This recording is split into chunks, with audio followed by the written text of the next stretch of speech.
Welcome to today's edition of Viewer Levels. As we await the first submissions that will come into today's queue, let's take a look at this very fresh upload from one of the longtime technical masters of Mario Maker, Kenna, who has a new level called Thwomp Breakdown. According to some assistance from machine translation, it tells me the gray scaffolding will collapse if you step on it. You can barely get 4 coins off of it. There's a grace period when the thwomp, I think, collapses. It has horizontal inertia on the first floor. We'll see exactly how that plays out. And there are 2 checkpoints, 2 plus alpha checkpoints, so maybe some recycling going on. Let's take a look and see how exactly it operates.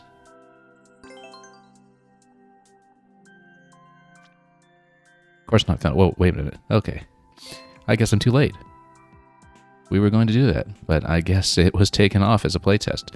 Never mind, let's do something else. Give me one moment to find something else. We were looking forward to that too. Here's another one by the same maker. Let's try this one instead. This should stay up. This is from earlier this month. Yeah, I was about to load that in, and then whoops, I guess we just barely missed the window. Maybe someone broke it in spectacular fashion. Well, you saw it, I saw it, it exists. It'll probably be back. Non-hidden block. If the hidden block arrangement is 2 vertical rows, the background order will be automatically messed up during creation. It's not bad, but it's a bit of a background game. There are no attention-seeking secret gods, I think? I don't know. I mean, obviously some of that is going to be garbled by machine translation, and I'm going to forget the description anyway, so let's see what it is and play it.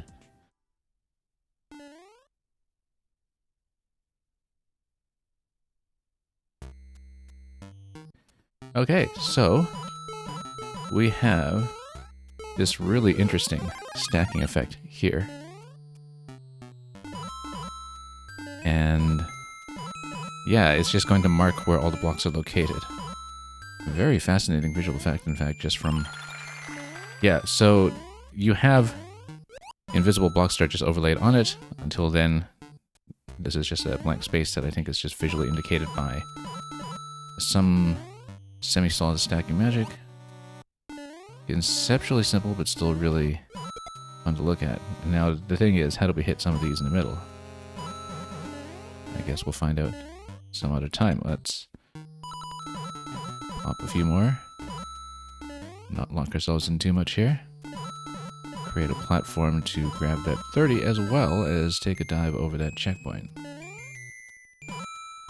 Except, of course, these are all blocks as well, so we need to be a little more cautious with the jumping, perhaps.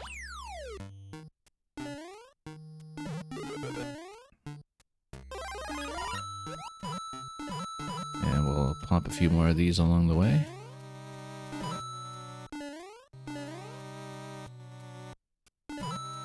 And let's see what's over here.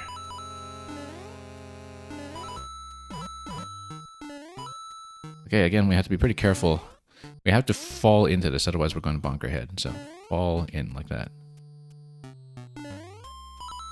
Rather critical, because otherwise that is absolutely going to be something that dunks you down below.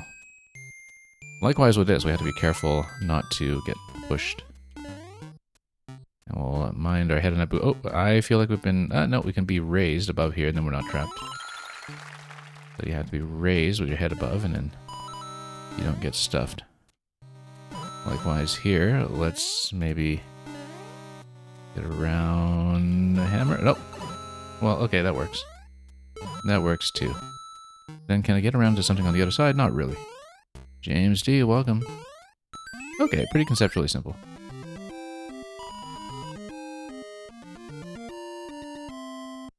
We currently don't have anything in the queue, we just got started.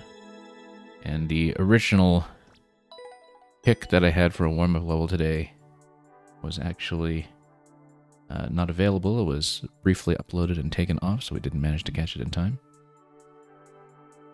Just barely. Alright, let's spin up something else. Just give me one moment. We'll look for something else, hopefully quick, just to give you something interesting to look at while we wait for some viewers.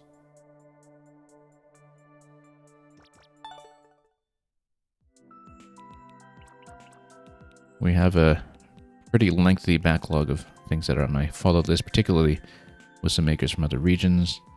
And so we can run around and find something fun.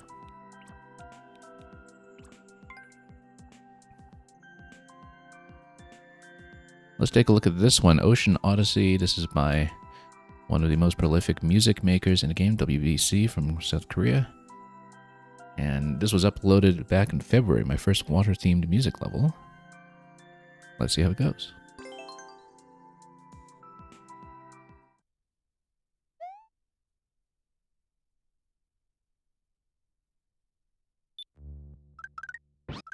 Okay, so what do we have here?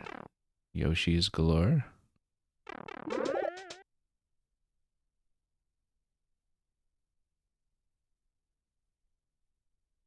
And this is just a big music loading zone with the P-switch being one of the few things that can track us down here.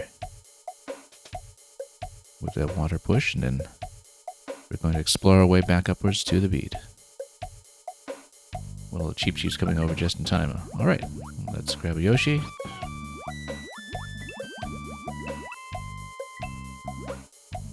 We've been playing so many music levels this week, having covered 5 out of 8 worlds of Team Music World on yesterday's stream. And yet we are not done with enjoying all of the jamming this game has to offer.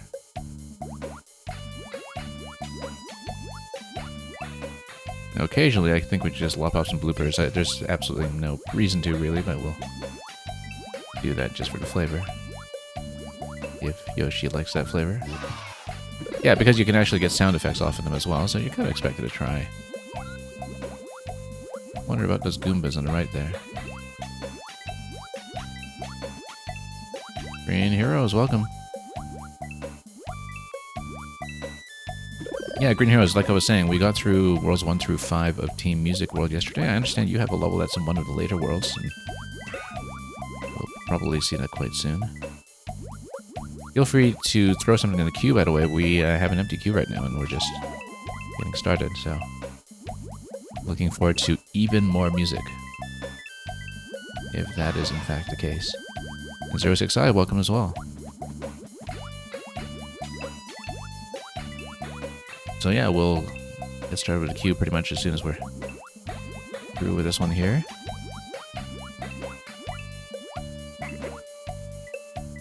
And here's a checkpoint. And let's see what we'll do up here. Well, we got a bit of a Koopaling battle. Now, I don't know if there's a particular reason to take them out, but we will anyway, just in case they're holding keys or... Oh no, actually they're on the side. Oh, these are walls. I didn't even see the walls remote. Okay, they're just bouncing around. That's fine. Absolutely inconsequential. But now we have a serious fight on hands, so let's actually do this properly. Now, can I actually do something with the piranhas there? Not really. Oh, we need to use the piranhas for fire. Yeah, that's how you do it. That piranhas constantly spawn out of the blasters on the left, and you need to use them as projectiles while dodging the boo wave down below. This boss fight kind of took me by surprise, given what a relaxed water exploration zone of a music level we had just before it. But we'll take it. We will gladly take it.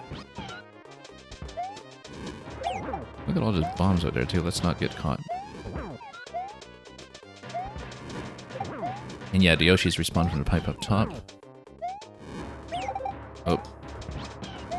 Some of the bombs will do some damage, I think, if they are properly lodged there. If we can hit the bombs and freeze them in position as they launch, then we'll get some faster damage on Bowser, so we don't need to whittle him down too slowly.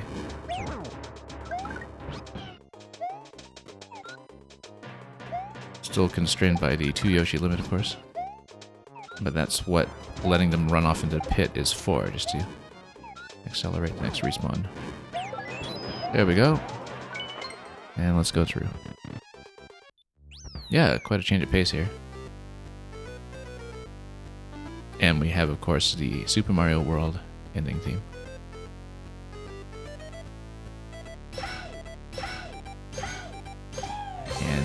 also to the beat. GG. Sure, we'll take these for endless.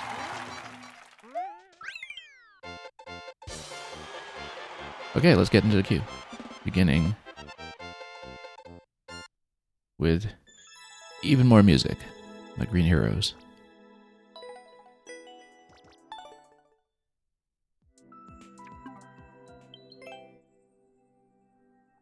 And we'll do what we've been enjoying since having the Switch 2 available, and we'll enter the code the ergonomic way. Of course, I still have to read it on my other monitor. But there we go.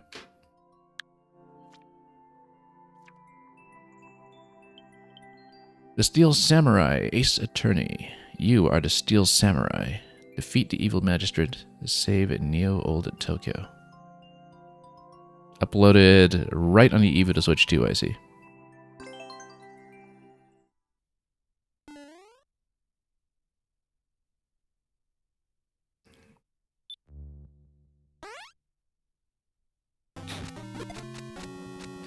Okay, so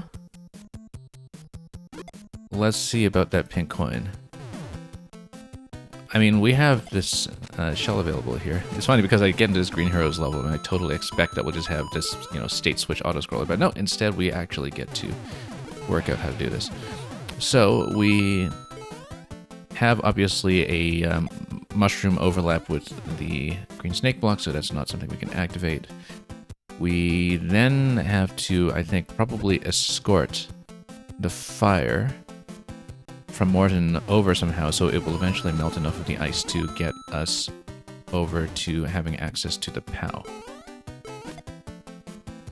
And currently we have a lot down there. Everything's pinned by a rocky wrench. This boost stack. I think that the way to, well, I mean, the only thing we can do at first is just press the on-off switch. And what does the on-off switch do? It lowers the gate, so we need to lower the gate with good timing, so it's a little mini game like that. So as soon as the fire comes in, we load it over, and then that went some ways, but we need a flame that will last longer, like the one that comes over the ceiling rather than the floor, perhaps. And we need to not get caught by the stun lock so much, because that does obstruct us a little bit. Oh, too late. Very neat idea.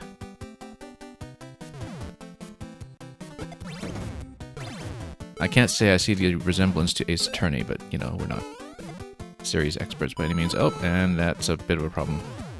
Let's maybe not lose that, especially because, yeah, this is actually a bit of a problem because we don't have a way to respawn this. Whoop. Okay. I don't have a way to kill that shell, though.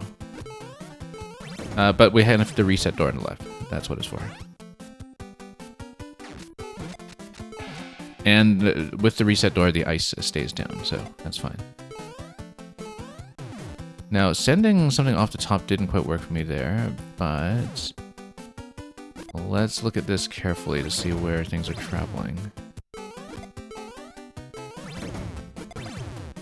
Because that will move over. Oh, but it doesn't quite make it over. Let's think about this.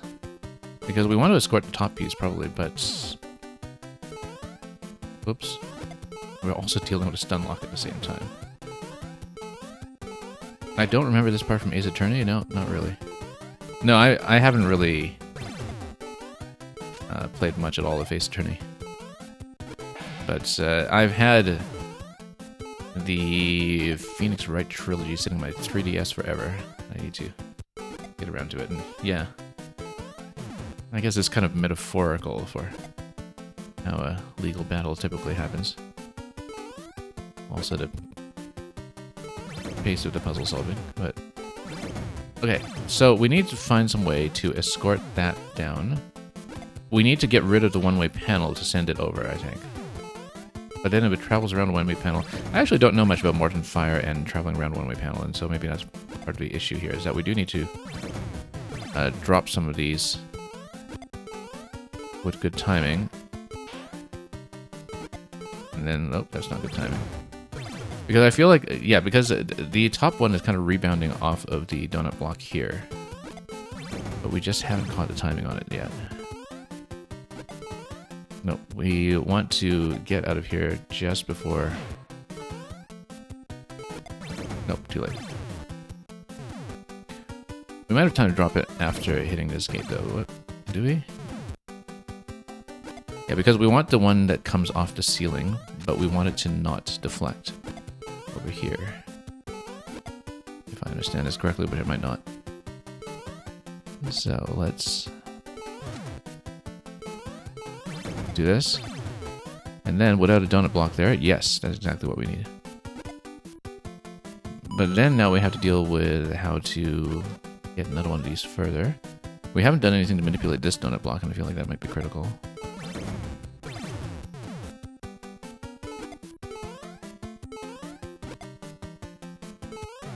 And Green Heroes, you played through all of the Ace Attorneys in Steam recently, yeah.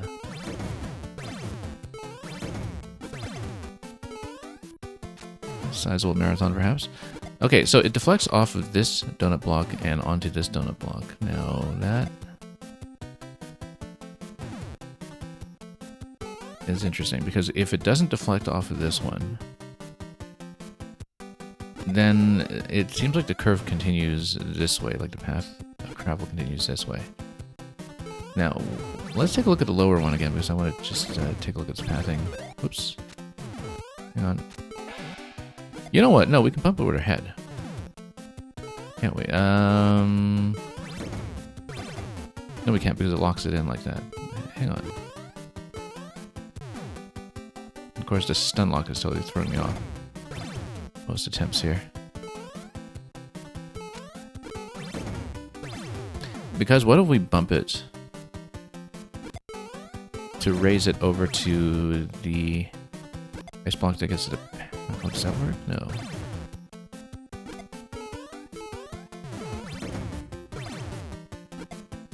Hang on. I have terrible timing on this. Oh, no, stops it. Thought you could kind of get a deflection on it, but... There's a particular Maker 1 puzzle that I'm thinking of, actually, that's all about the Buzzy Helmet deflection on the Podoboos. I think it was by Pink Birdo.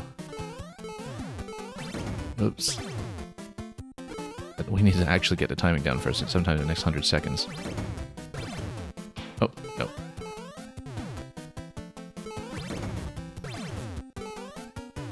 Yeah, because otherwise that goes... That, well, no, it just blocks it off completely. Let's see about that. How many clears does it have? Oh, who knows. It's a fairly new upload by the looks of it. Well, yeah, like we said, it was uploaded on the Eve to Switch 2 instead. Not any place to give us evidence either way. I was hoping that we could deflect something up here. Or if you have a shell weighing down a seesaw, I don't think that affects anything, though.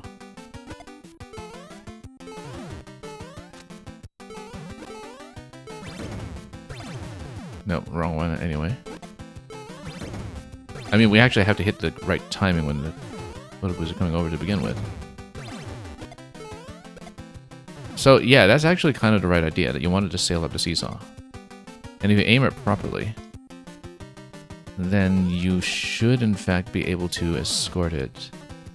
So, for example, without a donut block, you might be able to escort it down. Here we kind of overshot a little bit, but if you lower this by just enough, then it should actually run over and go through this gap here and hit the POW. We are going to time out. But we should find a way to do it.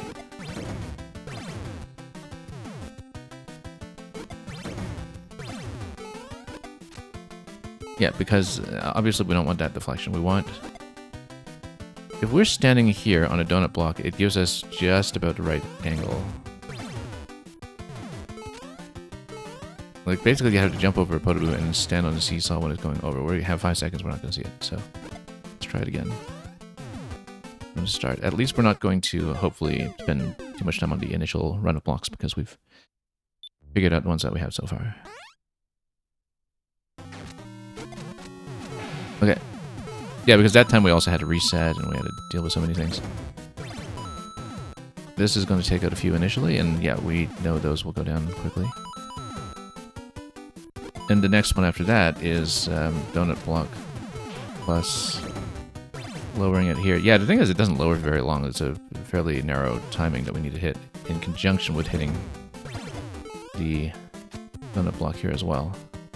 So we're back to the state that we were in previously with 400 seconds to go, so maybe we can do something about that. Oh, no. Yeah, we basically need it to go up the ramp like this, and we can do it with a shell bump. But we would need it to not go too far in terms of weighing down a seesaw. Oh. No, that kind of kills that idea. But if we... Yeah, we can't stand here immediately because we're kind of locked out by this. Because it needs to make contact on the seesaw as it's coming in. That's the issue.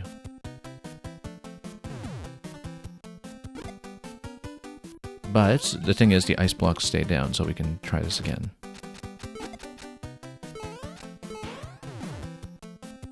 Okay, let's try do it this way, and we'll just bump it over and give ourselves a decent angle.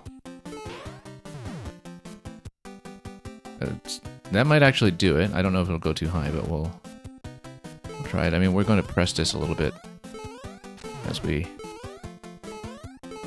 get on top anyway, so let's try it. Nope, too much there. Let's try it again. Nope, stunt lock once again. Nope, too early.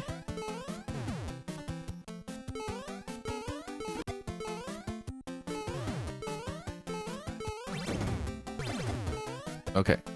Oh, nope, and I accidentally killed it with a shell. That was actually right on target. That was exactly going to hit the POW.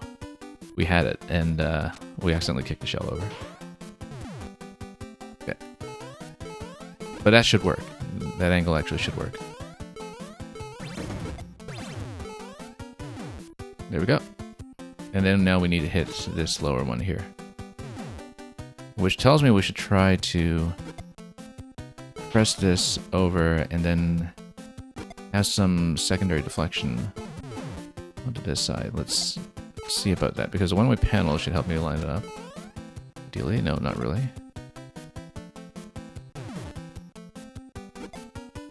I mean, it still has to come in this way, but maybe we need to use the bottom one again and figure out exactly how it's going to deflect. Or if it comes over the donut here and then hits the seesaw and then goes the other way, I don't know.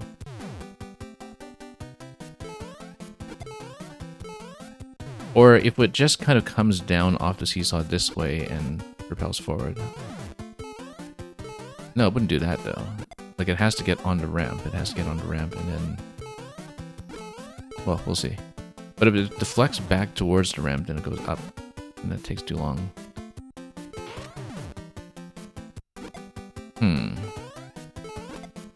Let's try the bottom one again just to see its path. Nope, missed it.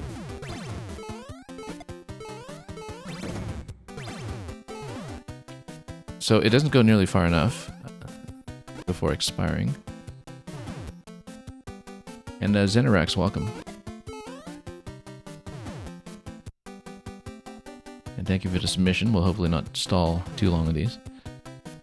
So you're asking, James D, is this tech involved in the Koopaling that makes it easier or even just possible at all? I'm not exactly sure what you mean by the question, but... Well, the thing is that you need Morton to spawn to fire in the first place, right? Like, he's doing the stun lock, which is annoying, but the thing is you need that to spawn to fire, and that's the kind of central mechanic of the entire puzzle. But I need this to project forward. If it carries forward across the seesaw... Wait a minute. No. You can just kick the shell over to the POW, right? You can just hit the shell with the POW. If I have a way to do it. If I can find some way to actually just deflect the shell onto the POW and then kill it that way. But no, I think we actually do need to melt this. I don't see a way to do it. And in fact, I think the one-way panel specifically prevents that from happening.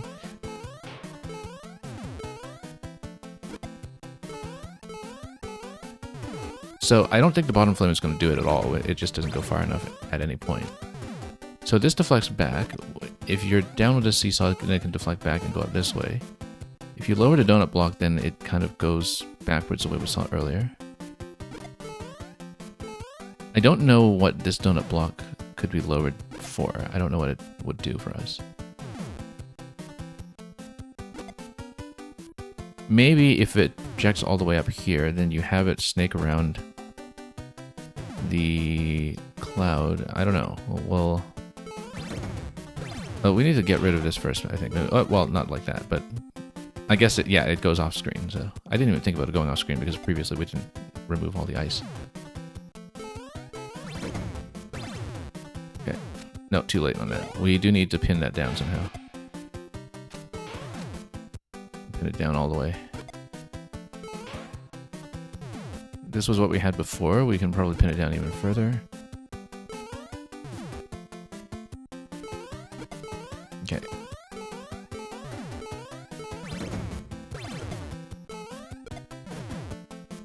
No, that sails off. I was trying to bring it up here. I just don't see the path towards this.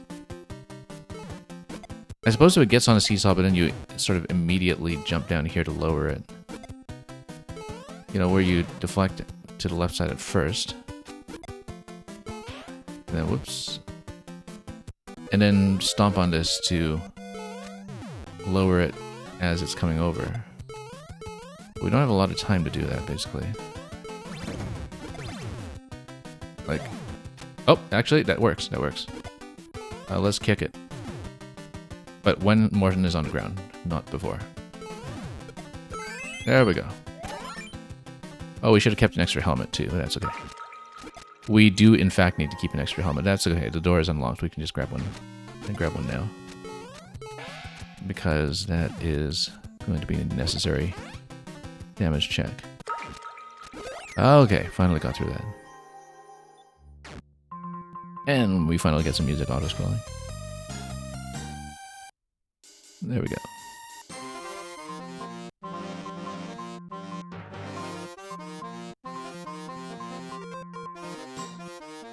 And James D, you missed it. Can I do it over? No, it wasn't difficult. I just needed to stomp on the seesaw on the right side with good timing, too.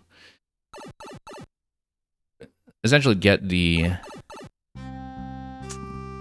fire on the left side of the seesaw, then I just changed the direction of the seesaw to send it down the surface and out on the other side. So it's not something obscure at all, you just kind of need to find the path. Oh, how come there was a pink coin there that I totally didn't look at or collect? Oh yeah, because this is a Green Heroes level and this just sends you through the second path. We're totally going to hit a timer issue here, by the way. But that's okay, that's why there's a checkpoint at the end of the first segment.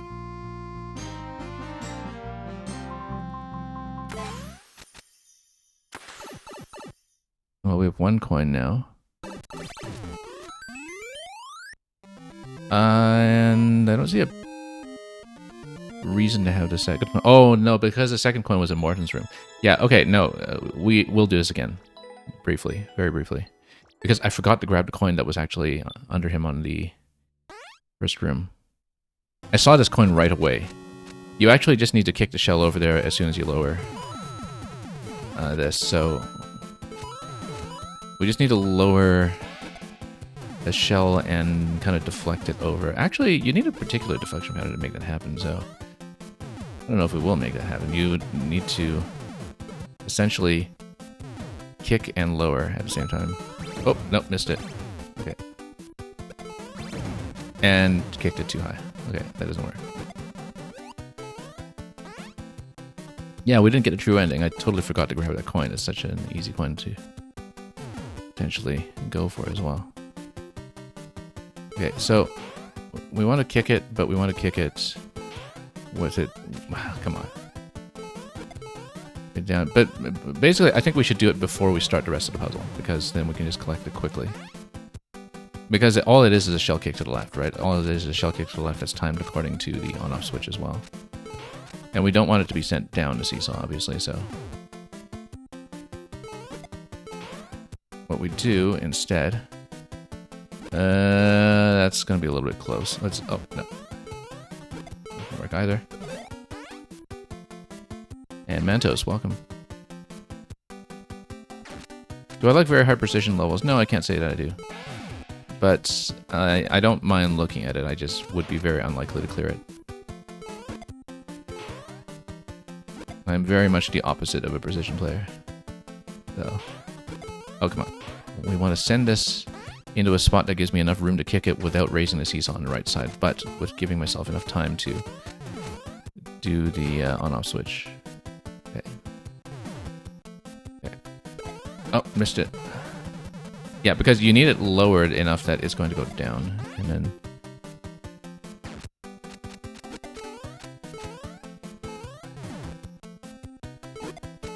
Okay. So, yeah, the thing is, I'm locked up top with the on-off switch, so when I kick this, I have to go immediately.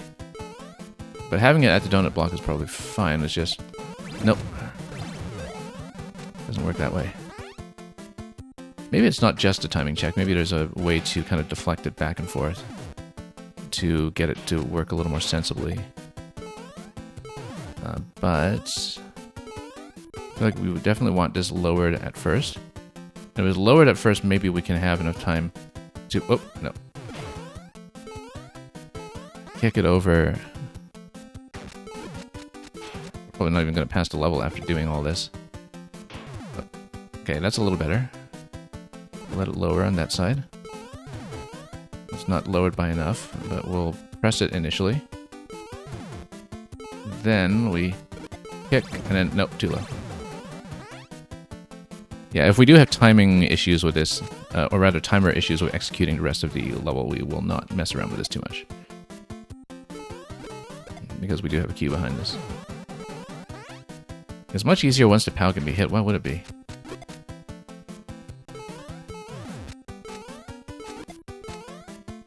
Oh yeah, I guess because you don't have more than spewing fire at you all over the place. You know what, let's start this over just to restart the timer. Because the Rocky Wrench dies, why would the Rocky Wrench be... Oh, yeah, because the POW kills the gate. I actually didn't even think about that. I completely forgot about the stacking because we just went straight out the door when we did this initially. Okay, well, let's try it again then. With better timing. Bottom rung first. So we do know the solution, we just need to execute it. Which is easier said than done. Okay. Let's lower the... well, actually, no. We should do the donut part second.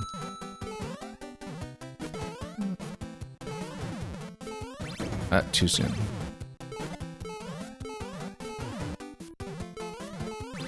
There we go. That should do it.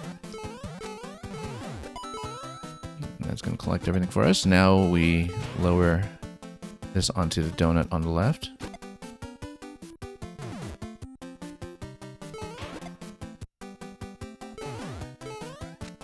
Okay, now we don't need to not lower this too much, so let's just do some short hops. And then that'll do that, good. And then now we do the same thing as before where we lower it on the right side. It's much easier to execute actually once you know what you're doing.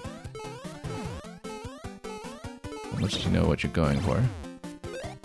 That's okay, losing that is fine. Let's grab the helmet first and then hit the POW. And again, we want to hit the POW carefully, so we actually make sure that Martin is grounded. So let's let him attempt to stun lock first. Good. Stack goes down, and then now we actually just send this across once we are able to. The boos don't get in the way first, which is actually a potential issue here. Hang on. Let's just try to bump this over. Okay, this should hopefully do it. There we go. And let's grab the helmet for the icicle check on the other side without getting into boo issues. And now we can see the true ending with lots of time to spare, in fact.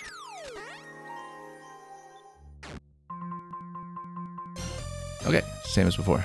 A good thing that didn't take as long as the first attempt.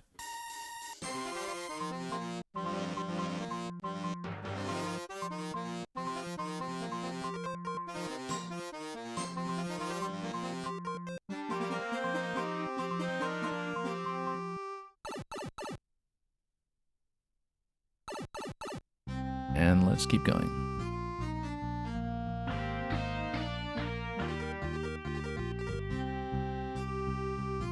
and not get sniped by a hammer or something along the way. But that's okay, we've got the coin in our bag.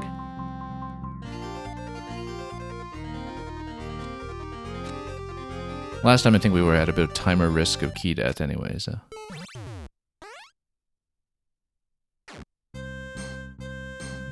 This time it'll be a comparatively relaxed exit.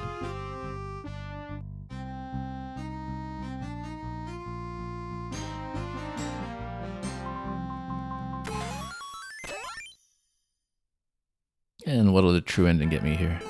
Master Sword. Okay, we'll take it. Oh, I see, because then you can do this little mini game here if you so choose. You know how to do all these drop shots all over the place, which I absolutely don't. There we go, snipe that one.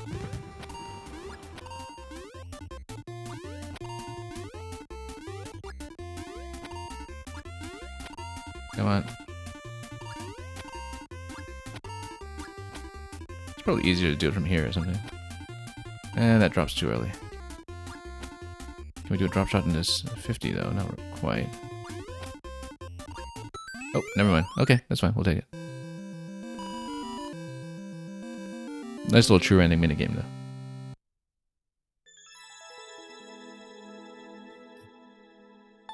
Alright, that's a win. Let's move on to the next one. And thank you to the patience of everybody in the queue and waiting. Let's go to 06I.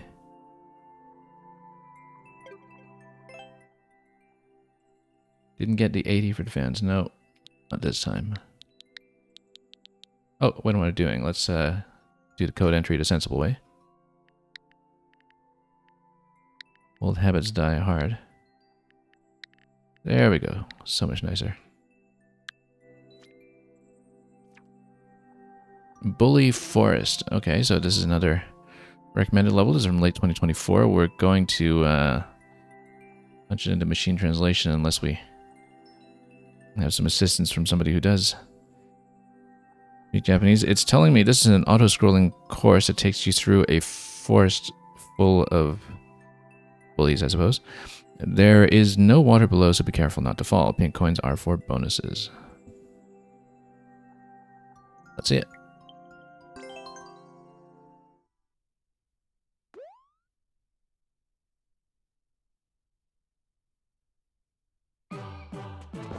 Okay, bit of a light auto scroll and... Oh, okay, the down arrow tells me bullies are coming from above. Because that's just what they do.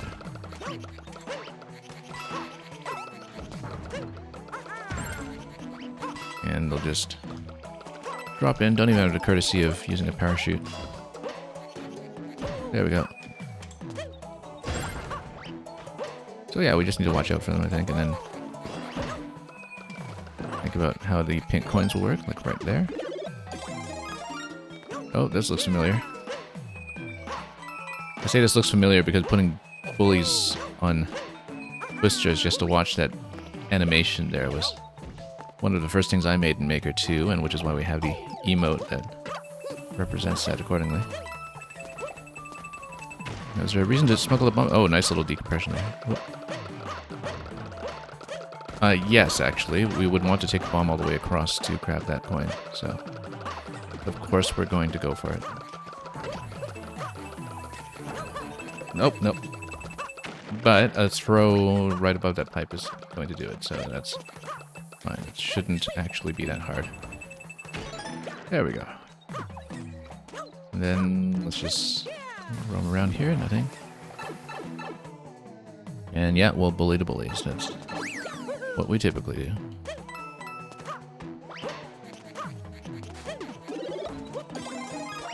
Japanese level descriptions cheating on character limit for... Well, yeah, it's just much more efficient that way. You get much more information in there. Oop.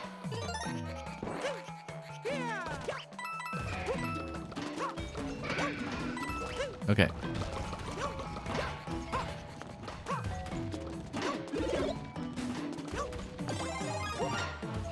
And let's get over here.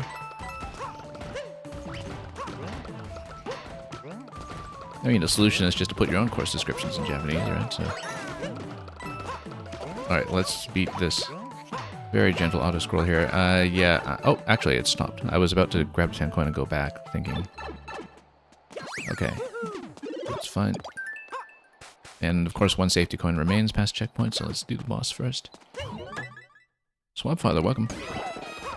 Hope you've been well. Oh, so there goes that flower. It's kind of fun to watch Boom Boom bounce around as well. Do the typical 3D world overlaps. With the creeper walls on either side as well, that's kind of a nice touch, so you don't get bumped into those. And look at that, part 2. Okay, let's just roll into him. It's probably the best way to do it. Oh, so we can stay nice and low. By staying nice and low, I mean... well, still need to dodge. Okay. No, we do need to stomp him. Come on. Dunk. There we go.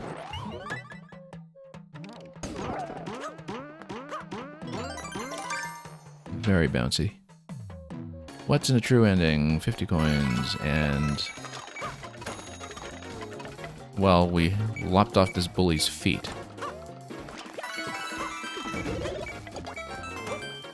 And that's okay. You know what? We're not going to leave this little part of his shoe here. Let's take it off properly. And then exit. And walk into walls, welcome as well.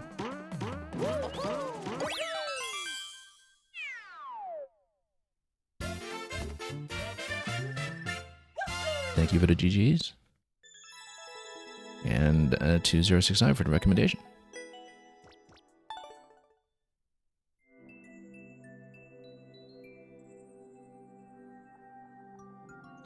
Xenorex. Let's take a look.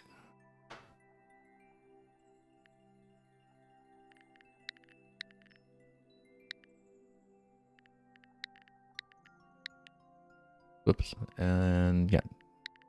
2G. There we go. Oh, whoops. Okay, let me know what you would like to see. If there's a particular recommended order or a favorite of yours that you'd like me to look at first, feel free to pick any that I feel like.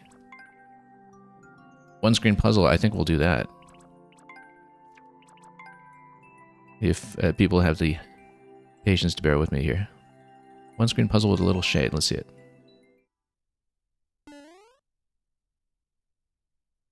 We can regret it an hour from now. No, that's fine. So, Clown Car goes down here at the beginning. Also, well, it's just one way getting through here to the one-way panels, which means that at some point you're going to have some on-off switches that will lower the POWs in sequence. We need to think about...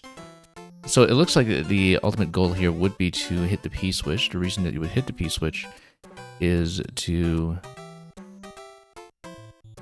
probably activate something like a vine that lowers on the right side. Also, the clown cars are long gone, right? But if we catch it immediately before it goes, then we have a way to potentially go in and out between the one-way panel. Maybe let's not assume anything. Yeah, because then we can cross. Yeah, that's how you do it. Now, on-off switches, we'll just lower them, and then you need to basically hop back and clip through like that. And then probably just carry it across, I would think. Flip the P switch like that. Now, do we want to use the POW straight away? I guess we'll figure it out. Let's not take the clown car too far. I think that... actually, it looks like they're directly over the gold card, so I wonder what the whole right side column even is. But let's... whoops. Hop over. So we need a P-switch activation, though, and how would we do it? Because I don't think you can clip the clown car into that to pick it up or something. As tempting as that idea may be, I think at some point we'll just have to use the POWs and... Whoop. Yeah, I don't quite see what's going on with how we can use the P-switch, but we definitely did some kind of flip there. And maybe we can do something to press it, but then... Is it because there's a P-block that's obstructing what looks like it's a gold card behind the Thwomp? We'll have to figure it out. I think we need to dock one POW behind the Thwomp first. Let's leave the clown card in the middle. Just oh no, too far. Okay, that's fine. Hopefully we don't need it at this stage, but we probably do. Oh, lots of P's. Okay, so you do at some point need to actually take the clown cars down here. Clown car over here. Unless this is something is glowing there. I actually can't see where the gold card is, to be honest. But it looked like this was the square behind the Thwomp. So a P-switch here would lower all of the POWs. It would lower all of these POWs on the right side as well. Why would you want to do that? Because you activate this P in theory, then everything kind of comes down. Well, we need to see what's actually going on here first. We might have to just redo it while we experiment. What we want to do is we want to put one POW under the Thwomp first so it has some ground underneath it. I don't know if that's quite docked actually, but it doesn't really look like it. Okay, no, we'll just take the clear. So I wonder what all the P-switches were about then. Maybe I skipped something.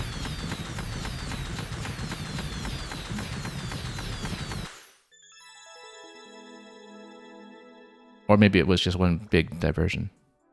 The top is all a troll, I see, okay. I was wondering, yeah, because I guess it just, you know, drops a whole stack on you and we just never activated it. Yeah, because I was thinking, isn't this all just sitting on top of the gold card? What's all that about? But anyway, thank you so much for that. They have coins in the blocks, I see.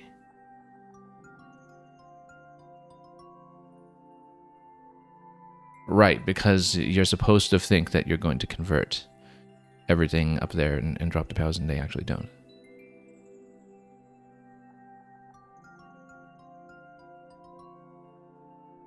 Okay. Meadows. Let's take a look.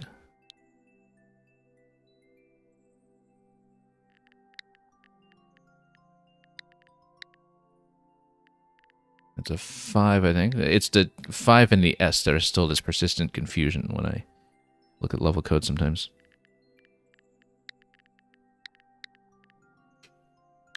And you want me to play fast ground. Okay. Let's take a look. Because you warned me about super hard precision or something. But fast ground, let's take a look at that and find it. There we go. Nope. Nice and high clear percentage on this one. Let's see how it goes. I see dash panels.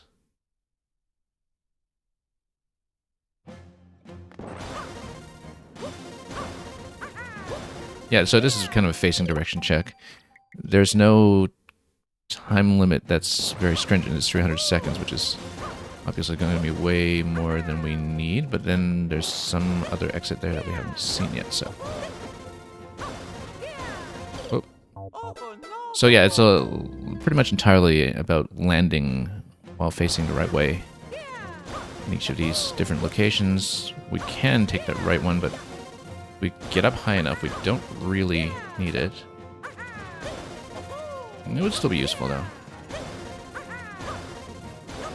And then, oh, and then cancel out. Oh.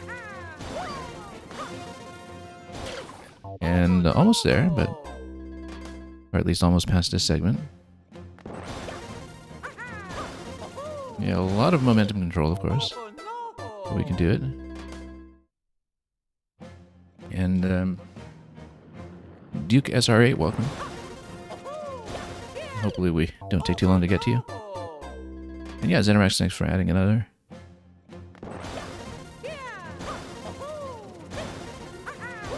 Oh. Sometimes we'll just need to retry.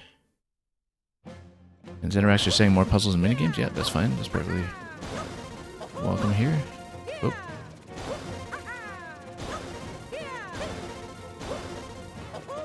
Oh, no. I was doing the ground pound cancel into that spot last time. We still should.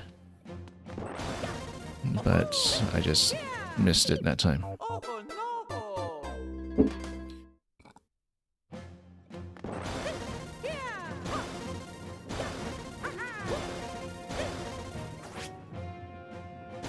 And then mind our heads here. And our feet. A little pull back on each of these, and there we go. Nice and gentle.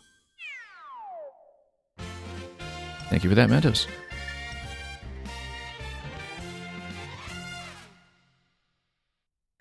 And pitch shifter will be next.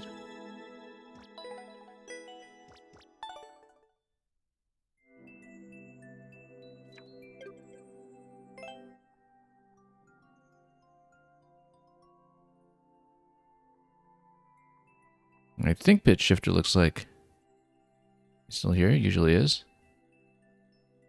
And yeah, Mentos, thank you so much for submitting it. Too bad we couldn't give you the satisfaction of a precision grind today, but I know what I am or am not good at. And some streamers, of course, are much, much better at that. And are fun to watch when they can do it. And that was a fun one, so much appreciated. Just checking if pitch shifter actually is here or if he's AFK. If he is, we'll do the usual thing and just bump him back one spot. Let me just take a look. Although, you know, this is a gentle clear percentage, so we can probably just dive straight in and do it.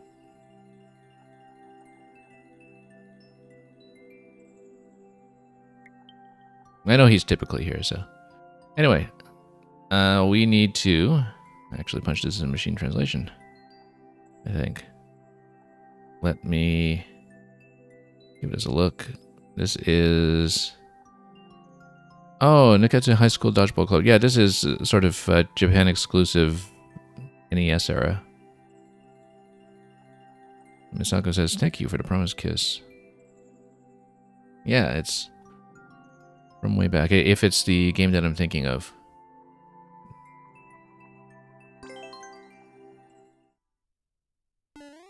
And by Japan exclusive NES, I guess I should actually say Famicom, but...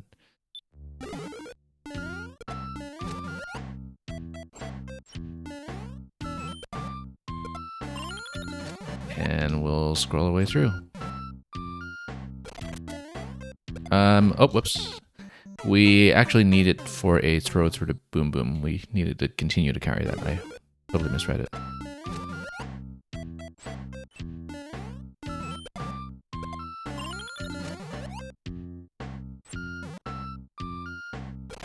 And slide, and then throw. Just to have Boom Booms stunned and not have any collision. We'll have a key here, which indicates to me that we'll want to go for true ending. Whoops. Well, let's learn the second segment first, then let's go for true ending. Right as I said it, too. Yeah, just so we know what's coming. Nice little kick there. And another bomb throw. Oops. Actually, yeah, no, we want to do a bomb throw there to get through all those, and then a second bomb throw to get through the Boom Boom. That's probably it. Totally feels like dodgeball.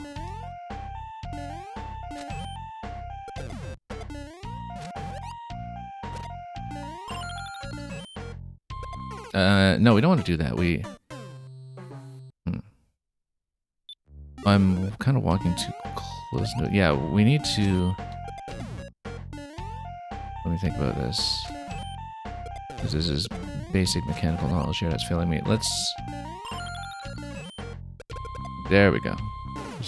Need a bit more distance, but then we also don't want to slow down that much because we can't get through the Boom Boom in time. Yeah, I was just throwing much too late, and it was bumping instead of registering as a throw. Just from standing too close.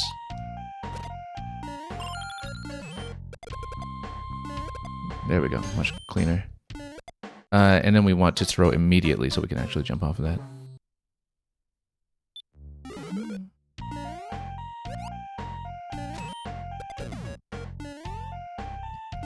And let's go through here.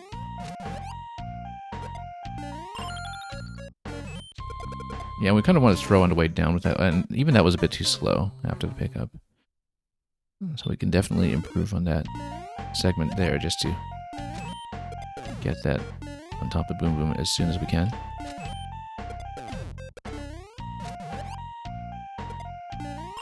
Yeah. There we go. Much better. And we'll, of course, redo it for true ending of... Yeah, this was 1990.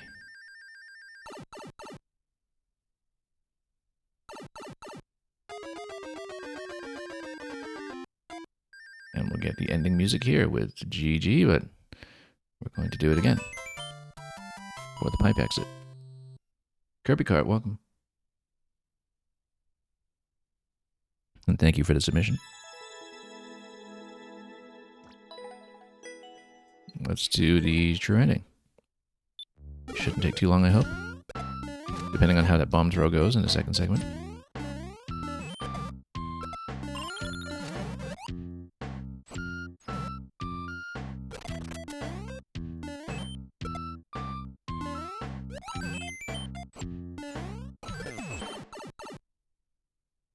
And yeah, hopefully we'll put this together quickly.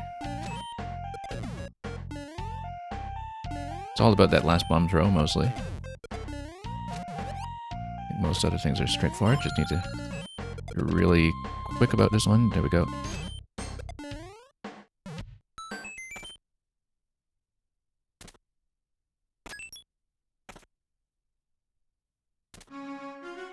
Oh, practice paid off, apparently.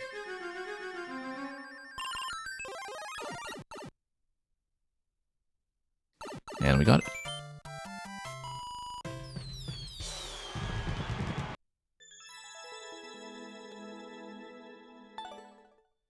About a second off the record, but that's okay. Let's take a look at Swamp Father.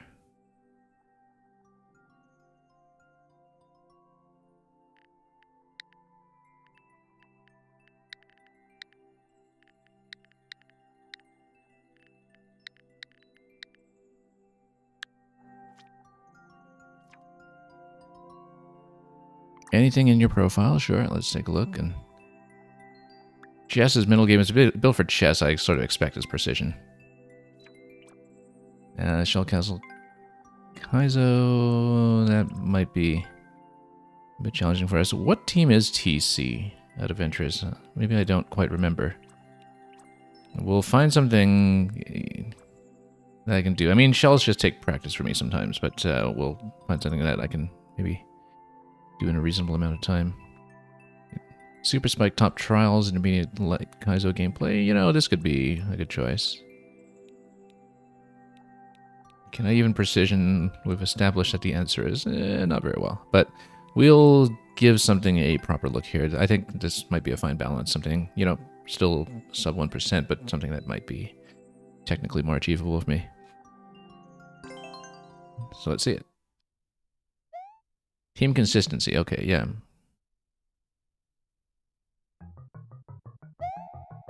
Okay, let's get up here. I feel like we were here too slow. Oh no, that's what's actually one of my panels on top of that. Those spikes. Let's get up here quickly. Yeah. Totally didn't see that those were one-way panels there, but... Oh, lost too much momentum. Was kind of overcorrecting there by entering too soon.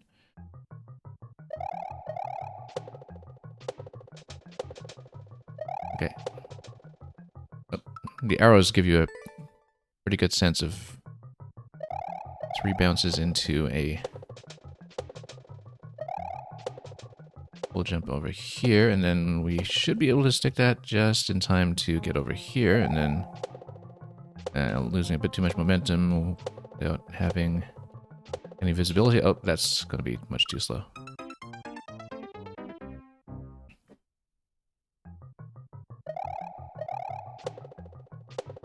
Okay, let's get up there again.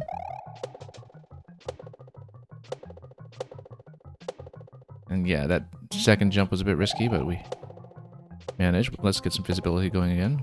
Once more, and... Okay. And That gets us out, unless there was anything like a bonus over on the right side, but I don't think so. So, Bone Shell, I guess we just need to heat each of these boos in succession over the ring, and we want the fullest jumps we can so we can actually buy ourselves some time. So, let's let it go over a little bit first. Just give ourselves a few more boos to work with before we lose everything to the spiny. But we have a general technique now. We just need to be aware of dangers from overhead. Yeah, let us start going right first just to buy ourselves some more time, and then there we go. And that gives us plenty of room to get across. That was a bit risky and didn't quite pay off.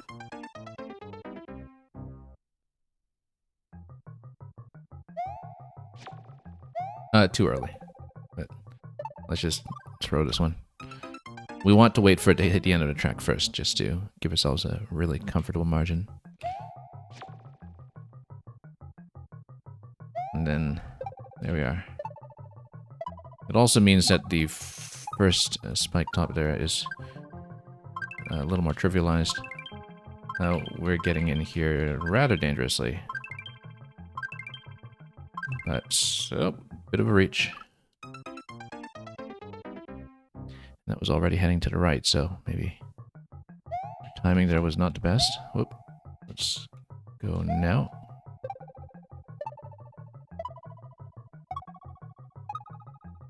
Yeah, we don't want to overshoot the rings when we land on them. This is much better. To hang left a little bit on this entry here, just so we have more boos to work with, and that was still stalling a bit too long. We should have maybe used the spike top as a stepping stone to get across.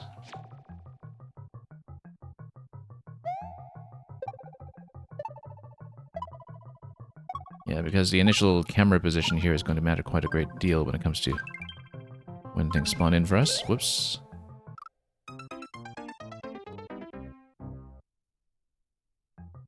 Xenorex, this is not one of the ones marked as TC.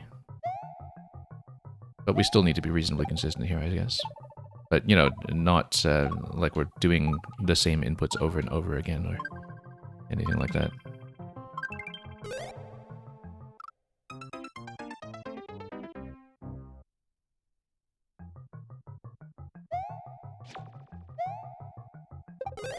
Yeah, my typical approach to Mario Maker is that I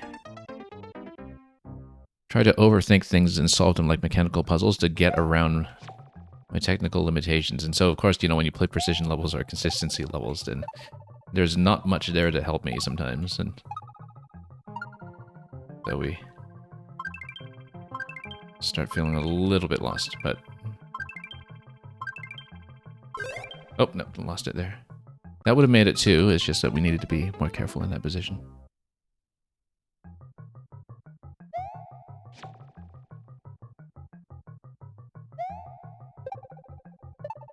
Okay, there we go.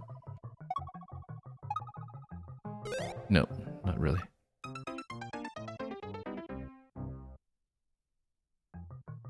But yeah, definitely one thing we've observed a lot in the past is that the thing that really separates the most skillful streamers of this game is that they can be very consistent about inputs, and so they learn quickly and they get to the hard parts and practice them quickly.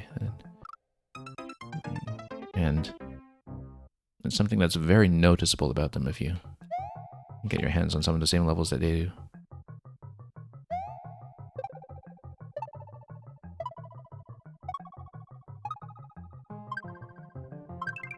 Nope, there we go.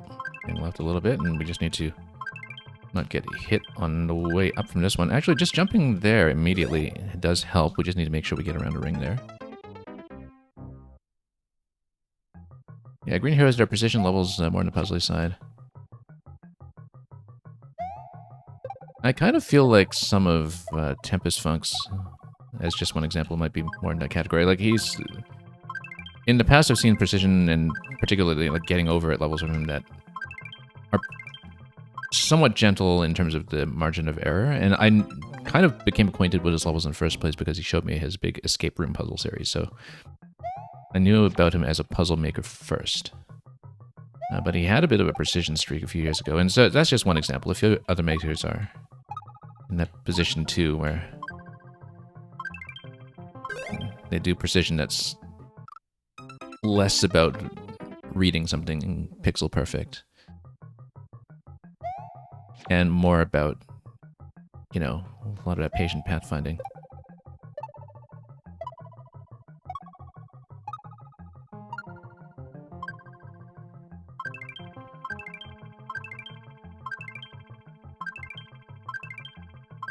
Okay. Oh, no. Still a little bit late in that ring. I still think we should get on top of that last spike top if we can. It does give us a very comfortable position on top of the third ring.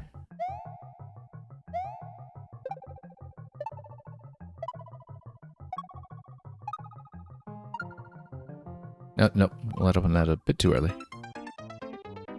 But yeah, getting from the first ring to the second ring with the kind of pattern I have now, I'd want to pull left a little bit so we don't fall in the gap. Thank you so much for the follow.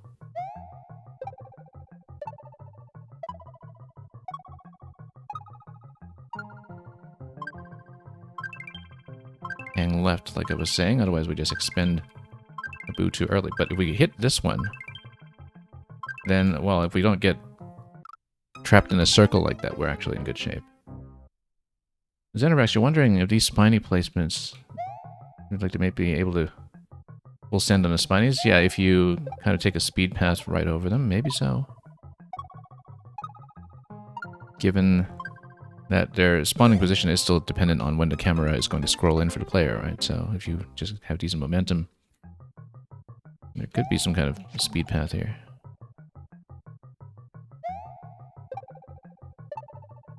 If we really wanted to look fancy about it. Whoops. No, let's stick the landings a bit better.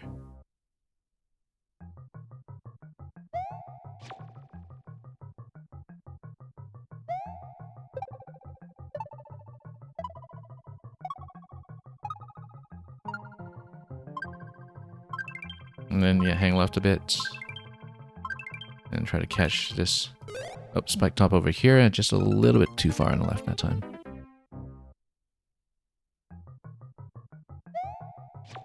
But we have a bit of an intended pattern at this point that I want to go for. We just need to mind the opening in the ring, essentially. Because that's when I tend to get caught sometimes. And yeah, Swap Father, I'm pretty confident I have this. It just takes a little bit of practice, but it's very much within my level, so I feel like I made a good choice. I need to work on some of the visualization sometimes, of course.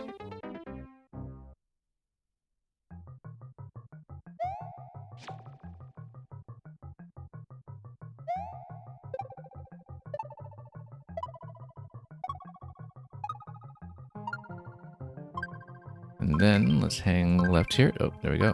Almost missed that. No, that was poorly aimed. We needed to be a little more patient and have maybe one more bounce off of that one. As long as we manage to get on the third ring before it starts coasting to the right. That's the main concern at that point, is that it outpaces us, as we had previously seen.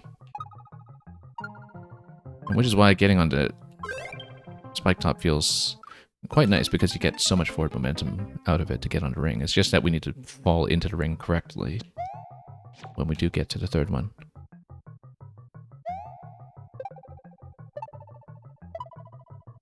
Particularly with these high bounces here pulling me slightly out of camera view for the bottom of the boo ring. I feel like sometimes it does throw me off slightly, and of course it doesn't mean we can do shorter bounces because we want to stall for time as much as possible across the entire track. So that's just a risk that we have to deal with, is just remembering when to cover that extra little gap. Whoop, nope, missed.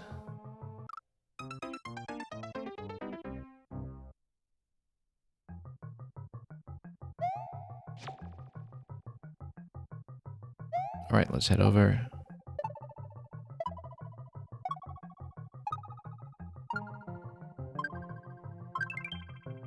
There we go. Just a much better correction to the left that time. Yeah, we took too long to read how to get onto Spike Top though, but I think getting ahead on a Spike Top is definitely best there. If we can aim for a parachuting object, which is sometimes one of the trickier things to do in this game.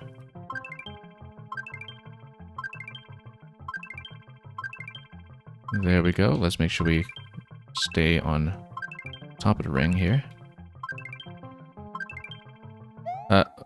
No, you do in fact need the shell because you need it for a shell kick for the on-off switch at the very end. So you can't just do an emergency escape like that, but finally we do see the ending of this segment, so we know it's quite close.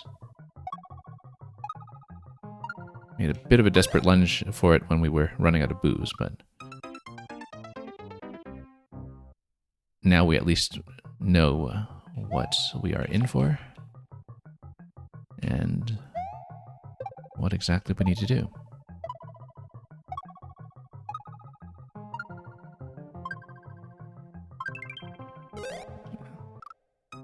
But yeah, we definitely, in general, want to not fall into the openings.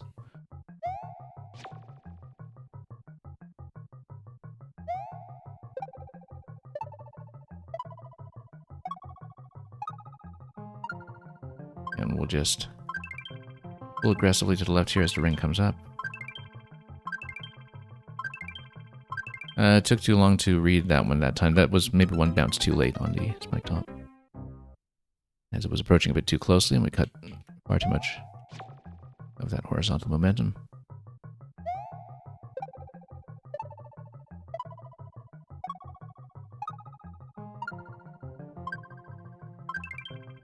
Okay, there we go. And that's exactly what we want. Now let's not run out of boost here. I was thinking, oh, bounce on top of the Spike Top. That one was actually still too close to the ceiling, I think, to get us over. Last time I was in danger of running out of booze when I didn't have much more momentum going, the last time we made it that far. And so I may have overcorrected this time by trying to lunge for it, but at least we have a rough idea of what we're going for. Whoops. Much too soon.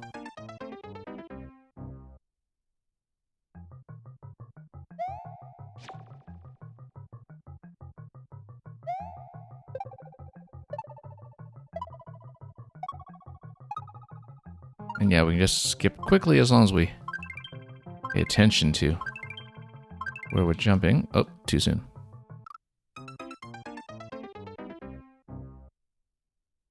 That was much quicker entry to the second ring than what we usually do, so that was going to be a little bit different from what we'd seen. But it is doable that way if we want to be that incautious about it. Nope, too soon, but that's because we were trying to get around the ring a little bit.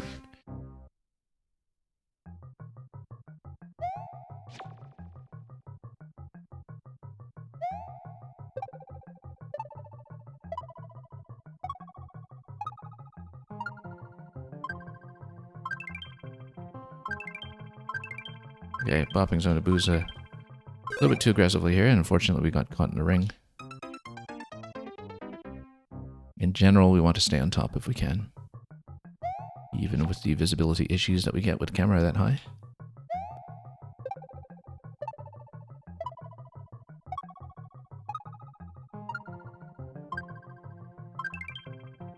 Nope. Wrap around a little bit. There we go. Okay, that was salvaged somewhat.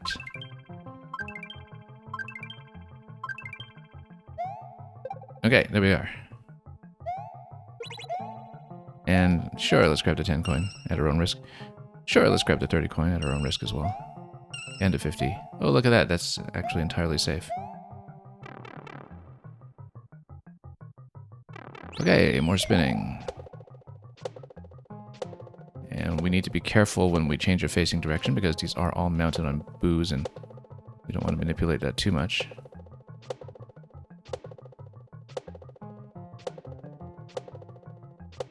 And occasionally we just need to readjust for the auto scroll here.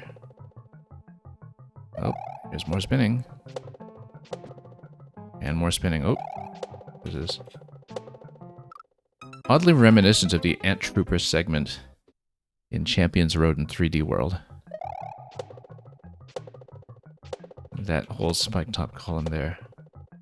That brings back memories in a distant way, even though that wasn't really a hazardous column as such. Just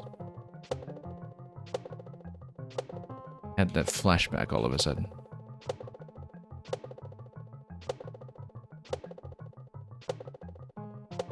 Okay. Let's do it. And yeah, this segment should be pretty manageable, I think.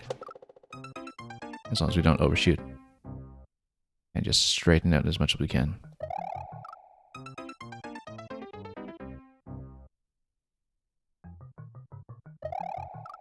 We should actually maybe pull that boo in slightly.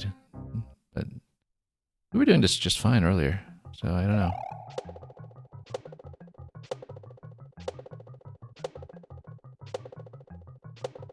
But that is a valid approach if we can do it. Yeah, some of the boos will reposition a bit when we adjust, but that's okay. It's not too difficult to aim there. Okay, and the scroll does stop at this point, so we can just relax. I'm not worried about the camera, but we should worry about our inputs in terms of not being too finicky about direction. I do a lot of mid-air adjustment by habit. Just from that being traditionally part of so much platform and technique. And of course, in anything even remotely approaching a precision situation, that just outright kills you. That wasn't even a particularly tight margin, it's just that we do tend to correct a little too much, I think.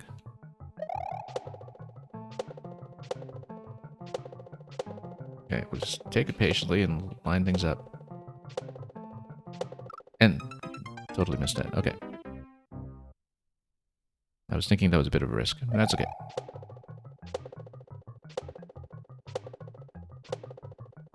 But yeah, we can take that part as patiently as we need to, just with a better curve over the top.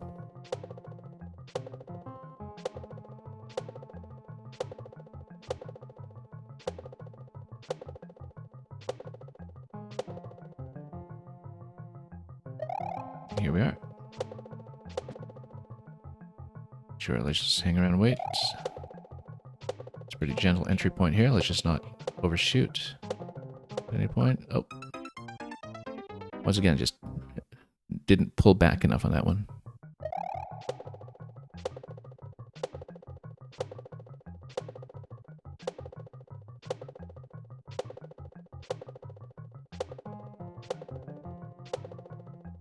Okay, let's get in here.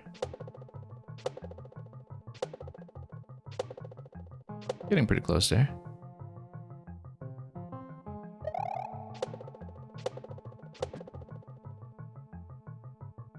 And yes. Let's try this again. Again, just need to curve our way nicely over the top. The goal itself doesn't matter, we just need to hop over there, and thank you so much for that one.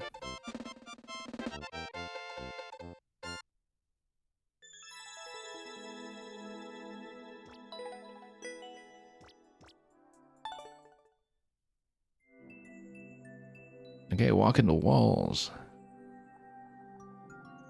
I think it's still in the chat, but if you'd like to check in, that would be preferred.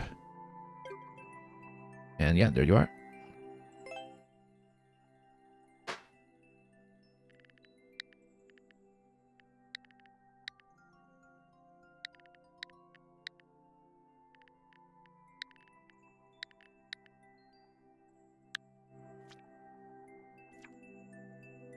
Where do fireflies grow? We saw this one, but we can certainly do another.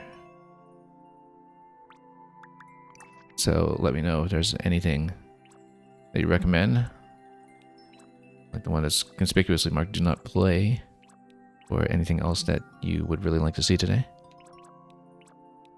Yeah, because we've done, as you can see, Carnival Crypt, Where do Fireflies Grow, Power Up Tower, and nothing else, so Super open world, okay.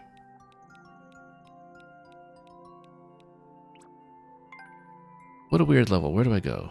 What do you mean wherever? 900 plus coins. Well, thankfully, we've had so much practice with this kind of design recently in Mario Kart World. Except here we don't have a photo mode. So, let's see it. And let's collect all 900.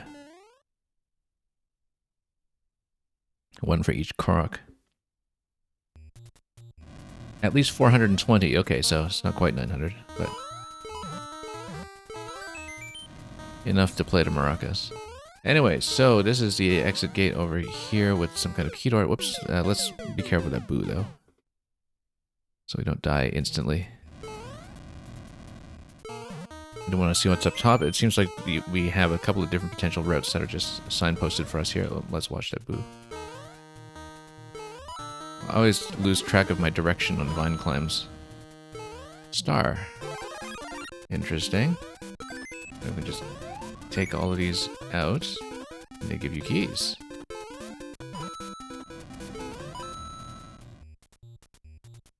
Okay, you know what? We'll just do that. Let's actually grab coins here. However, that's just one coin, right? Unless... Oh, okay, yeah, no, the boo's right on top of us. Maybe we shouldn't do that. And yeah, 06, I'm glad you enjoyed some of the photos we had of Sky High Sunday. For those who enjoy photo modes, we've been keeping a running collection of shots from Mario Kart World in our Discord, and you're certainly welcome to share. But yeah, 06 Eyes, occasionally we find some setups that are only possible when you activate P-Switch challenges. In that particular case, it was a P-Switch challenge that gave you a flight point after a little bit of wall jumping. Oh sure, we'll just take them out immediately. All these ones too. And so as soon as I saw that, I thought, okay, we'll actually have a lot of shots available all of a sudden that we might not have had before. Oh, we have a cloud here. Okay, let's not let the cloud expire because it is timed from the moment it spawns. And then we have the big mushroom here, which means we'll just get across, and we probably could have smashed a bunch of this, but will we get another cloud over here? Yes, we will. And the sun can also just eradicate some of this. That's interesting. But we want to be careful. However, that's fine. We have the semi-solid here. Oh, we should grab those coins because we actually need to collect them. Hang on. And the flag is right here, so that's interesting because that's actually the exit. Whoops. Okay, let's not maybe lose everything here. That's okay. We can deal with some of this later. I just want to explore first. This being a clear condition level, well, first of all, we can't reach that star because of where we are. But yeah, that's the top of the flagpole right there. So we do, in fact, need to do that passage in order to get through it. Now, oh, we have a Bowser here. And unfortunately, we lost our chance. But if we can get in a clown cart, whoops. That's all these bombs. If we can load in. It's going to load a coin. That's okay. Except we're going to get squished like crazy. Master Sword, we'll take it. This also gives us some arrow shots for what that's worth.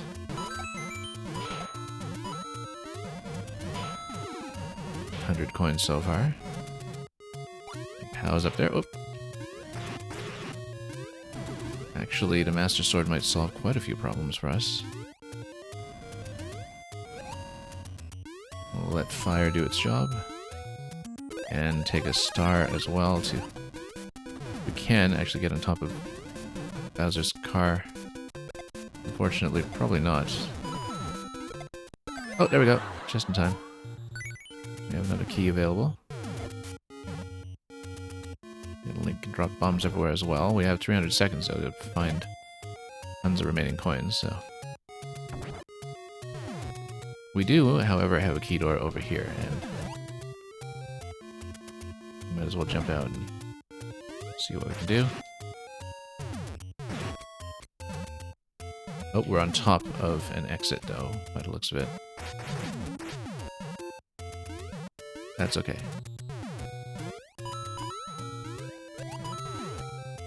We'll head down here and see what awaits us below. Slap some of those and see if we can find our way up. Key door down there as well. That's interesting. Oh. Let's not miss that jump. We can totally make that. And get into this key door here. However, we lost access to the boot. That's okay. We can probably respawn here or re-enter that door and try to get boots this way. Can we? Will they jump up high enough? Come up. Oh, come on. Come up. Not quite, unfortunately. That's okay. And, Markmo, welcome. Thank you for the submission.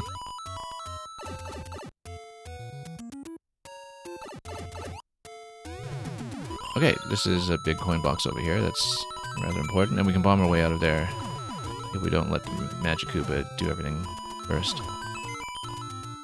Now, the interesting thing about the coins that are available from Lakitu here is that I think they don't count towards the initial clear condition placement. It's an at-least placement anyway, and look at that. The Magikoopa is going to give us the worst kind of obstacle there. But we are actually going to get to the clear condition here, so we can actually just get clear at this point. If we find a way back to the cloud route that took us underneath. So we don't need all 900 necessarily, and having the Master Sword, which we almost lost there, we have the opportunity to find this pipe here without too much trouble. Now it's just a matter of not falling into the gaps. And that should be clear. Put an extra key as well. I like the flexibility of this. Obviously, there's quite a lot that we didn't see because we weren't going for a 900 coins or something. I did this faster than anyone in terms of figuring out a path. Yeah, obviously we're very far away from any kind of speed record. Well, it helped that I found a flag early. I found a flag very, very early, in fact, I think, and so we didn't really have to hunt too much for it. We were also pretty fortunate in terms of finding the big Lakitu coin box, which pretty much solved the entire condition by itself. So, with those two ingredients together, we could just do it in one segment. Well, glad we could give that a look. I'm sure that you must have seen a very wide variety of playthroughs of this one, so that's always fun as a maker. Thank you for the GGs. 06i.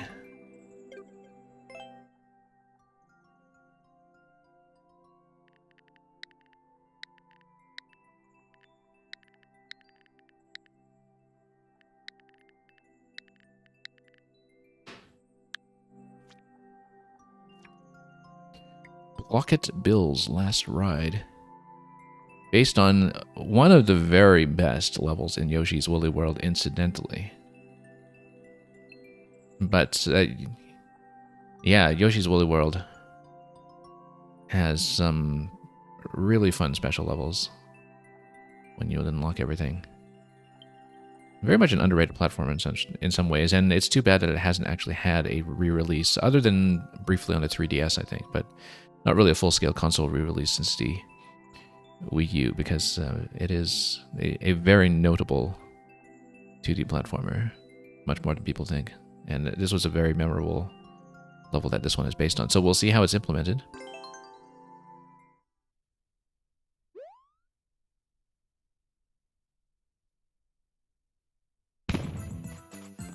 And we'll get the bonsais just punching through everything here. And we'll want to right away through. Oh, okay, so that's how it's done. Yeah, because so in Yoshi's Woolly World, what happens is that some of the bullet bills leave cloud trails that are walkable. It's a very fun mechanic that hasn't really been duplicated elsewhere in terms of recent Nintendo platformers. And, oh, let's not do a wall slide here and lose everything. Oh, and we should have activated this trail nice and early so it could, you know, actually follow the leading bullet the way it's supposed to look. That's okay. It actually just means that we'll be able to maybe walk some new moles off without having to deal with them, but maybe not. Let's be careful here. But it means a trail should get us far enough to get us 5 coins coming out of this segment. And heading in a checkpoint. So we're going to have a scroll break that is carefully timed here in just a moment. And yeah, there we go. And that is, of course, once again, perfectly timed to create that trailing effect on the bullet bill.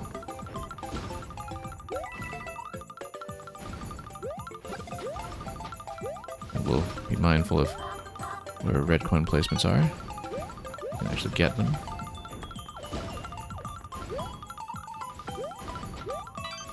Yeah, a very nice implementation of that effect.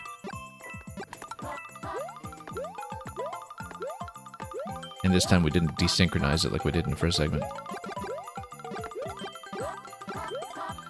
Where the bonsai bills kind of constrain you in position and then...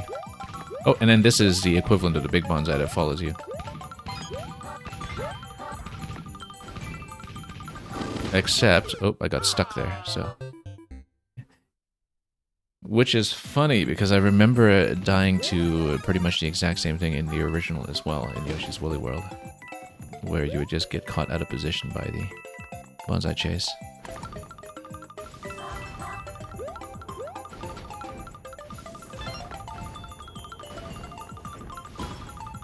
So yeah, we'll be careful there. We'll get out of there quickly once we grab the pink coin as needed.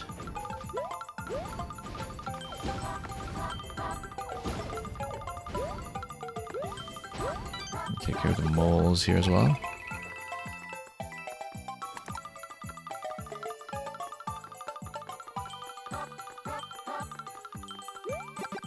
Oh, losing the flower here is not great, but we'll just jump on everything instead. And I don't think we'll catch that 50 very cleanly. Okay, that's fine. That'll work.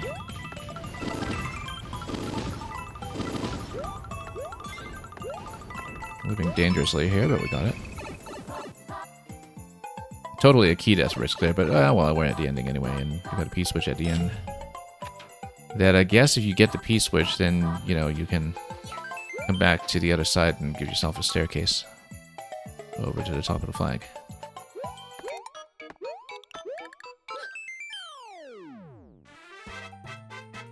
And thank you so much for that one.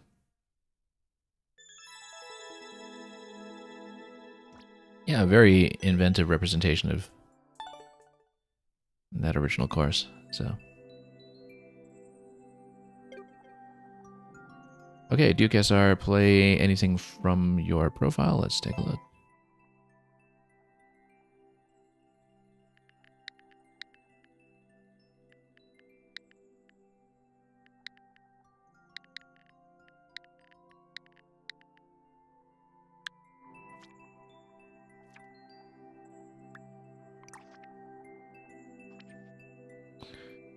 Okay. Magic Koopa Mansion, Larry's Claw Castle, etc. We'll probably just go with the most recent one. Unless you have a very significant recommendation. We'll just go with the most recent one, I think.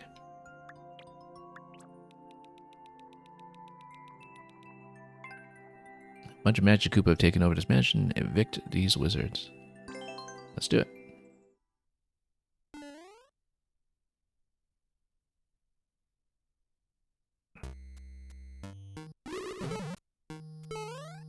Except I'd like to get this power up first. Whoop, nope. And of course it got zapped immediately. So, not useful. I mean, we could get this mushroom as compensation, but for what that's worth.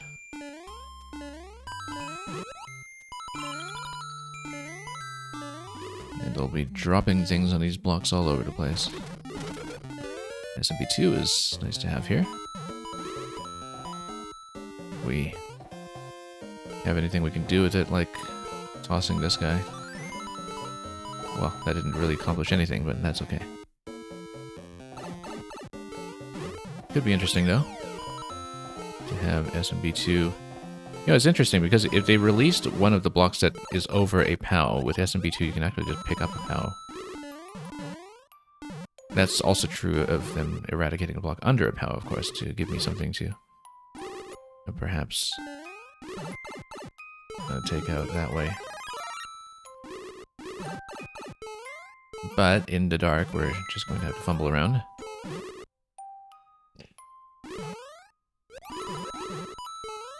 And hit what we can. Give ourselves a little bit of safety. Whoops. That was a bit risky. Let's not do that. Okay, unfortunately, oh, we should have gone for the left there, but if we keep this, we might get a progressive SMB2 mushroom at some point. Again, with us not outright killing something on a jump with the SMB2 mushroom, that actually might be potentially a problem.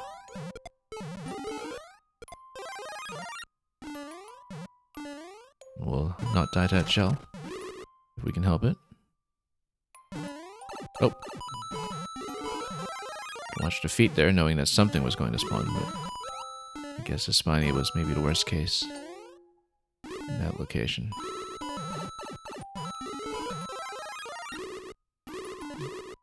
And progressive SMB2 mushrooms, if that's what they are not really happening for us, but finally we do have one. And I guess we should go through the doors, but oh, the doors are just meshed as a reset or something. Whoops. Because of course you have the pipe exit down below, so does it just drop you through? It does. So let's just get out.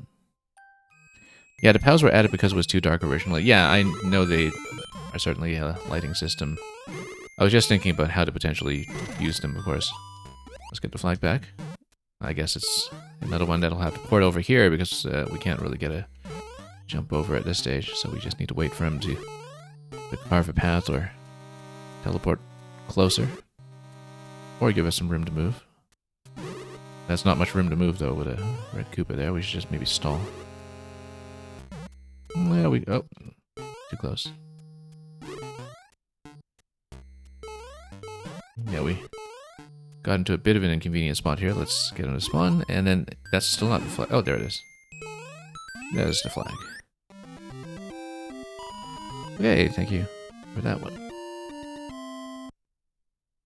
Yeah, I guess the reset does clear the screen, you're right. If you're obstructed at the exit or something.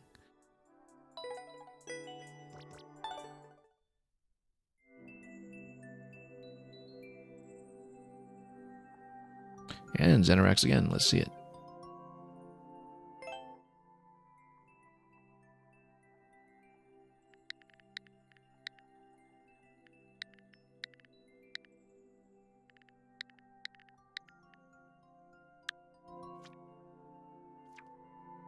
Peas and carrots. Puzzle and challenge room cores collect all red coins. Looking forward to it.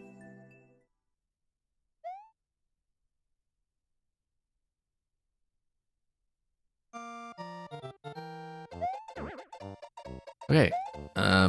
Yeah, sure, let's bounce over here.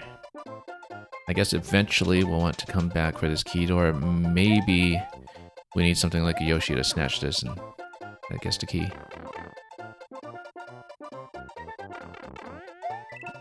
But yeah, I assume the Piranha is holding the key, and we'll need something with that. So, Thwomp is going to hit the on-off, but then what does that do for me? We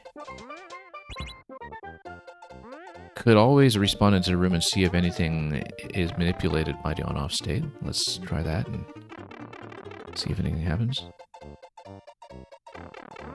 Nothing really. We don't. Oh yeah, we can just spin jump on top of the Thwomp, but we don't have a good way to get around it unless we are on the right side of it here. Okay, there we go. And we just need to get over here. Whoop. There we go. Can we wear this as a helmet? I'm going to try it. And And then we have a checkpoint up above. Now, we do have damage boost nets available here, but I don't think I'll necessarily want to use a door on top of that, though. That's interesting. But the stars inside maybe indicate to me that there's a star on the other side of the door. We don't really know.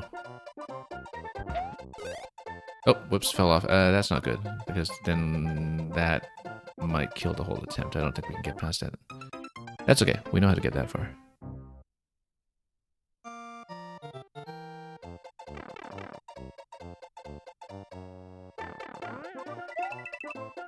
Okay, let's get around. We probably could have snuck under for the first bounce here, but give us a bit of a push. Whoops, overshot. That's okay. We'll just hopefully have time to grab this like we did last time, and there we are. Okay, this swamp.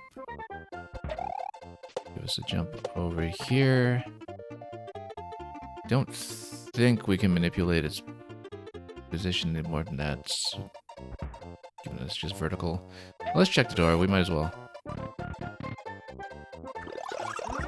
And okay. This may or may not just be a little trick room here. I mean, it's all obstructed on either side, so of course we wouldn't need to take damage to get out. Perhaps unless, of course, there's something interesting going on with keys, but that's okay. We'll just get over this way. And that is a checkpoint. There will be a coin collection at some point, but we don't see it yet. Looks like we have a couple of different rooms to choose from. Let's go right to left, or left to right, rather. And also check what's up here. Not much. Yeah, okay, so 4 rooms, probably 4 coins. That'll account for the key. So it is, I guess, not in fact. Oh. Oh, we missed a chance to get a helmet here, unless... Yeah, it is not in fact a piranha plant holding the key, perhaps, but... Whoops. We're at checkpoint, we can do this. Blitzclock, welcome. And hopefully we get to you quickly enough today. Yeah, it's the level arts there in the...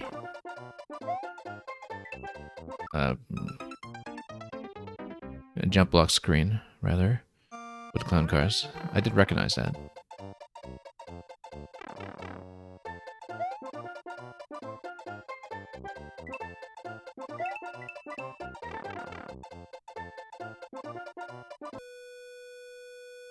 Okay. Let's just take it now. And then just bump it. And then just go around. Looks like there's an exit through this pipe, so let's just do it.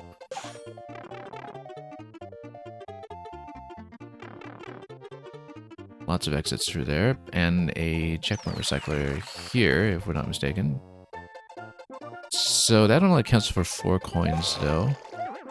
And so, yeah, there's nothing in there. If it's 4 different pipes, it counts for 4 coins. We don't want to kill this. We need to ride it. And we can't... Well, I mean, we can always just reload through the room if necessary. Whoops. No, that's a bad idea. That's a bad idea. We recycled at a checkpoint. Actually, that's maybe not great, because we need to redo the whole original sequence then to get up to the shell again. Blitzclock, before you add your level, would I be curious enough to find out what kind of level you'd make if you attempted to intentionally make a hot garbage level? Yeah, I'm fine with that. We've seen people do that before. Oh, whoops. Shouldn't have come up here. So we recycled through a checkpoint at the start, which keeps the coin, but is a bit of a problem in that we no longer have to spy any helmet available for other rooms. But I guess that's what the little damage check at the star segment is for, just to work as a bit of an item reset before you get back to the first flag. Also, we never checked this door. We don't know what it is. On-off switch, okay. Oh, okay, no, you need to lead something over then. Oh, yeah, you need to reset this and you need to escort a bomb so it is actually able to walk all the way across.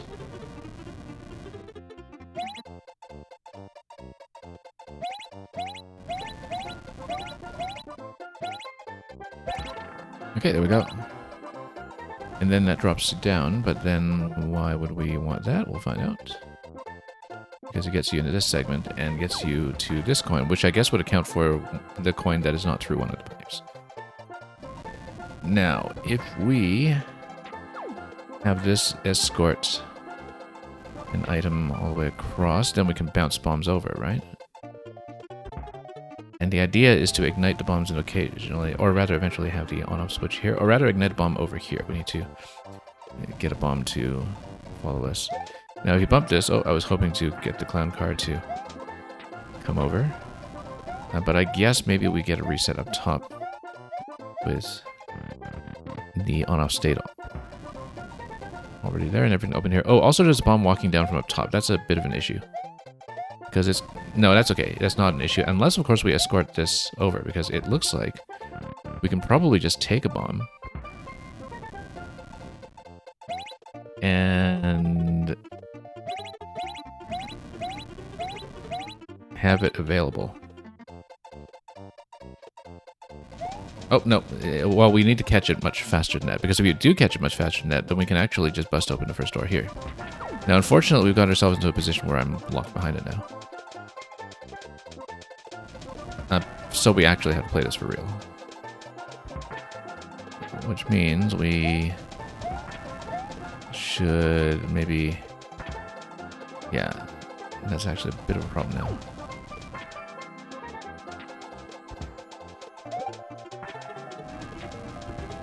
Okay, I think we can't win in this position now. Let's take a hit. Trying to find cheese and found death. Well, you know, if you follow the bomb closely enough, I think it works. If we're able to do so. But yeah, now we know how to go back to that room at least, and we can do that. But you need to do it twice to really have it triggered properly, so... So this was just through the door on the right over here, so we'll try that. Looks like you're saying, what's funny is that every streamer you sent the hot garbage level liked it. Well, maybe it was the not so smelly kind of garbage. Or, more probably, streamers have seen worse when it comes to garbage that was maybe not so intended.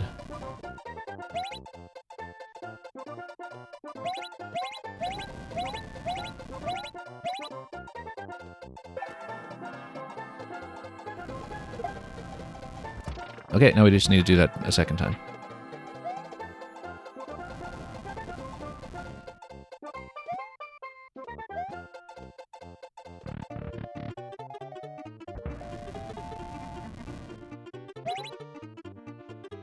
And we'll walk it over. And follow it closely. Hopefully we have enough distance on it here. There we go. And let's not die to the fire, obviously. Oh, it would have been nice to have that pick up a shell to give us a shell over here. I think it could have been done, but maybe not. Ah, okay. So, let's see how doable this is. Because we would need to send this up now, wouldn't we? Okay, there we go. Now, why would we want to open up that block down below? I don't know. Yeah, a little bit of cheese pizza wouldn't be this stream without it. Unfortunately, we have to make it back to the other flag to recycle this checkpoint, so we need to not die to the bombs. We're on 3 coins. We have a whole bunch of top pipes unaccounted for as well. But I guess that was a red pipe segment in that room, right? So maybe we should check the pipes that are not red in case those are the correct path for the other 2 coins. But it's because it seems like we made some kind of skip or something. Or an alternate path, let's say. Okay, let's not die to this. Or to this. Oh, that's bad. No, we can just step on this. Okay. Let's drop it. Same idea as before, we just need to get past the damage check over to the checkpoint without falling down in that particular position, because that would have been terrible. Let's check blue pipe and yellow pipe. We'll see if those account for the coins, because, again, red seems like it's taken care of. And we have checkpoints on 3 coins now, so we are in a pretty good position. So we need to not trigger the P, because that drops everything. Unless we just run across and try to hit the POW in time. Which also works. And then that's going to cycle us all the way back. And checkpoint on 4, that's good.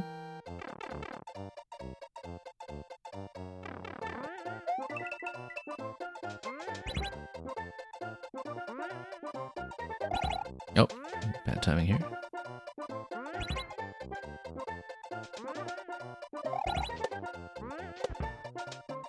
Okay. We got checkpoint after 4, so we're fine. Probably. And again, we'll check the yellow pipe before red.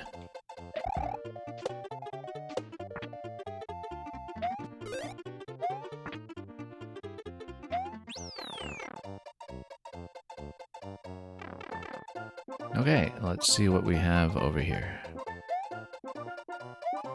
Oh, nope. Let's not do that. That's okay. Again, checkpoint after 4. We're fine. Yeah, was a bit of an issue that after 3 coins we had not come back to this flag and we had not refreshed it, but that's okay.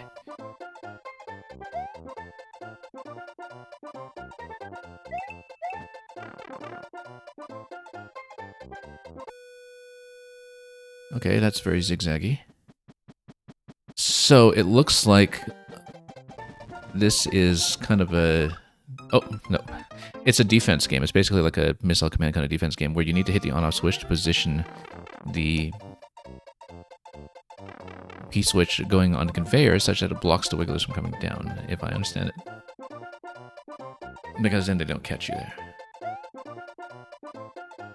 So yeah, I saw that it was a switch that was used for positioning left and right. I just didn't see until too late that the wigglers do in fact drop off the bottom, so... Catch. Catch. Catch. Nope. Oh, that's a problem. Well, so much for that. And yeah, you just need a bomb to eventually get into a position that's going to take out the block obstructing in the bottom right. Very nice implementation of that kind of minigame.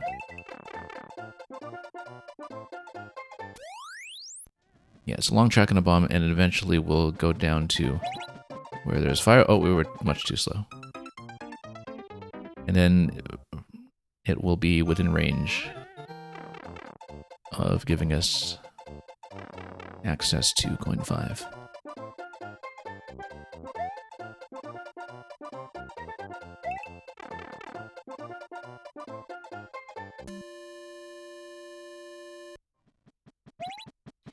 Yeah, so we'll go for this right away. And then we just need to do multiple taps to get in position. Oh, no. Shouldn't have tapped that one.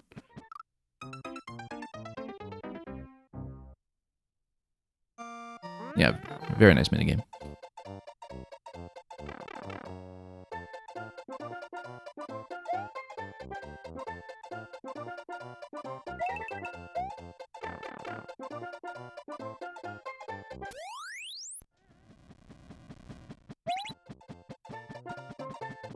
Let's catch it with the shell.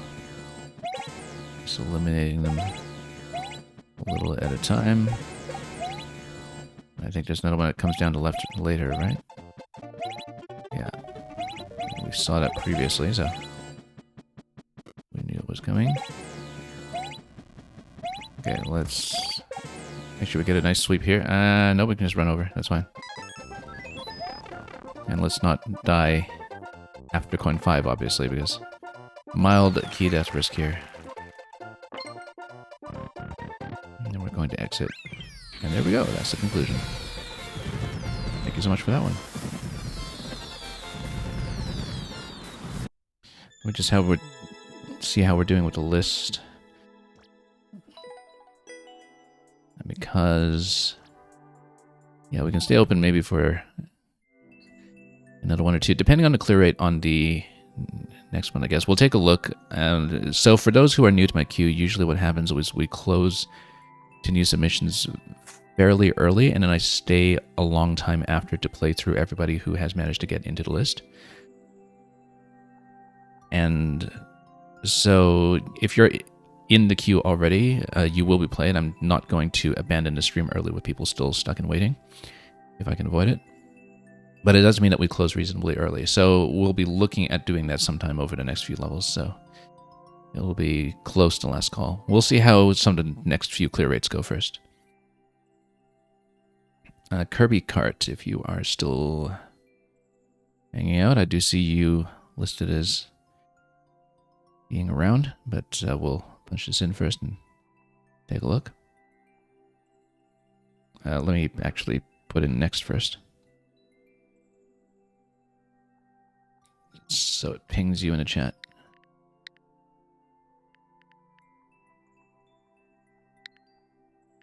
Okay, whoops.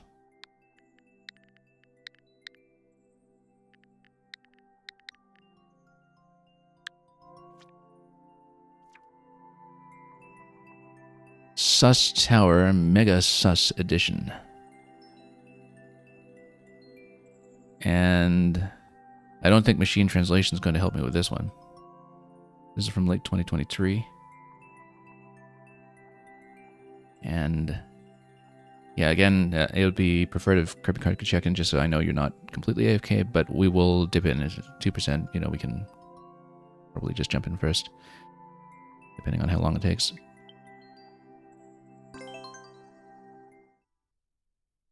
And yeah, probably in another level or two we'll start closing up, so we don't run excessively long today. Oh, very fun. This massive stacking mechanism here. Wobble. It's nice to see this kind of thing. It's the kind of stack that I think not a lot of people figured out how to do in Maker 2 because, you know, in some ways Maker 2 was a bit inflexible with stack management compared to Maker 1, but I'm glad that with the whole spike top walking pattern, this was really fancy to look at. Very creative. And I guess we will actually need to jump around into that slot here. There's a lot of entities for one enemy. Oh yeah, but it's worth it. There's a massive tentacle coming out of the lava.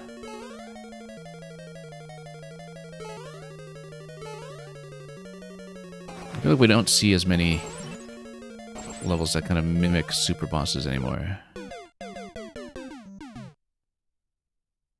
I feel like that's gone a little bit out of fashion from what we've been seeing, which is too bad.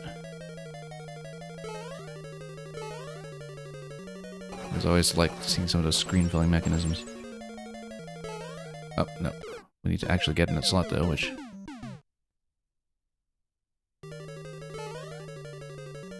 is exactly the kind of thing we're not good at, but we'll see if we can manage. I wonder if there's a reason for the icicles to kill this one. Probably not, given that the ones on top, the middle, are nothing. Yeah, and it's a hard ceiling anyway. We just need a good landing here. Nope.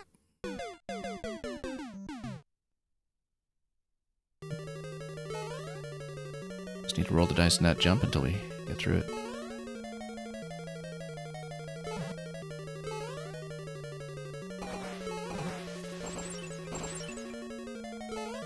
Nope. Just kind of need to curve into that slot, that's all. Do it a lot better.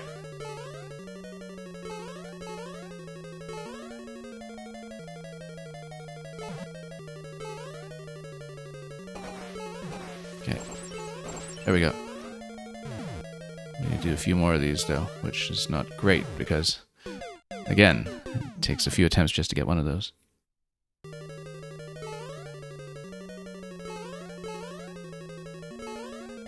We'll see about some of that precision and consistency here.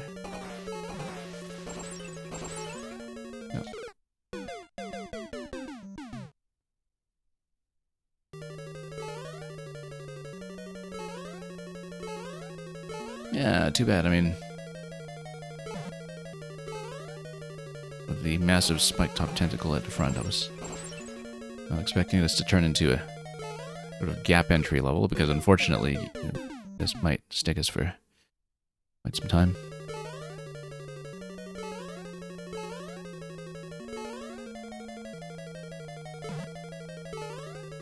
But we'll try to get it down properly. Nope, too high. Yeah, you kind of need to fall into those, basically.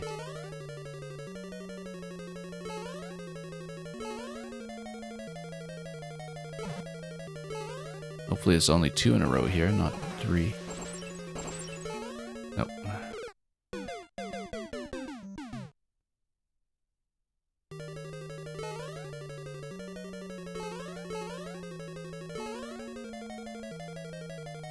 And other people who actually play Precision know how to manage this kind of thing much more successfully, but... Whoops.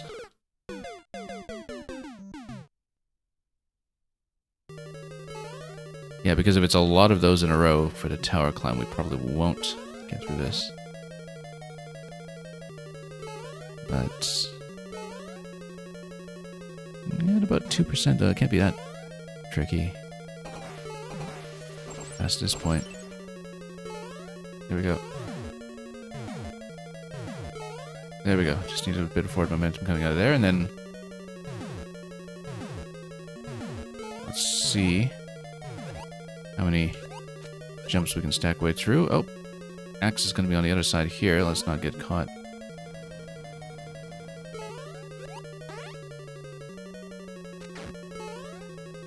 Alright, so what's this all about? We want to dodge the mushroom, right? Because otherwise we kind of get squished. Nope.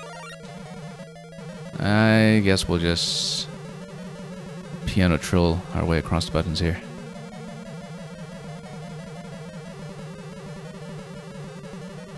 Yeah, it's not too much button spam. So what I'm doing is I've just got index finger on B, middle finger on A, and then it's very ergonomic to just piano trill your way over. So that wasn't too bad. I mean, yeah, and then we wouldn't want to get caught by this kind of thing without a mushroom immediately. That's one key, but we'll almost certainly need the second one here, so let's just do that. And then we need to get over to flame for the axe over here. Any other surprises? I don't think so. Except we need to be careful with the P switches so they don't block us off. So let's just get under there and we'll sneak under the axe. Oh, there we go. That's momentarily alarming. Yeah, because of course it's the platform under the axe. It's not a semi-solid, so... okay, we got it.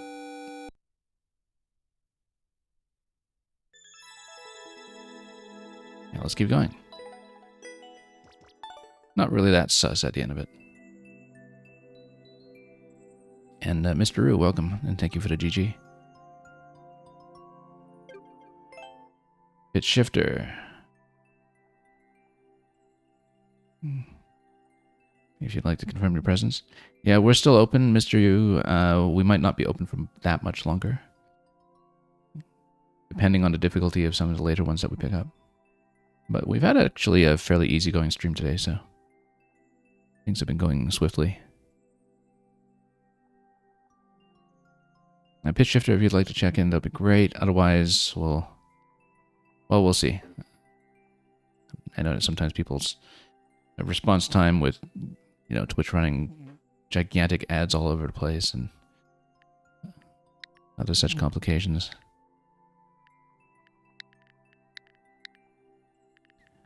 Things can be delayed, and pitch shifter has been sending us relatively gentle levels, so if it's another music scroller, we can probably get through it quickly. Pegasus Fantasy, drums by Catherine Beathard, who's been doing a lot of loops for various other levels. Alright, let's take a look. I guess we'll point the machine translation at this as well. Have you ever felt the microcosm? Apparently. Okay, let's see it.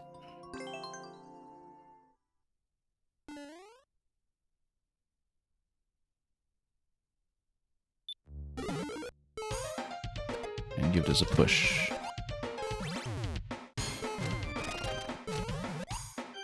Get over to Boom Boom, and then this is going to be a jump over, no doubt. And totally overshot.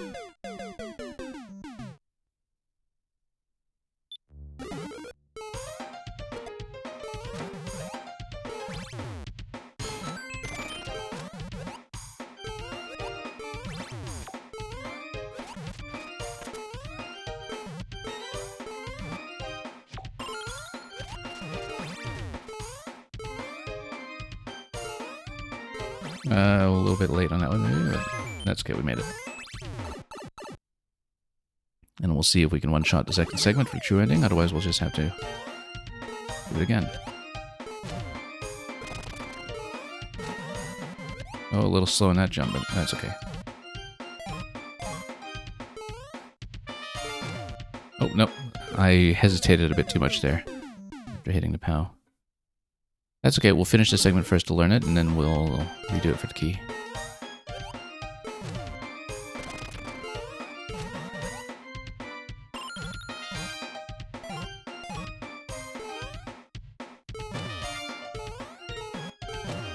And then, yeah, we need to be fairly swift about that series of jumps there. So we can drop in immediately.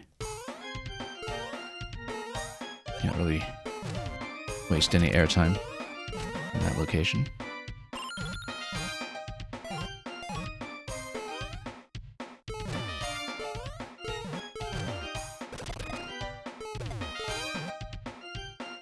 Kick this over for this jump here, and then...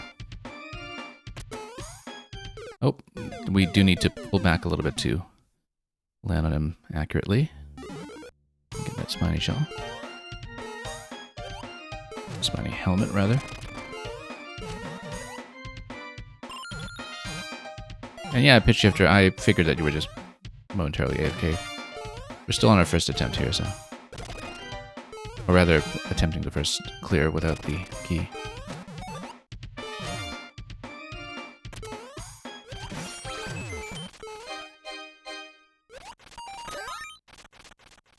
And yeah, I think this should be doable without too many attempts here. Let's head over to the bottom.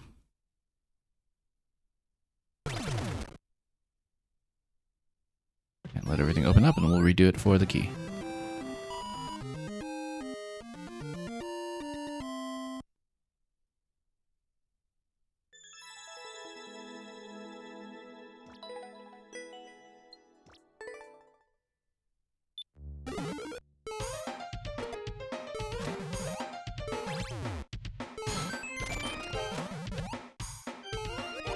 Okay, probably shouldn't have bounced to Boom Boom, that's okay. Didn't delay us by too much. And again, we've been overshooting the Lemmys quite a bit. I don't think I do know this song. I think you might have to give me some context.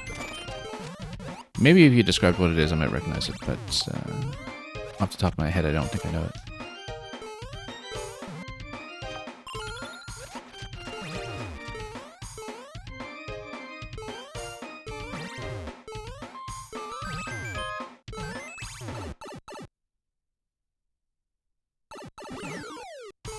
Okay. Let's punch it, and then... Yeah, again, we kind of know what the risks are in this segment. Just need to keep jumps nice and low.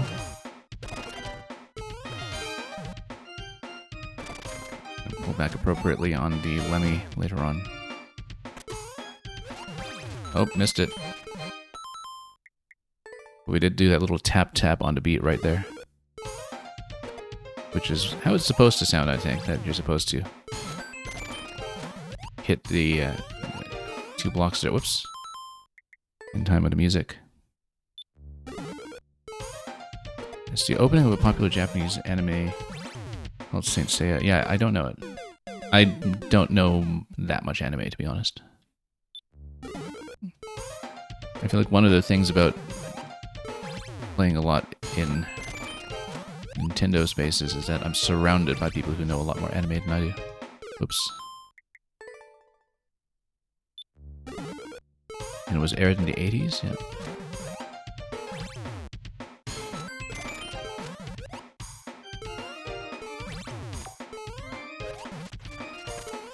But yeah, I think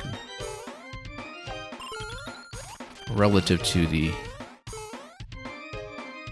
mean of people who follow Nintendo games as closely as I do, my anime knowledge is definitely below average.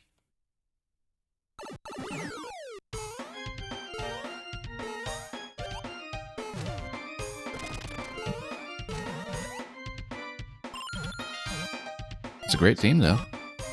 No mistaking that.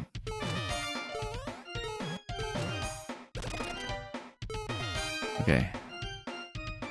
Make sure we don't pull back so much on the Lemmy that we miss the shell. And then we got it.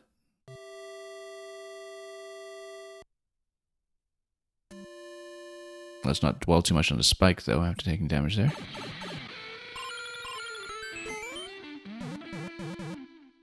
Oh, there's a timed on-off switch, though, right? Yeah. I completely... You see, I remembered that, too. You know what? Let's clear it properly. If I can do it quickly. I mean, obviously, we've done the course. We got through the door. We don't really need to redo it just for style, but I feel like we can't leave it on that note. Yeah, because I remember that it was the bomb there that does the time switch. I just didn't think that we'd fall to our doom. So I thought I'd risk bumping around a little bit up top, and that didn't go that well. But yeah, we won't spend too long on this because, you know, I did actually show that I could get there.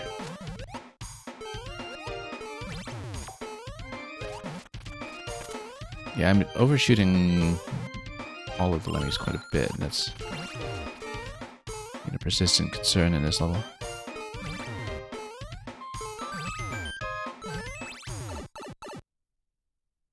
But we should be able to recover our position quickly, I think.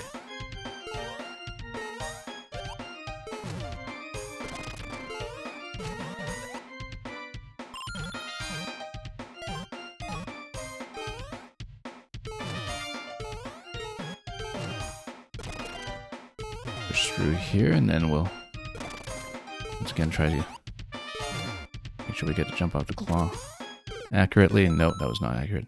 I keep thinking I have to pull back a bit because the thing is we've been overshooting those so much. And I just have to do it properly.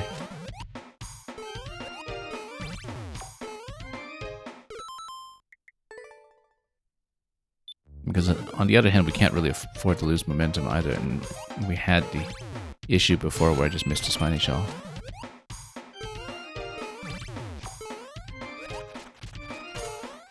Yeah, just need to control the jumps a little bit better while maintaining forward motion. Don't know why it is I keep missing all of those.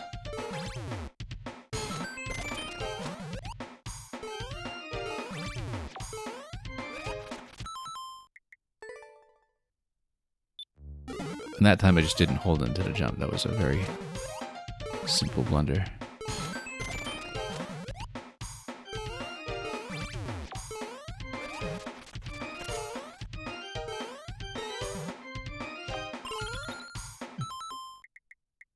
That's been a bit of a problem. I don't know what it is that's making me jump over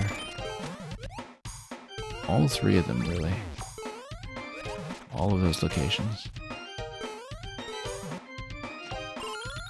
The coin does give you a pretty clear signal of when to jump, too. We just haven't been doing it.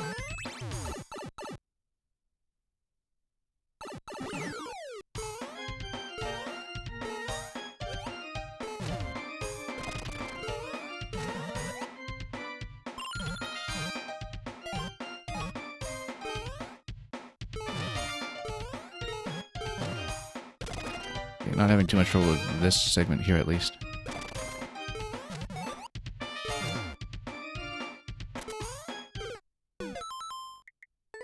Once again, just overcompensating a little bit. I know I need to let up. I can't just do a full jump into that swing unless I do it maybe slightly earlier.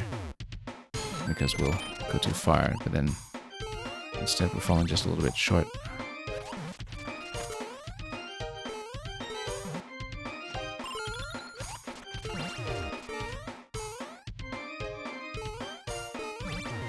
Like we're going to be stuck here for a while just because of that mistake at the exit earlier, but that's okay.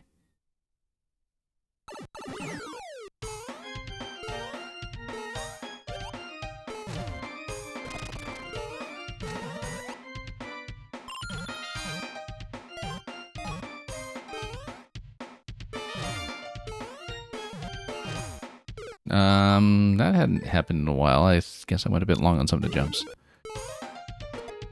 That was one of the first mistakes we made there originally, but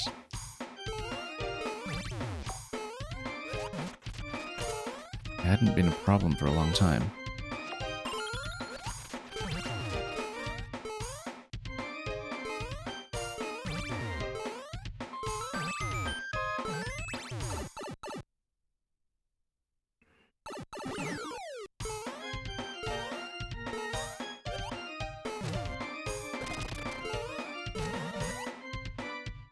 Okay.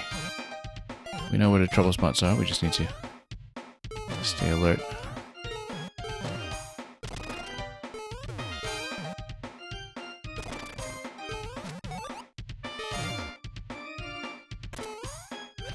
There we go. As long as we can get out of here. And you're saying this is the run. Well, let's actually get through the end screen first this time, before we speak too soon, and avoid the temptation to just play around the title image. Because I knew exactly what this looked like, and I remembered it. We just messed around with it anyway. Anyway, that's a win at last. For sure. For real this time. Swamp Father.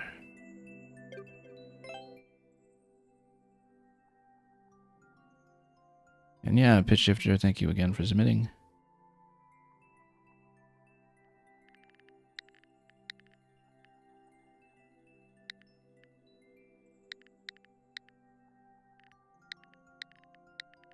We'll wait for Swamp Father to check in because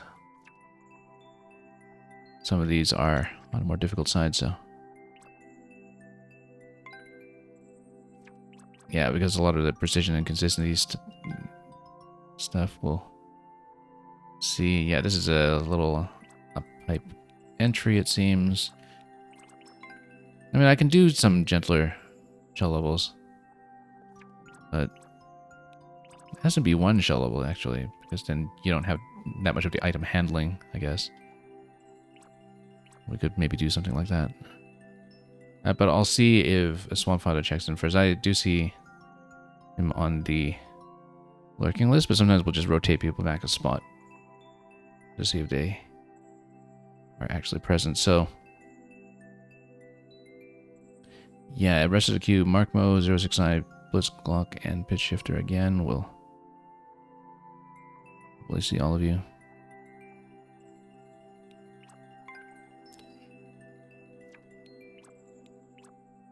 Yeah, this is kind of like a little precision light by the looks of it.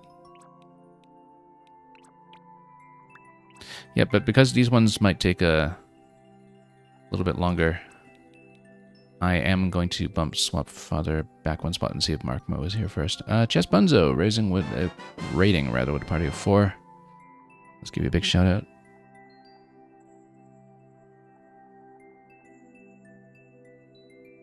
Yeah, I know you were doing some crossword runs over there earlier.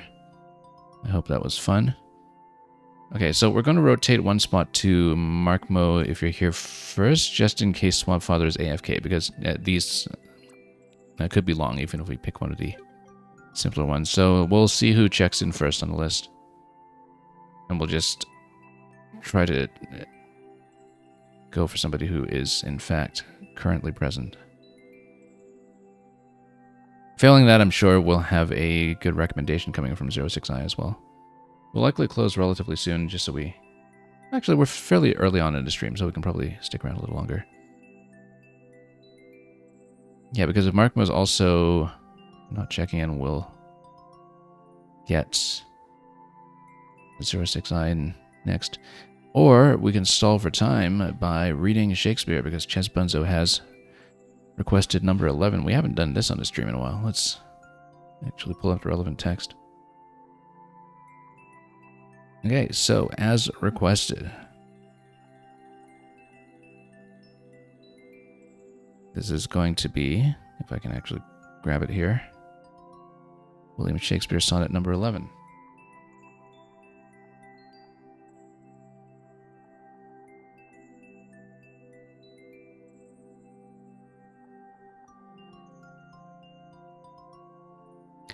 As fast as thou shalt wane, so fast thou growest. In one of thine from that which thou departest. In that fresh blood which youngly thou bestowest, thou mayst call thine when thou from youth convertest. Herein lives wisdom, beauty, and increase. Without this, folly, age, no cold decay. If all were minded so, the time should cease, and threescore year would make the world away. Let those whom nature hath not made for store, harsh, featureless, and rude, barrenly perish. Look whom she best endowed, she gave the more, which bounteous gift thou shouldst in bounty cherish. She carved thee for her seal, and meant thereby thou shouldst print more, not let that copy die. And Markmo is in fact here, so yeah, we'll bring you in first, since I think Swampfather may or may not be AFK or dropped out. So we'll bring your code in first. So thank you for checking in. Let's take a look. And yeah, Chess Benzo, thank you for keeping me on my toes when it comes to actually still being able to read words. And I hope the crosswords were treating you well today. I did see that you were solving them on stream earlier. Is that a 5 or an S? Well, I guess we'll go with 5. Can't even see it on my screen. But Markmo, here you are.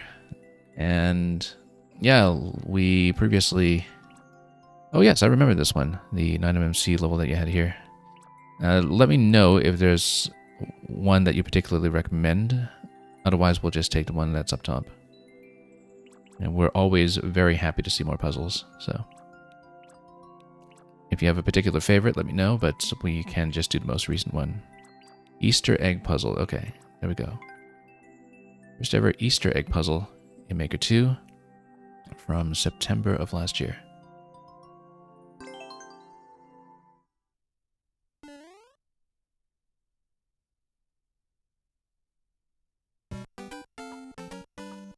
Okay. Oh yes, this is the mechanic that emulates the warp whistle in the warp whistle passage, rather, in 1-3 back in the original Super Mario 3. This was also present in Mario Maker 1, where if you crouch on it for long enough, well, you don't drop into the background, but you do get a little bump, and so it is possible to maybe slip into the crack here. There we go. And, oh, we didn't even look at the platform connected or one up there. That's okay. So we just kind of need to do it down diagonal when you do hop up. There we go. And then we can loop back around, but why would we when we can hit this instead and open passage with a mushroom? Interesting. Because I guess mushroom would allow you to break the block on the right, except... Well, let's take a look at this, because if you crouch, are you actually able to get through this space? I wouldn't have thought so. But maybe we can break that brick. Yeah, you actually do slip in with the mushroom, okay. I wasn't quite sure, because we've seen this mechanic just with Small Mario quite a bit. I didn't quite remember what the interaction was if you are tall, so... Let's get in here.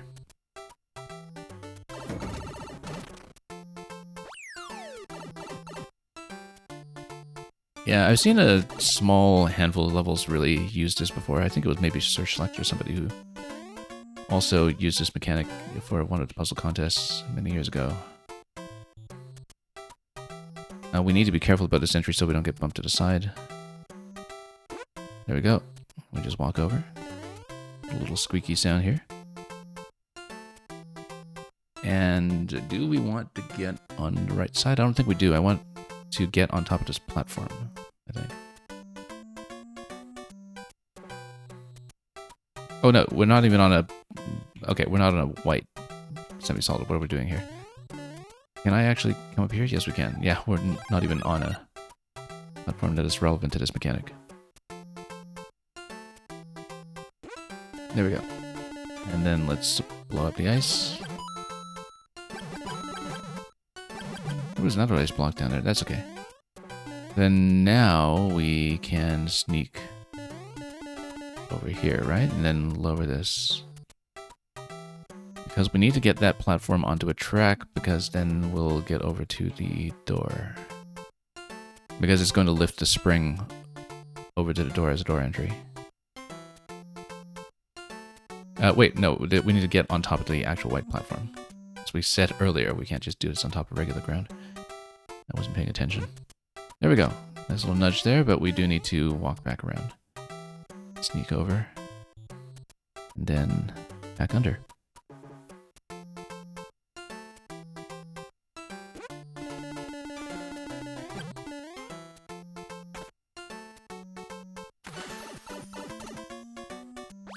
Okay, great. Let's see what else is here.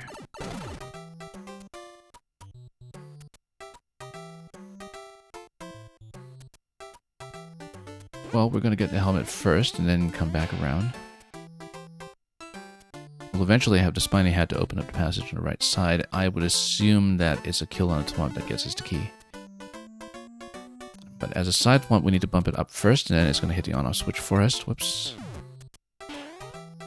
But if you bump it up too far, it doesn't quite work. So what we want to do is we actually want to use the Easter egg mechanic to bump it up very slightly instead.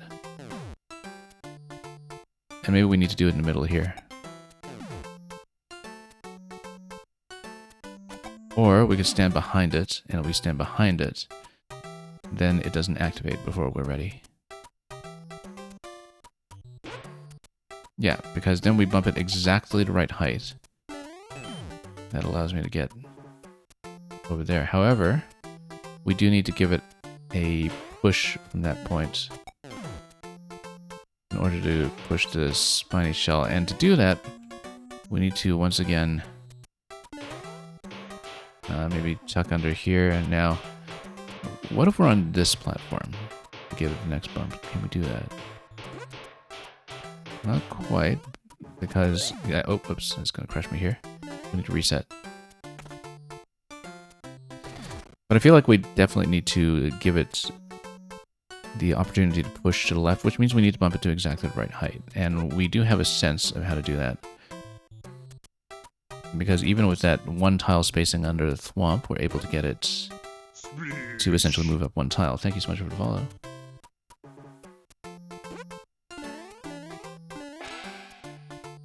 So we'll do that. We don't need to do the on-off activation this time because that's been accomplished. But we do need to bump the thwomp up to exactly the right place.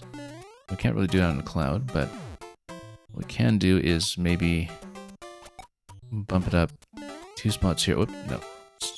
Be careful. Notably, there is a white platform over there as well. We can also bump it up on the way over, maybe? Okay, that works, actually.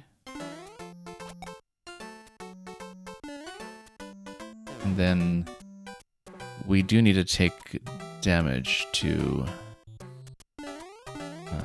have the opportunity to pick that up.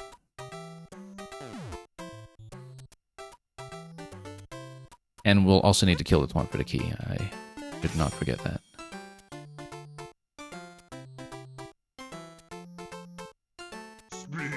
And thank you so much for the follow. Let's get around here. Yeah, really getting quite a lot of variety of movement out of the SMP3 Easter egg mechanic. And that's a win.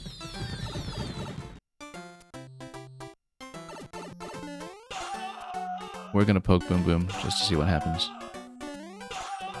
True ending in spirit. Wait, but can we get around? Well, I mean, well, no, you just touched the flag, I think. There we go, but we'll bounce through it properly. I guess, yeah, because you can get on the other platform and you just run across.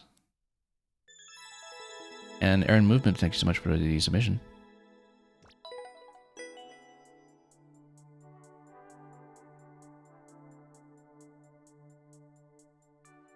So we'll do second and final call for Swamp Father.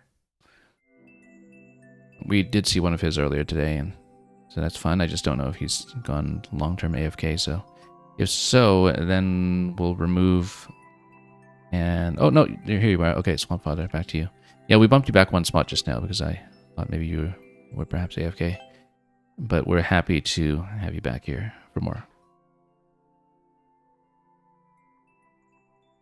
So let's get back into the code that you gave me here.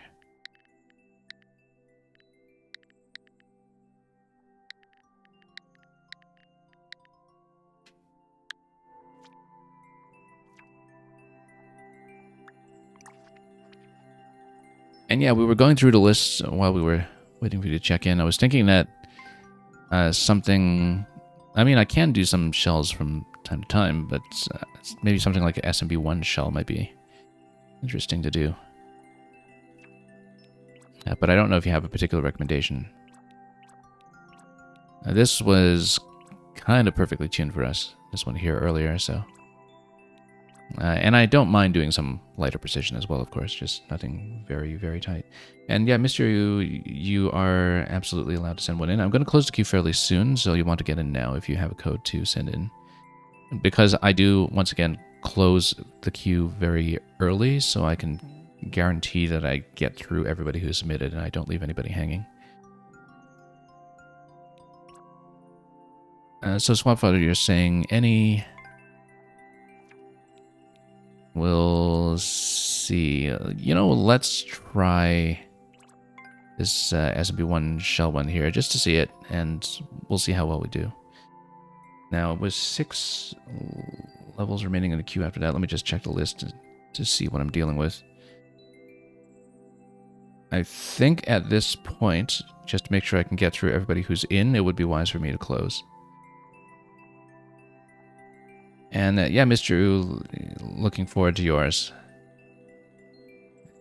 You're saying 14% first half and second half is custom music. Yep.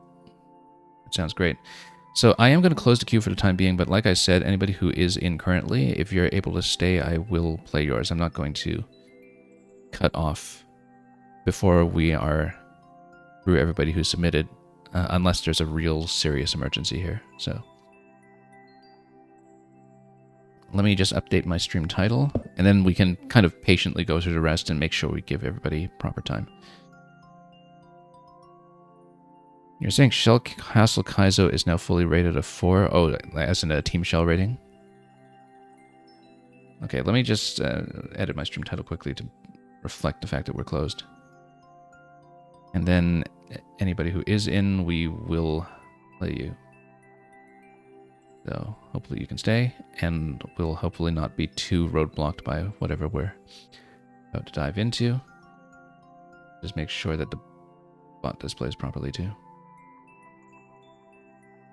Okay, so Swamp Father, let's take a look at this one. And yeah, 0.75 with shells, but with SMB1 shells, let's see how we do. Because then at least we don't have too much item handling or throwing, so we'll see how well we can aim. Reach the goal without landing. Well, we need to actually tap it first.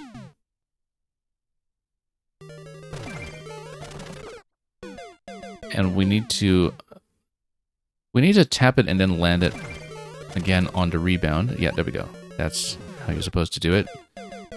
But then we need to kick the shell over to the right to spring it. So we can't just cut it off like that, right? Well, you know what? Let's make sure we know this mechanic first before we... And then there's a reset door here too, which may be a practice door. That's okay. We'll practice accordingly. But it felt like we needed to bounce on the rebound and then get up to the Goomba, but... yeah, because we want to kick it back to the right. And when we kick it back to the right, then... But then we would want an additional bounce in on it, wouldn't we? Because the way I'm seeing it is that we need to kick it to the right on the way over. Or we could just swipe it this way, but then we don't get up to the Goomba. So we need... Yeah, because it just goes forward like that. Let's see. Jump at the indicator. Assisted reclaim. Okay, I see.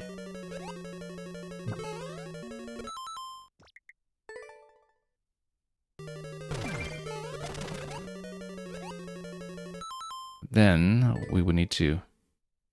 We still need to push this forward though, right? You can tell I don't do shells that often, but... Because if you... Yeah, we don't want to kick it. Whoops.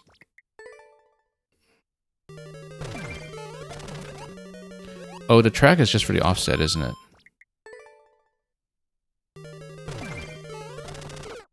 So, if we're bouncing through it, but we should be going early, right? Yeah, because it looks like we get the bounce here if we go through. Let me just try this. But then it freezes. Tracks show you that you swing up and land at the indicator without hitting the shell first. Okay. Oh, I see. If we can actually get the kick going. But then we have to hit it in midair for the up accordingly, right? That seems late on my part. Yeah, there we go. That's how you do it. That's how you do it. I just need to hit that spacing accurately. There we go. And we don't lose momentum. Yeah, because we need to nudge it from on top. Well, it's falling but not landing yet. So we just need to hit it accurately with slightly better spacing. It feels good when you do it, but we need to aim a lot better.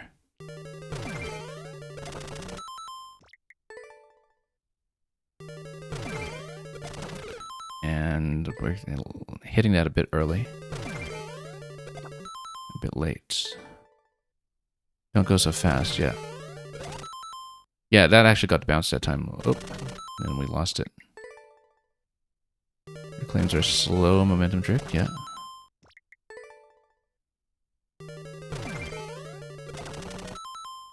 But we shouldn't be letting it land.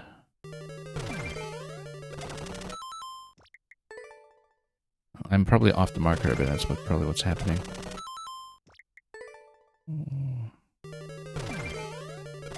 Nope. Maybe a bit too slow here. Too fast. There we go. I lost too much momentum though. I'm sometimes surprised by my success.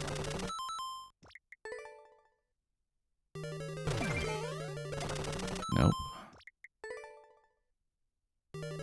Yeah, we just need to get back to doing it correctly and kind of bake it in muscle memory and yeah, full send after we can get it. Yeah, exactly. I sometimes, again, am surprised when I do get it. Again, too late on the landing here. Let's just... Nope. Need to jump just slightly earlier. There we go. And then, oh. As you can see from the animation, I backed off by mistake. Yeah, so we kind of need to arc behind it and land on it here. Whoops. If we can.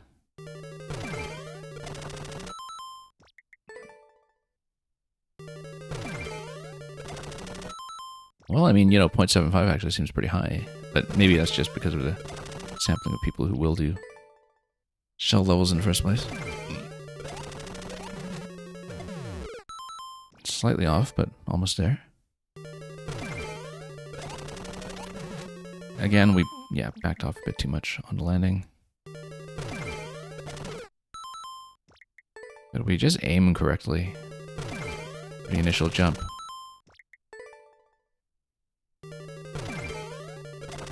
You're hoping you can get the 800 channel points so you can switch to Luigi? Yeah. Unless you can convince somebody to pay for that first, of course. Oh. We're just not consistent at all about this, that's all. Yeah, because I'm backing off slightly at first. Oh, we actually did get to jump, I think. I'm backing off slightly at first to just try to land this accurately. To curve it up, and then I find that maybe I'm losing a bit too much momentum there.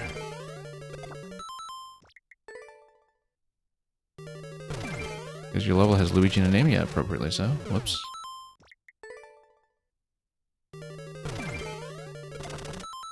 Not quite. Well, at least we know how it's supposed to look now. We just don't have it yet. Too slow.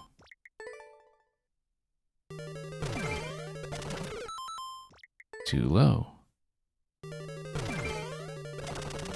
Yeah, I'm trying to go for the marker, but having a bit of trouble with it in terms of timing. And we overshot for once. That's interesting. That hadn't happened before.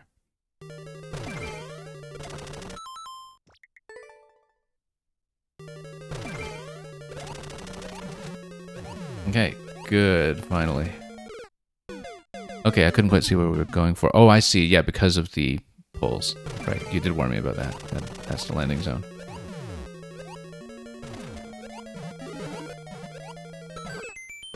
And then once again, we need to curve on that properly to get the bounce. So yeah, after the first jump, it goes smoothly for a while. There we are. And then we go for this landing here, and then try to realign a bit.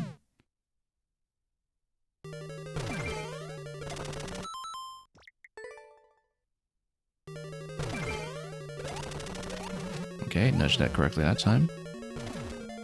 Oh, missed. This level has a boss too. Yeah, we'll get to it when we do.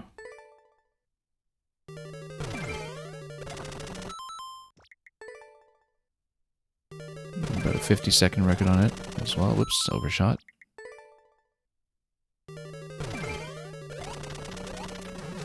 And overshot.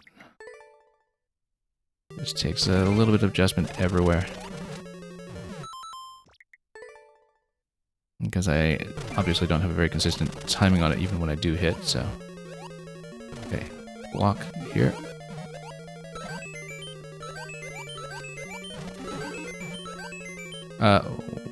I kind of expected to land on something there on the third block. I don't know if maybe something was a little bit off. Because I saw the 3 markers in sequence and I thought something was just going to project up there, but maybe we missed something with a shell. But yeah, a lot of this comes together quickly when you get the initial hit. It's really the big roadblock early on. Oh, too far.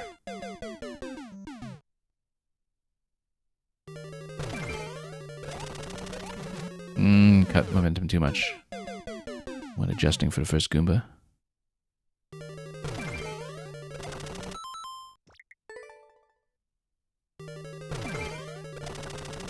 A little bit too low.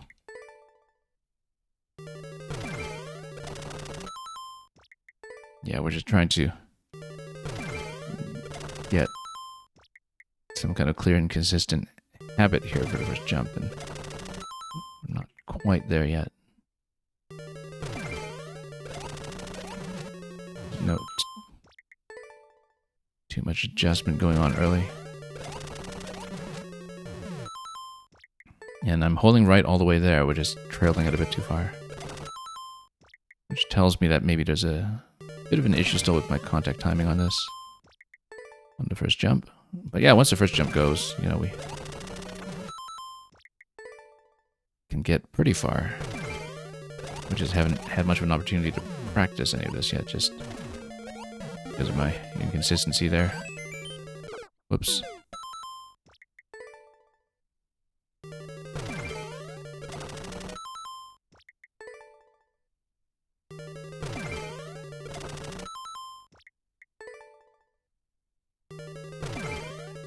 There we go.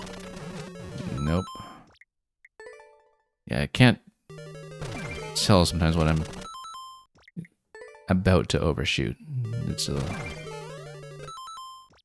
matter of just having the right timings when entering to begin with. Whoops.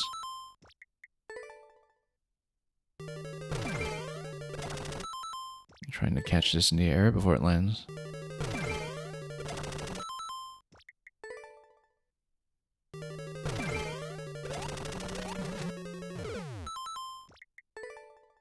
We'll see if we can do it.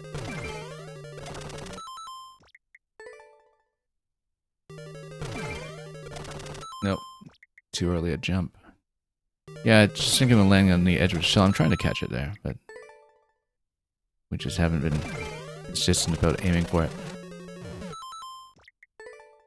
And obviously we have a slight timing issue on that right afterwards. I was landing a bit too far on the left of the Goomba to begin with there. That was part of the problem.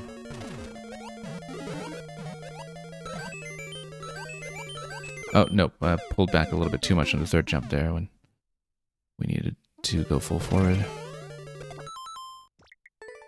We didn't have too many issues there earlier. You're saying I've got to let it land? Yeah. Definitely. There we go.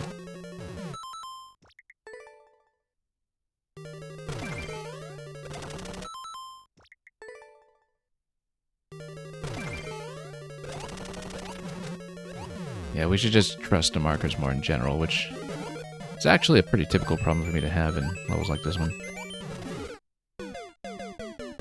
And so we're going to have Goomba to Goomba, and then there's that third marker up there, which we haven't seen in action yet.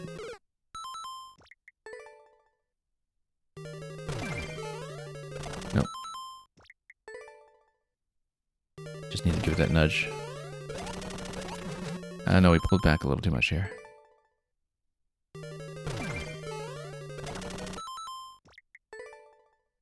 But we just need a little edge push. There we go.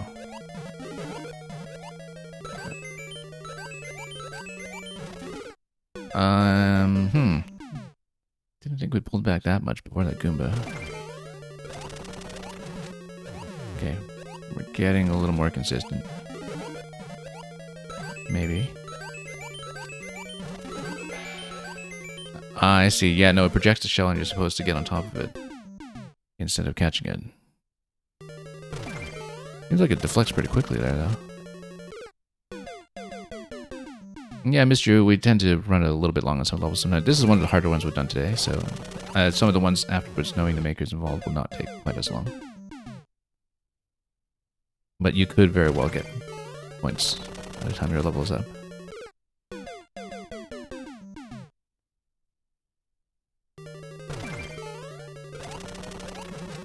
Okay. Getting this first jump straightened out a little bit at least.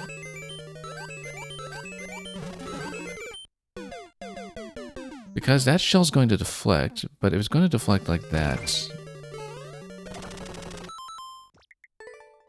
Not quite sure about the timings there, because it seemed like it was implying with the third marker there that it would land on top of it on some kind of rebound, but maybe I'm not reading that in the correct sequence then, because I do see the tracks that are kind of joining those P blocks up top. I wonder if there's a bit of an order issue that's happening there. Oh well, we'll figure it out.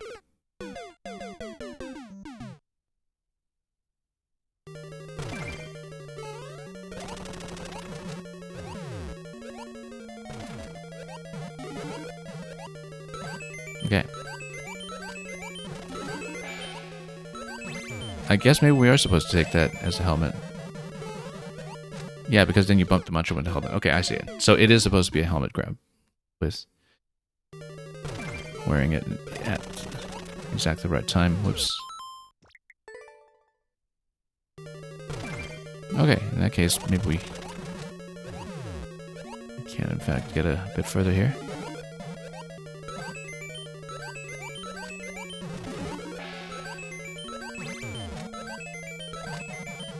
Oh. Can't land on the ground. And then we push to switch over here. And then that allows us to continue.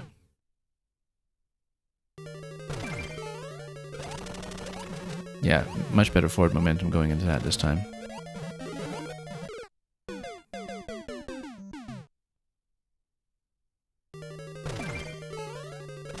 Yeah, we have a bit of a shallower angle on the first landing than we can push forward a bit more successfully.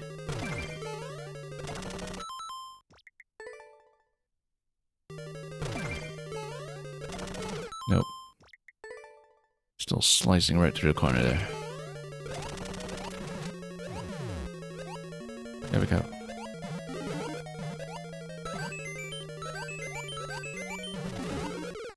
And no, we do need to catch it from underneath. So what about that curve that we see on those indicators there for grabbing the shell? It's probably some fluctuation in my own timing in terms of how we're landing it.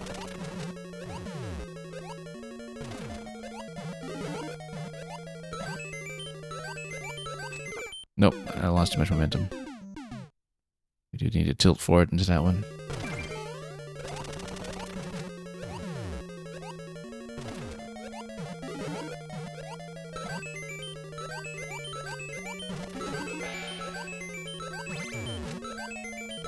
Nope, missed it. Again, we need really good forward momentum coming off the corner of that shell so we can actually do it. Yeah, a bit of a lighter jump on the first Goomba helps quite a bit. We had too much airtime previously.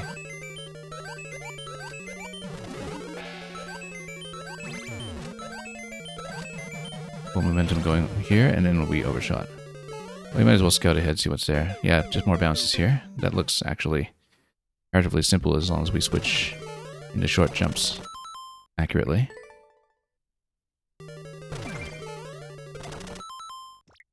So yeah, this looks doable for me so far. We just needed to sort out the opening jump after many failed attempts. But I think we finally have it in a good spot. At least some of the time.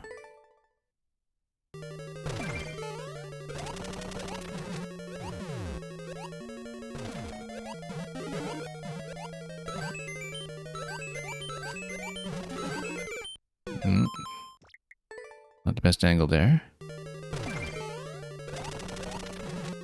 But yeah, shorter jump up front helps a great deal.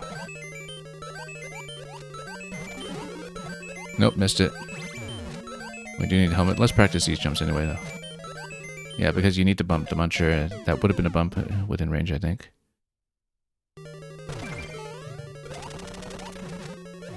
Okay, this is getting a lot better.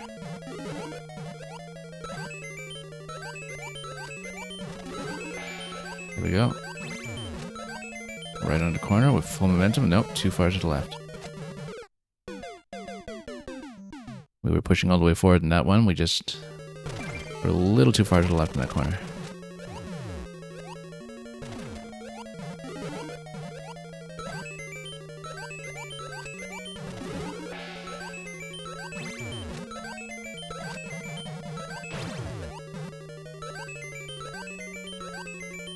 Oh, yeah, it's sort of a controlled bounce on top of those. So you don't bop your head on the ceiling up top, and you can actually give yourself a controlled fall down to the Goombas. But that's about as far as we've gotten, and that's progress, so... Making it through steadily. It is a fun level, for sure.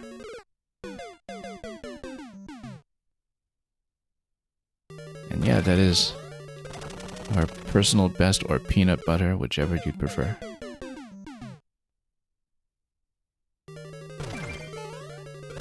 Oh no, bad landing. Yeah, we just needed to kind of understand how to visualize this corner properly and then get the right timing off of it, and then We aren't failing as much as we did before, and as quickly. We kind of have a better height adjustment on that first Goomba now.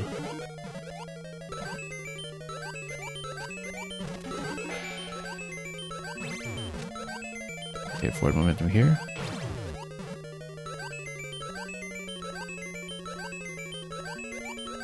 Oh, missed the question block. I was trying to hit it. I saw it, I was trying to hit. Because you do need the whole adjustment here, and then let's see what all this is. I just wanted to take a look. Ah, okay, and this is the boss fight we were talking about. Where, I mean, if you're landing on a clown card, that doesn't count as ground, though, does it? For the condition? So,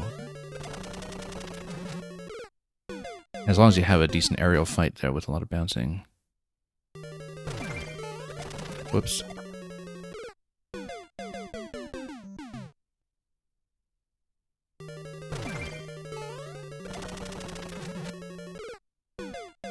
That actually gets you through a pretty big chunk. At one time.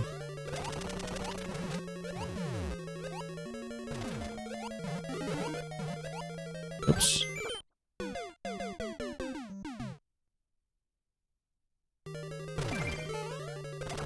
You're asking, is there more after the boss? I guess we'll find out when we get there. You're saying the switch won't let them fall that quick. Oh, the on-off switch. I'll figure out which one you're talking about when I get there.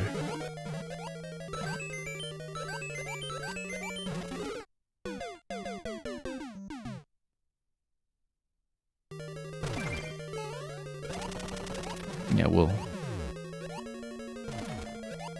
deal with whatever's ahead when we reach it.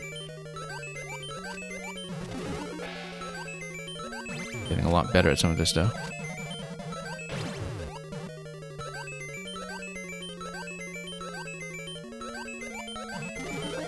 Nope.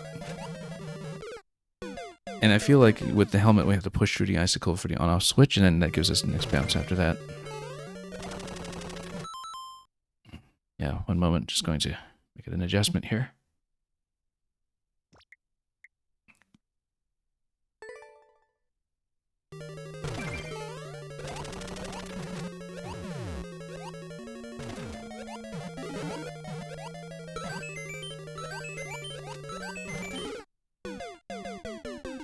Undershot that just a little bit. So yeah, you're saying there's a nigh room with some bounces and a troll near the end. We'll deal with it when we see it.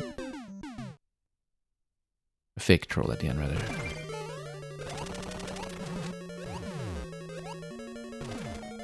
Well, we've been warned.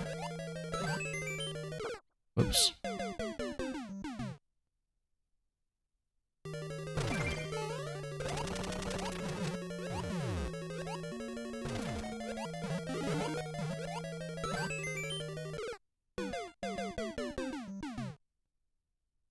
Okay, just minor adjustments at this point, and we'll hopefully get back to practicing the segment that we reached earlier.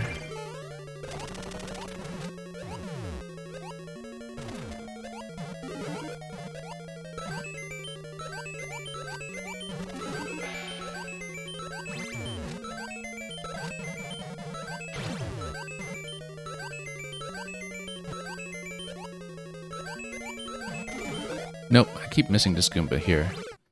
I do need to pull back towards it a little bit, because I'm already pulling back a bit towards the question block. And we're still not really getting the landing out of hitting that ceiling very accurately. Oh, whoop, missed it.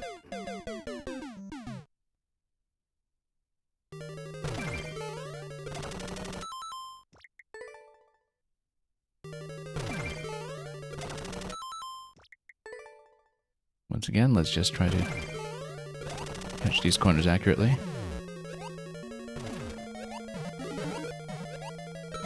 Whoops. Came in a bit low.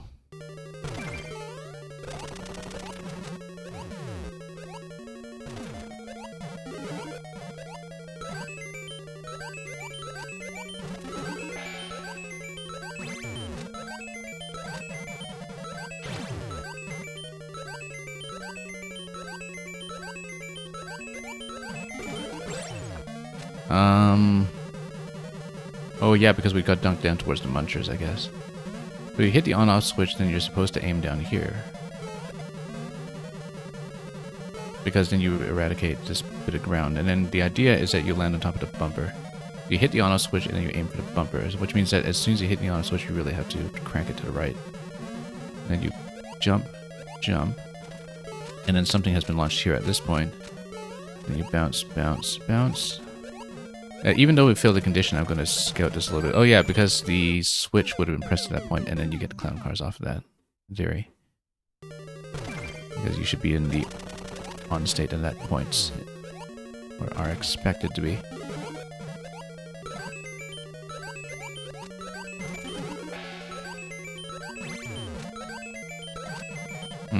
Too much momentum lost there.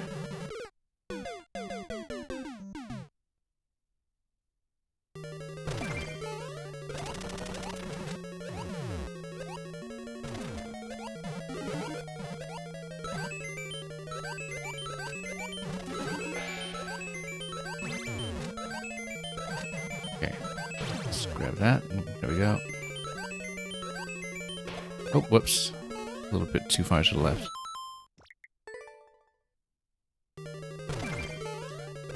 Well, yeah, we haven't really successfully reached the Boom Boom area without failing the condition yet, so still lots to do.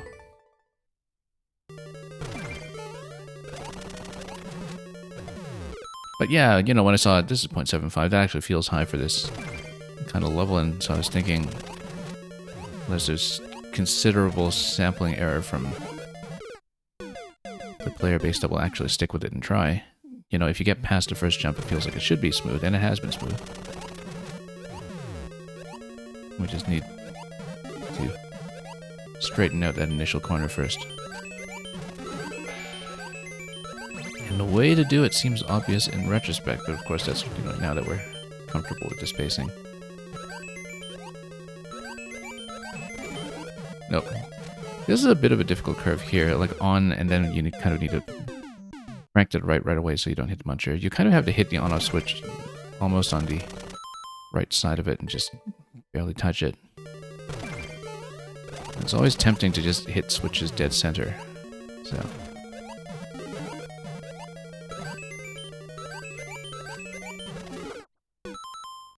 So we'll see, because it's definitely a bit of a strange angle getting in and out of that off switch.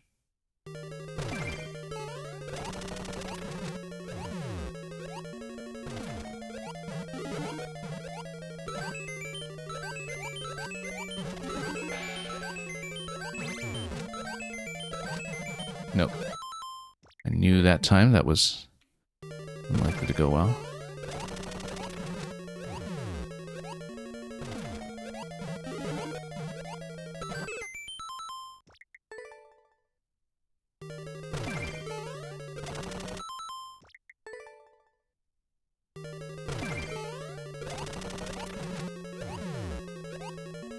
Let's keep going.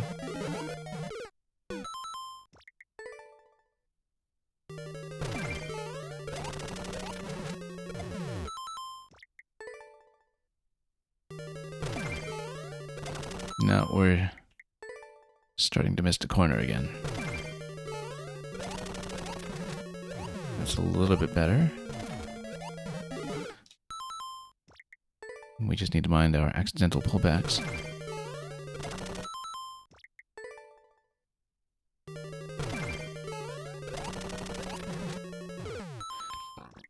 Kind of a bad angle that time.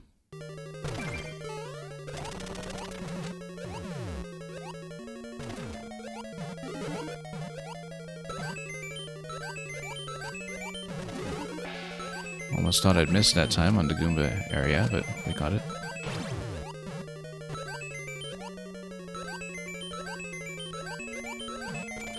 Nope, missed it.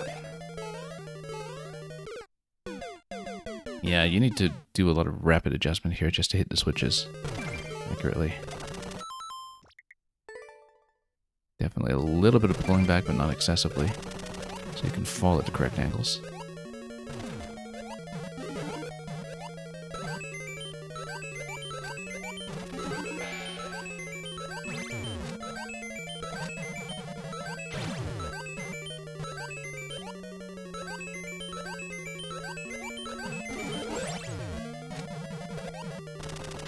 Oh, that was almost there.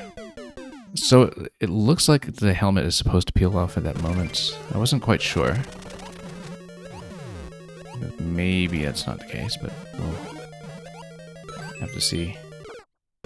Doesn't seem like anything is punishing me for it anyway.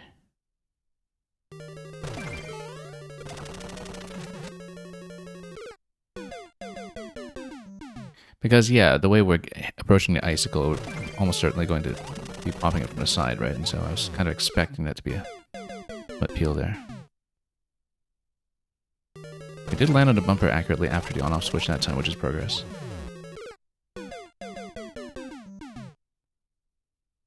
We just need to read all of the other landings immediately after that.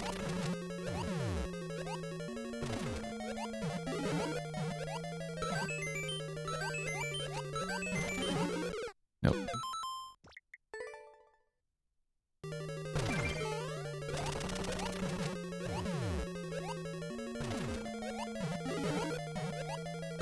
Up we go.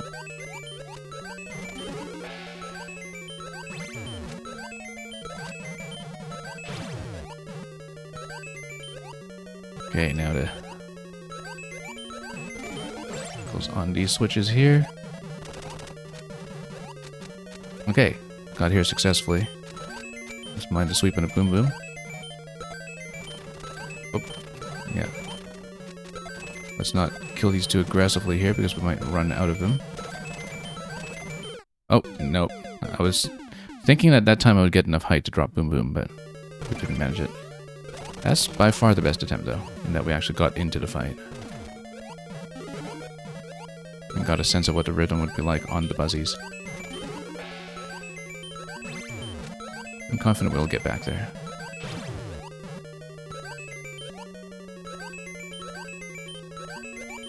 Nope. Too far to the left on this Goomba.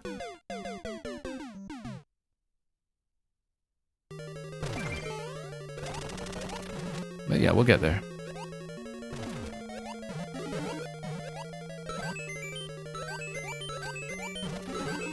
Oh, missed it.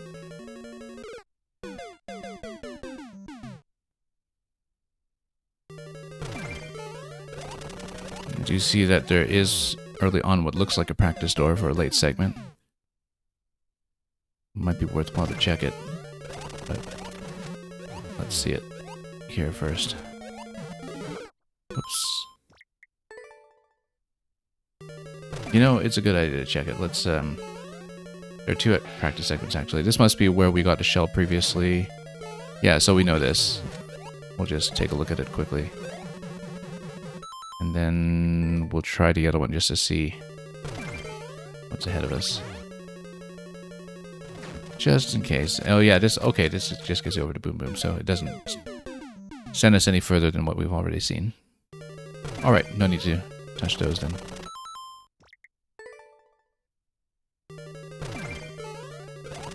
Because the practice segments are not showing me anything I don't know yet.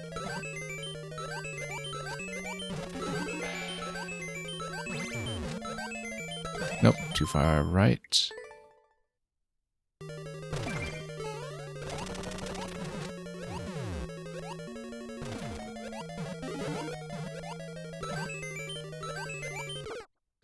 Yeah, definitely the pace of improvement is something that's kind of inherently satisfying about courses like this one. Considering how badly we were doing at the opening originally.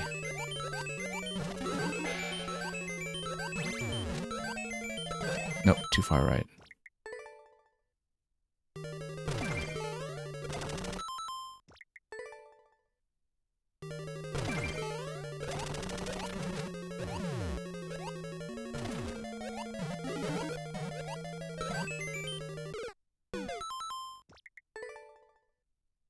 It's okay, just a lot of readjustment.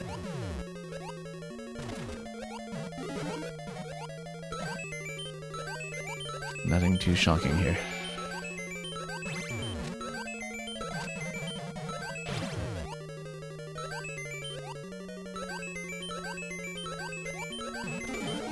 Nope, missed it. I knew I had to veer left a little bit to head to the on-off switch. We did it a bit excessively that time. Missed it completely.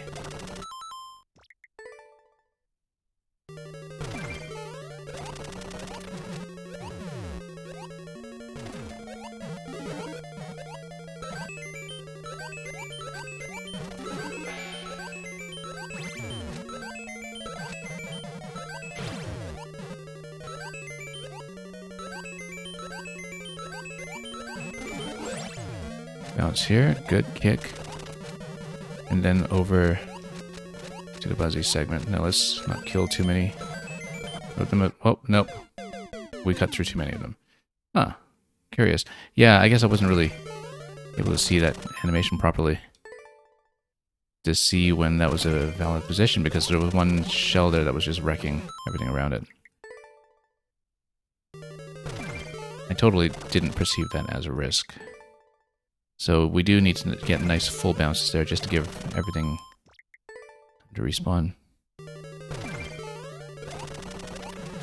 From the red pipe timing. We know full bounces should do it. Whoops. But I was trying to get in position for the boom boom and did that a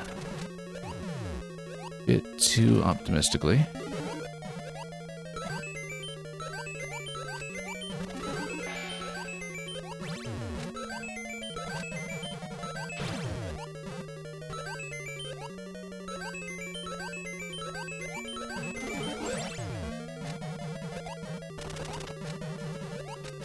Okay, nice full bounces, and we'll try not to repeat too many of these if we can help it. Yeah, once you dunk him initially... Oh, no. I was about to say, once you dunk him initially, then because he starts in that low position, it's a little easier to aim. That's usually the case with Flying Boom Boom, where it's just the first landing that's the toughest. But there we got a little bit over-eager. And we were one bounce away from getting him.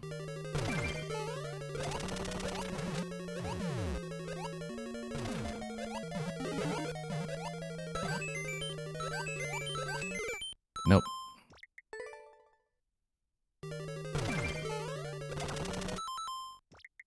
Very close, though.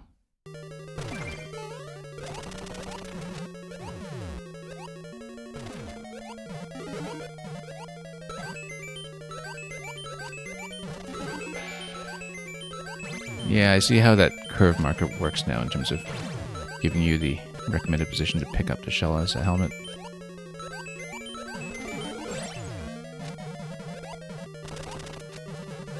I don't read indications well on the best of days, and so that definitely threw me off until we saw what it was all about, and we just missed.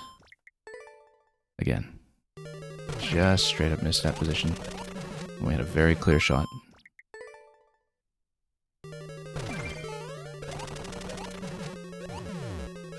We'll get through it.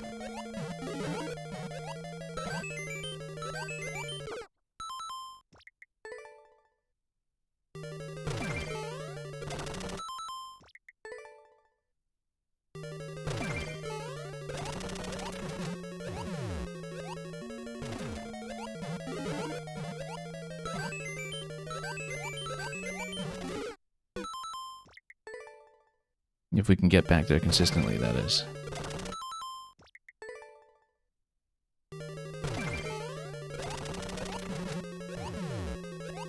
I'll try not to get too thrown off by whatever surprise comes after that.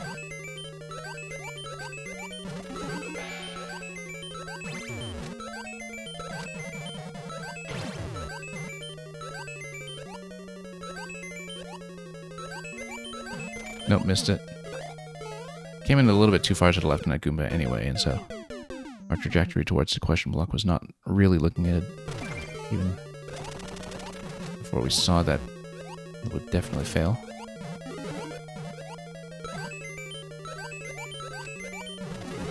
Nope. Came in too low for the helmet.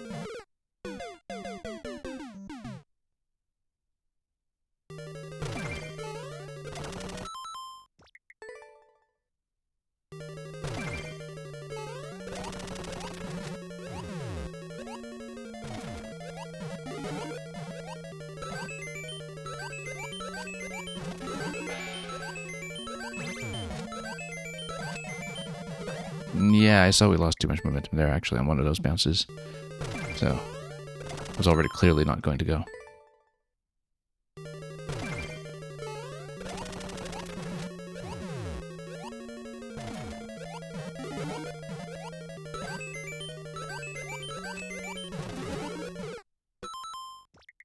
Came in a little late there for the helmet pickup for some reason.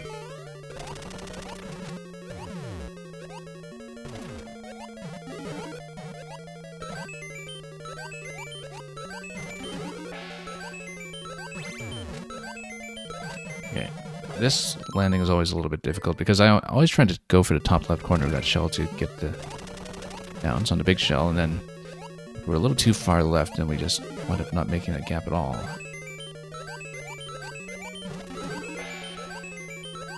This one here, we need lots of forward momentum going into it, and that sorts that out. Whoops, no. A lot of places to slip up, that's for sure.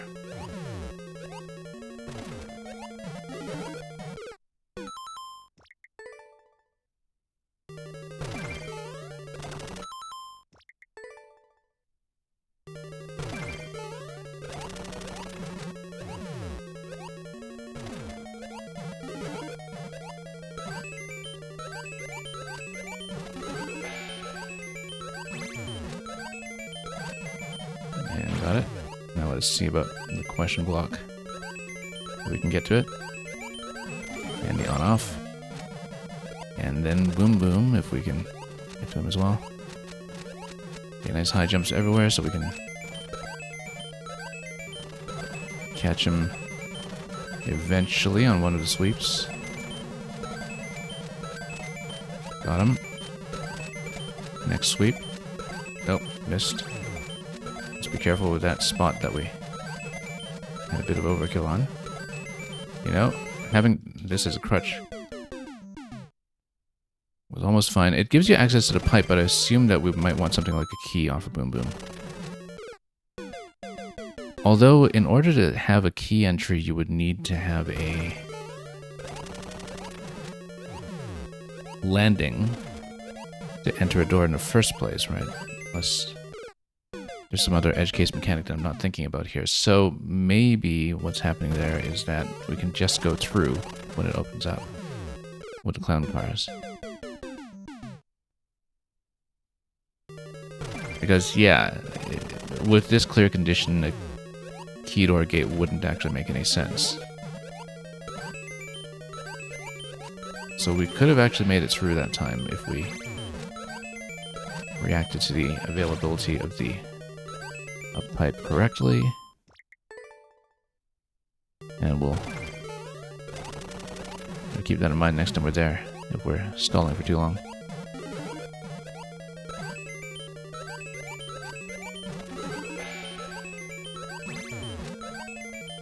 And of course, we'll have to see, once we come out of the pipe, how the clear condition is going to be maintained in the next segment, so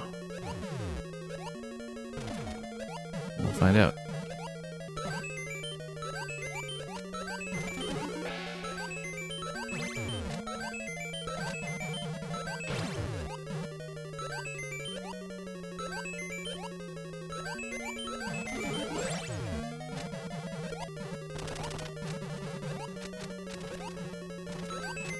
Okay, now let's, again, give everything sufficient height to respawn. Oh, nope. A little bit of hesitation there. I knew that was a bit of an issue that time, because I was deciding whether to go for him right away on that jump, and we should have. And that was a bit of miscalculation. Pitch shifter, we've had far more severe tests of my patience and perseverance, so. And we've been improving, right? It's a different story if you really are stuck on one obstacle and feel like it's a bit of a random draw as to whether you get it. But we actually are up with getting better at this, and so. Because you can kind of tell when it feels a bit smoother in the hands, you know, able to do a bit more on autopilot. You're not... Oh, we should have just rebounced on the... over there. Speaking of doing things in autopilot. But when you're able to do more of the level on autopilot and think ahead to the thing that's giving you trouble, it's actually very satisfying.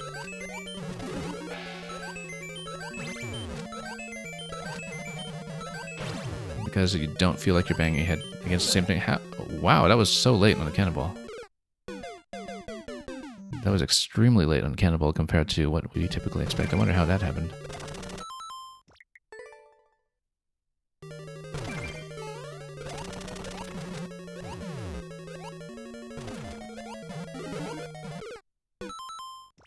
Just a minor difference in our camera positioning, I guess.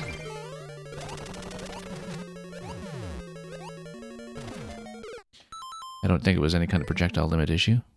I think it was just camera and spawn timing, maybe.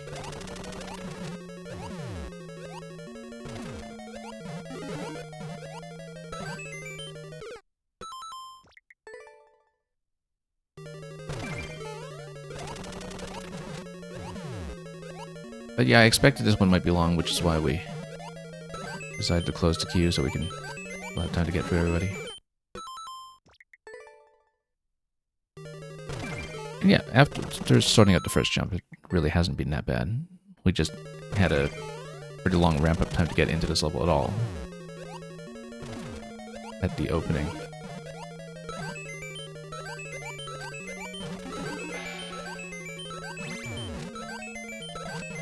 Nope, lost too much momentum there. We really need a nice shallow angle towards that big shell.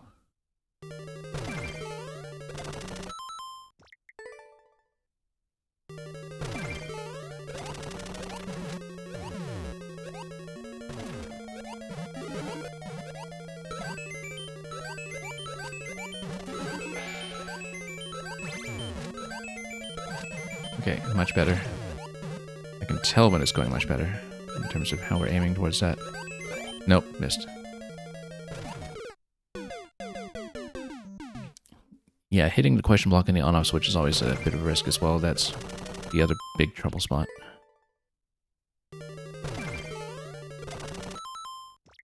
We're still not consistently getting this, even after so many attempts, but that's okay.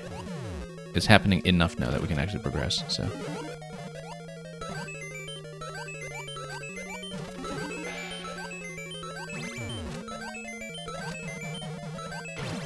Oh. Wasn't sure I'd hit that time, so we actually pushed ahead a little too quickly.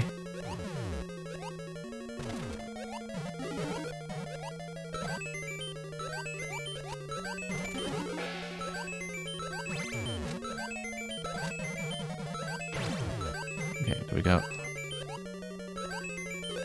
Nope. Sliced right through it.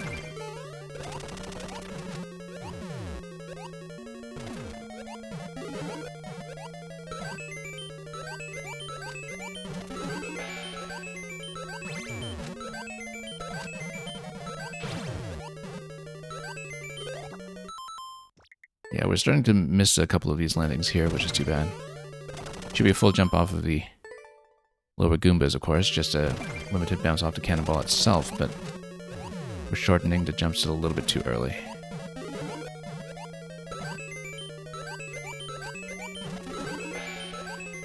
We can fix that. Nope.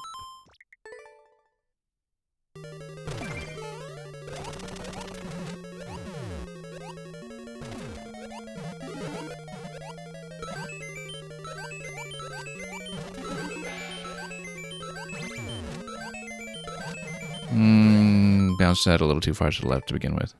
I was hoping to get a better forward angle into it, but we just wound up too far to the left in general.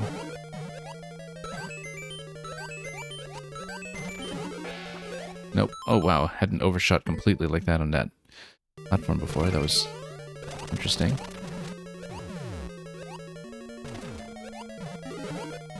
Didn't think I'd get up there like that.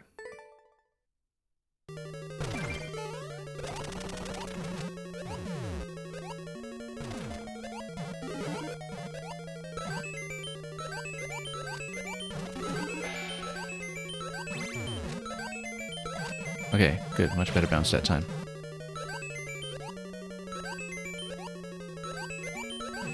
No, I could tell from this arc here, going towards the question block, that it was going to spill a little too far. Sometimes you kind of know before you land that the arc is just not going to go the way you want. Nope.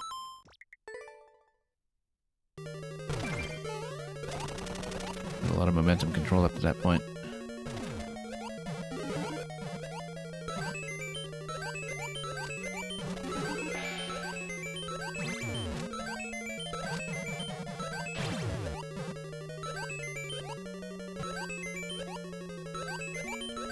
Nope, missed it. Yeah, because of the spacing of those jumps where, you know, you have some that are 2 apart, some that are 3 apart. There's always a little bit of adjustment on the fly, and then you really need to be attentive to your horizontal positioning on every single jump. Because there will be a little bit of pullback. You always need to plan around. Not the kind of level where you can just hold right and be done with it.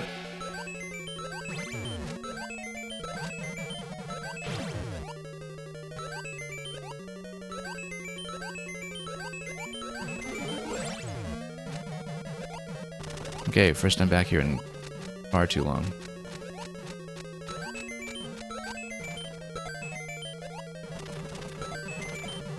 Nope. I was wondering if I should go for Boom Boom right away, but the time to get out of the shell form was taking so long that I just thought, oh, maybe we're a bit too early on that, and that hesitation there spoiled that attempt. And again, you know, we can play for survival there. We don't absolutely need to kill Boom Boom.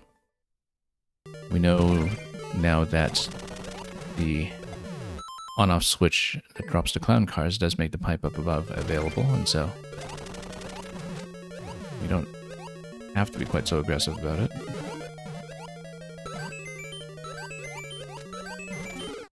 Oops.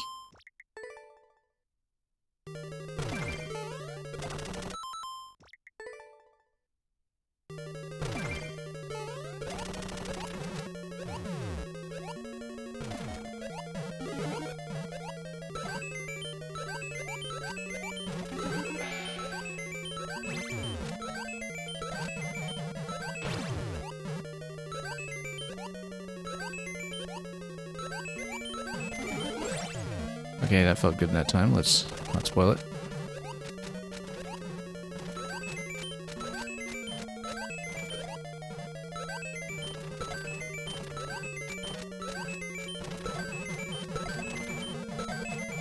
Nope. Again, a bit of hesitation that time. I just didn't think we'd make the height, and we backed off at the last moment. Yeah, because you have to get full jumps off of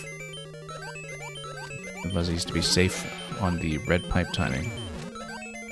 Sometimes it doesn't give you a lot of flexibility in terms of when you want to actually make the approach to Boom Boom, because you don't have as much control over the available timings as you would when you get a full range of choices for shorter and longer jumps. And so that's why we have a bit of difficulty adjusting there. We know that shortening the jumps does not work, just because of the Buzzies wrecking each other before enough of them respond to provide some safety on the platform below.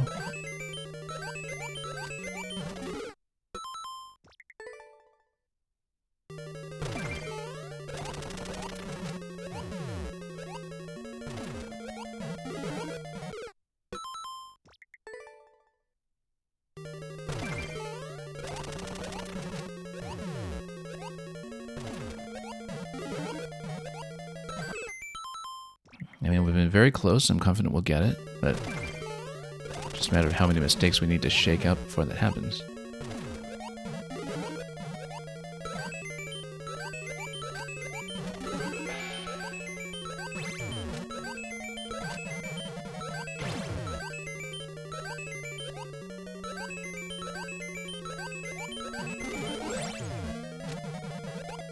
It's very stylish when it does go well.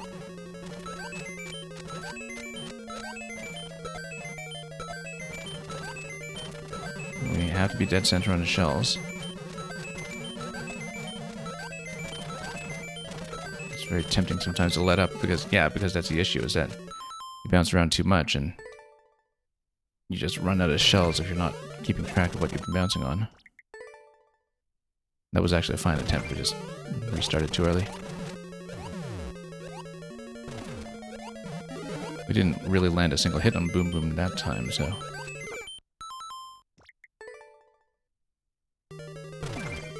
And that's why it's kind of important to get high bounces there, because then it resolves some of the timing issues with fuzzies will behave after many jumps. Whoops.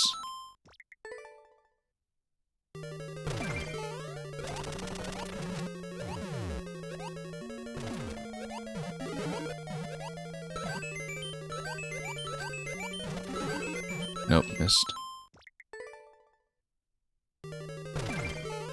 Yeah, and thank you once again to the patience of anybody waiting behind us one in queue.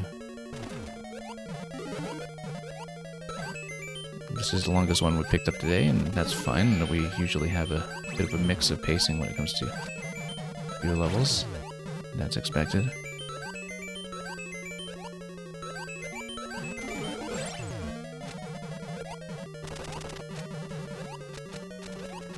Boom Boom did quite a big swing to the left that time.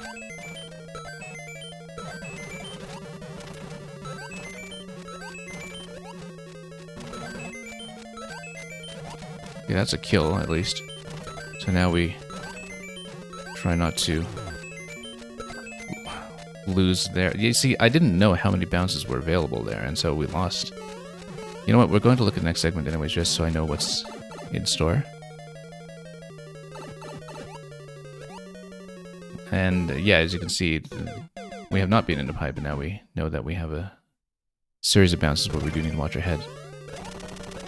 That was the first time I got a clear entry into the pipe because we took out Boom Boom, but the thing is, after taking out Boom Boom, we need to mind how many bounces we have available before the clown cars come down to save us. I didn't know that we would just cut straight through the bottom left one, but I guess that's because it was our initial entry point.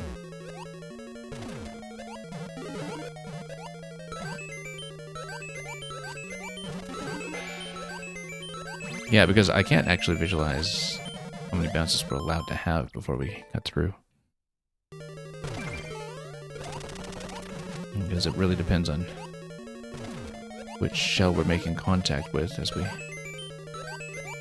bounce repeatedly and disable some of them down there.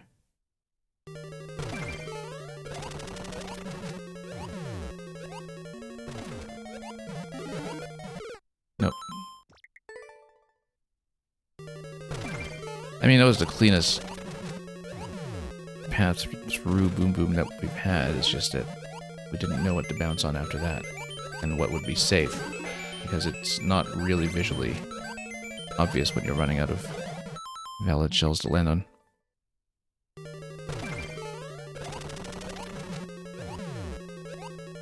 And in any case, you do need to wait for that clown car timing.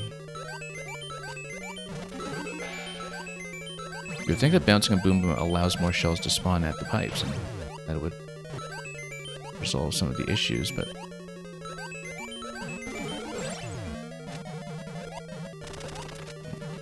we'll see.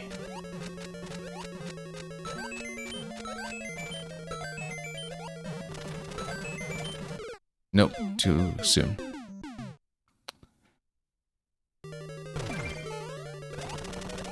So I don't know if it's just a timing trigger on the clown car drop as well. Because maybe we did something wrong to have it activate so late that time, but... Because we had seen it drop what seemed like earlier in previous attempts. That could just be the mind playing tricks.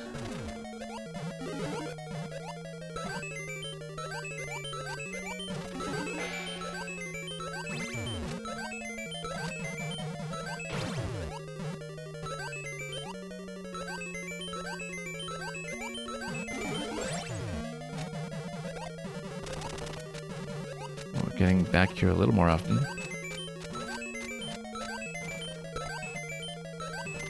Nope. Yeah, no, I saw the shell kind of here, and I thought maybe, okay, there's a problem, but we failed at this point, so, It is a timer, okay. Yeah.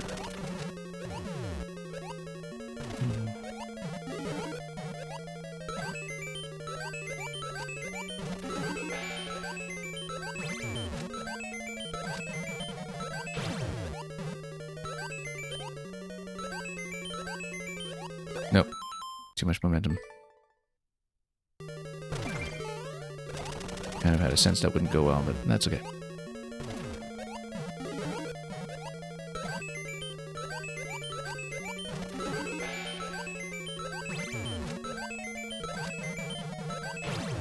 Nope. Too far to the left. We usually don't die in that spot, exactly, but we put in enough attempts that anything can happen at this point.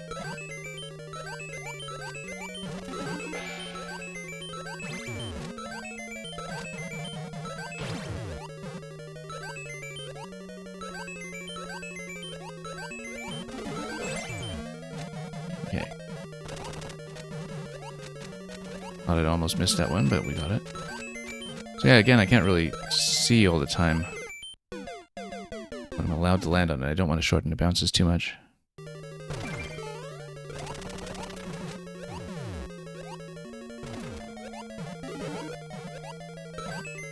Yeah, it's too bad the shells aren't just consistently available without being expended.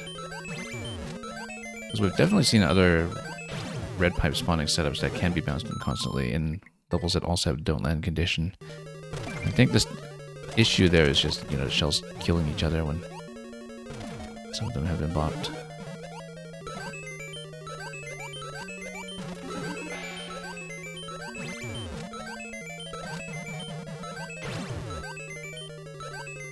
And, well, once again, no spawn on this one.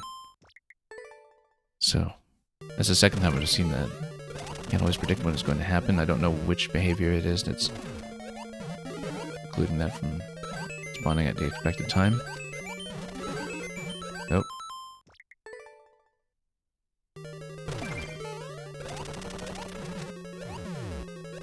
Might just be some slight inconsistency in when I was moving it within spawn range on the camera. Would be my best guess.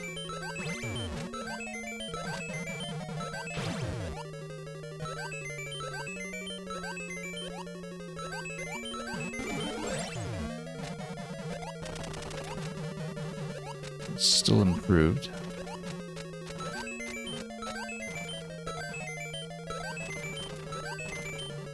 And yeah, once again, we're not guessing the timing on Boom Boom's recovery very well there. I don't want to do too many consecutive bounces on the same pipe either. That's one of the issues, is that once you do that, you get into serious risk of just cutting straight through. With too few shells rather available.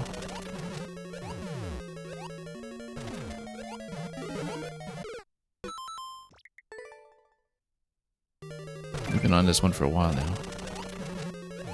Upwards of an hour, I think. That's okay, we expected it would be an adventure.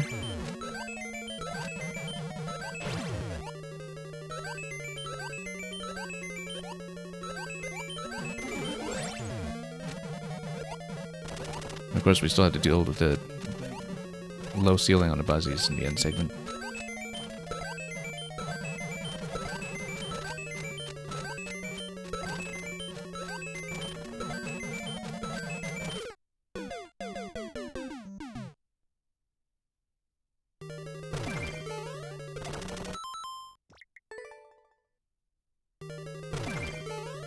And yeah, Mr. Who's sorry you're still so far back. I don't know if everybody before you will also still be staying, so, possibly it's a shorter queue than it looks.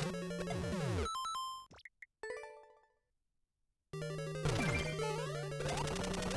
we've definitely had some issues here, especially with, the one time that we did cleanly defeat Boom Boom. winding up with cutting through the pipe anyway. That was a really unfortunate way to finish there.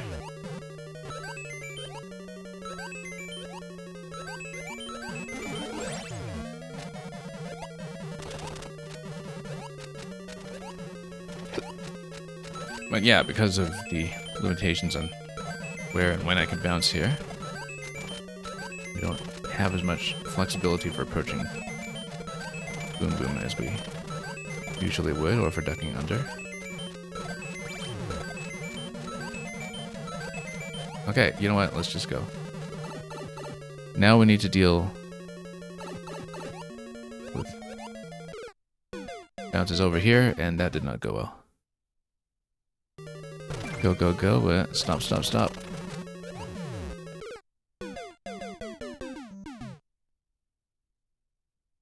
It's okay. That was the first try in that room.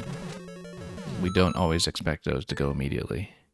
Even though I had seen it previously, we just need to really work away under that GG screen.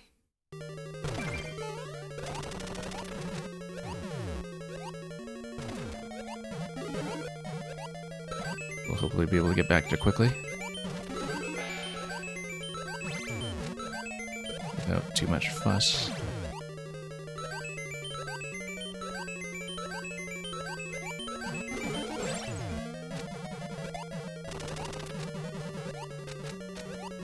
A lot of things are going better than before.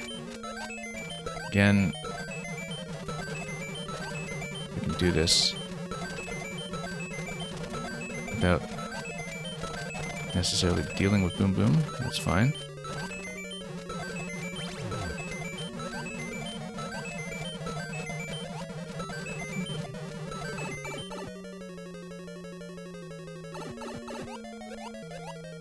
No, again, just hit our head on a G. Kind of need to do a bit of a mid-jump there.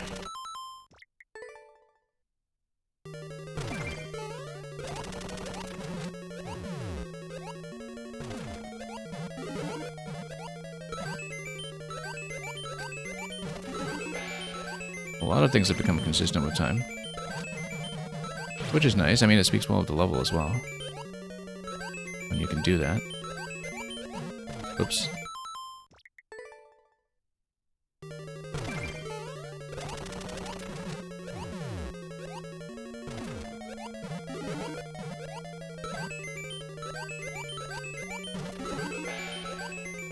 Considering what a bad start we had on it too, you know, it's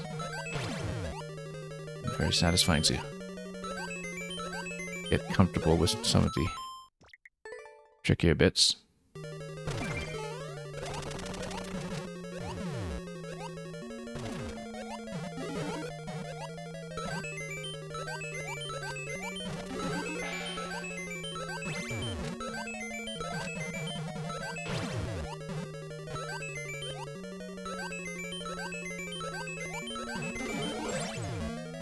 No, I should have re-landed on a bumper. I knew the angle was a little bit off that time. We landed on the bumper too far on the left.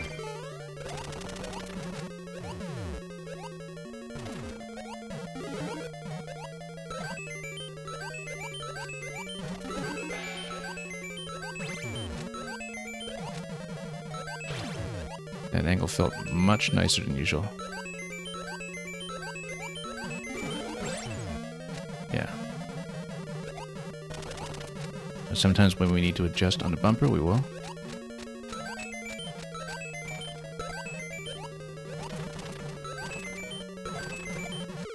Nope. Was aiming for the shell, should have aimed for Boom Boom.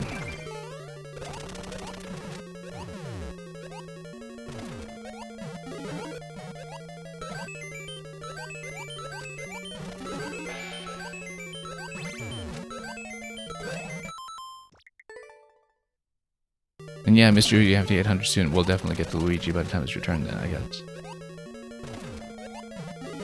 And thank you so much for your patience once again.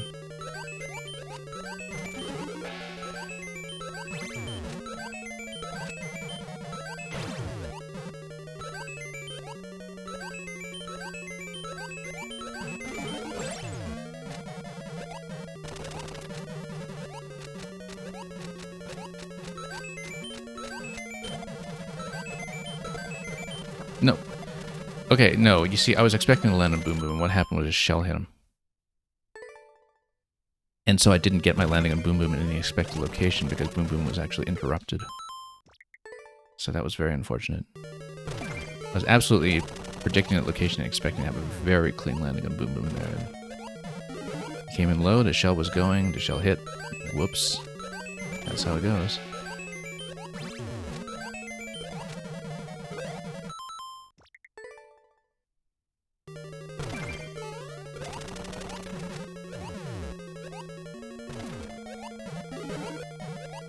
Yeah, you're in Germany and it's 11 o'clock yet.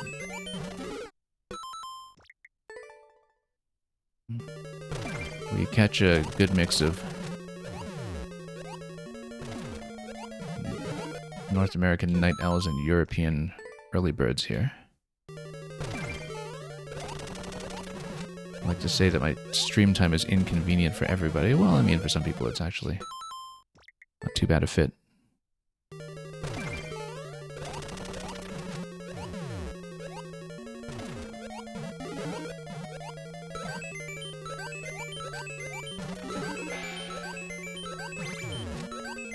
Oh, way too low, way too low. I knew that angle wasn't going to go that time.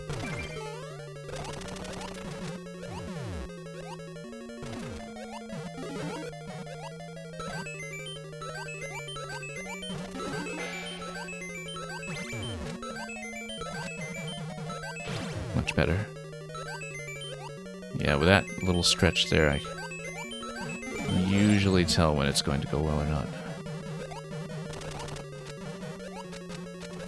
Good that we did that extra adjustment on the bumper that time. That was very necessary. And then Boom Boom just does a little wiggle there and doesn't do the dive.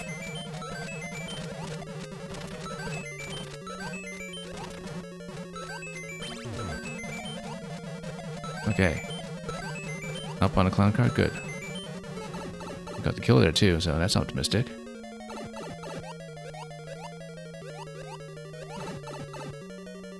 You said something about standing still?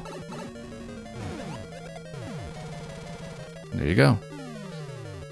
That's the clear, and yeah, Red and I'm glad you're enjoying your morning cartoons. That took a while, but it was worth it. I felt like that was earned. We are not shaving that 3 seconds for the world record.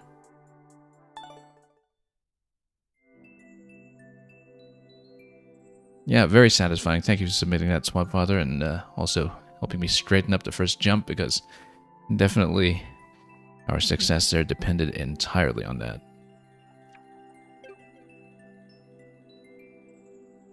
Okay, thank you once again to the patience of everybody who remains on the list. We will see who is able to check in.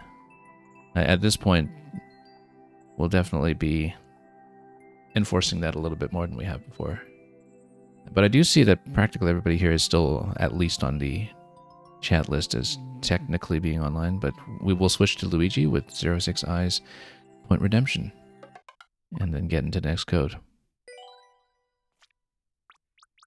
And yeah, Swapfather, have a good sleep, and thank you once again for the levels today.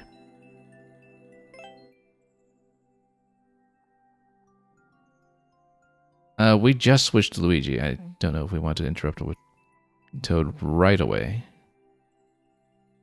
But, you know, you're going to sleep anyway. You can dream about me playing as Toad.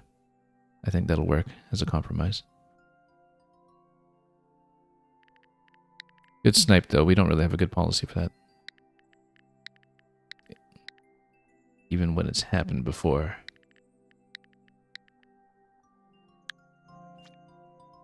I guess maybe there should be some kind of channel point way to, you know, have people outbid each other. Like in an auction. Anyway, very kind of you, 06i, to save Mr. Yu those 600 points. 800 points. Whatever I priced him at. I haven't adjusted the prices in years. Anyway, stay in the water. The machine translation says the legendary goal condition of reaching the goal without ever coming out of the water has finally been implemented. This is a course with a new type of puzzle solving gimmick. And it's saying be careful of the water level and aim for the goal. Okay. Let's go. So we need to stay in the water. And so there's some kind of detection that's happening here. And Luigi's about to find that out. Story mode clear condition thing. Oh look, I can land again. That's kind of nice. Anyway, it's showing you that there's a state switch when you dip out of the water. Oh, I see. Because it's going to put you within mecha range. So it's a mecha-based detection. Because when you jump out of the water, there's a minimum height that you're going to reach. That minimum height is going to get you within mecha range to blow everything up and land the blaster on a P-switch. Which means we're going to do up throws. Yeah, so we just need to not get to jump out of the water. If you're on the surface is okay, we just can't get to jump.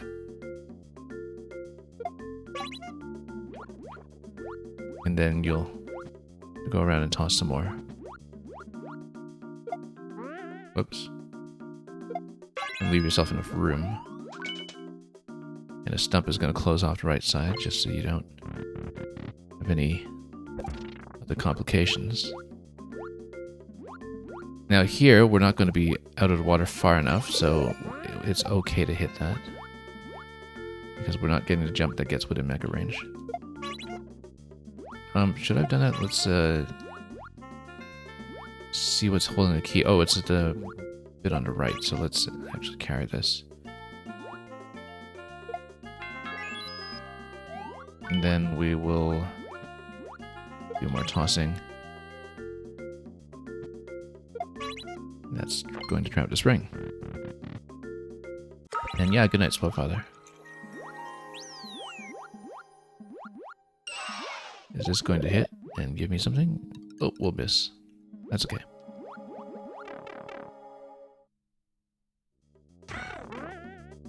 Okay, so now we have variable water level. So as long as we don't jump out and get within mecha range, we're okay. Yeah, very clever mechanism.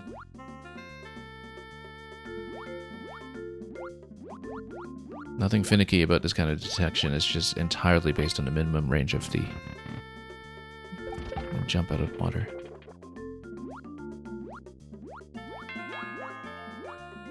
And we'll bop that to chain the on-off switch once we're able. Does mean that we'll need to stay low until we have an opportunity to swim over this area. And then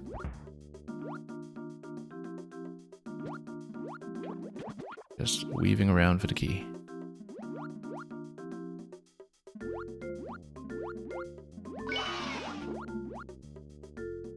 And we just need to go around this way. We can do that too.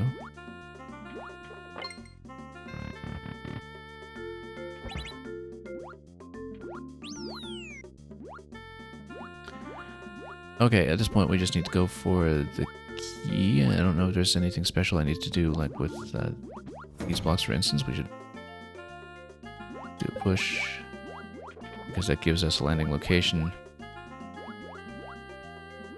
as we are progressing over to that side.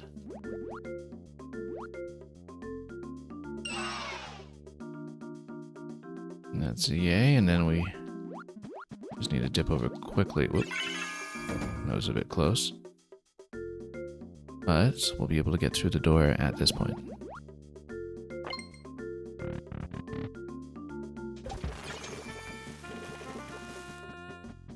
And we'll get to see fire slow down in water, because isn't that just how fire typically behaves?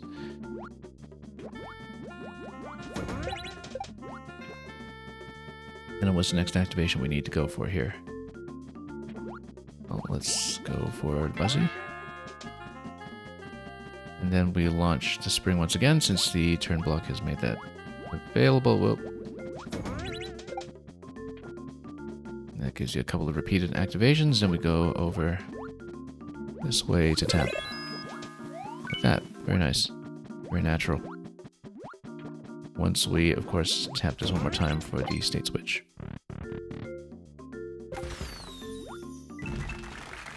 Nice. And then we'll get a little bonus objective here too. Actually, what if we just get within range for Zap, then what happens? Then that just closes off. Yeah, so you just need to do it quickly enough. It's entirely a speed swim thing, which we were unlikely to get, so we'll take it. And thank you once again for the recommendation. Blitzclock, you said you wanted to show us a garbage level if you're still here. We'll gladly take a look at what you meant. I'll give Blitzclock a moment to respond. Yeah, great, thank you. I'm glad you were able to stay past the very long level before you. And, well, we'll see just how trashy you managed to make this, so.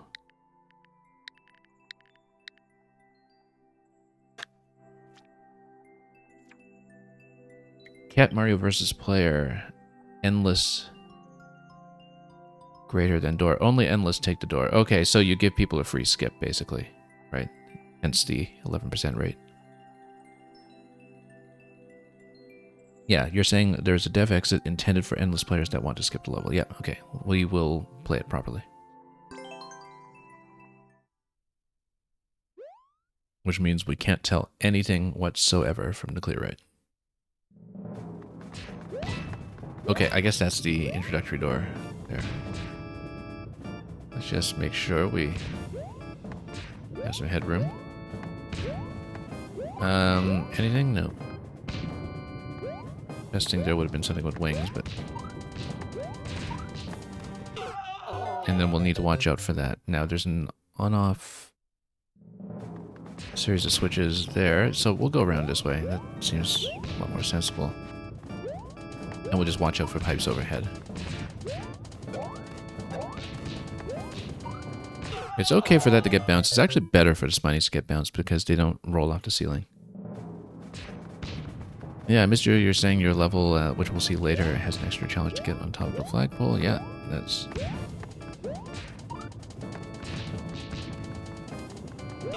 definitely a popular format for doing the best we can to give the players optional objectives in this game. Oops.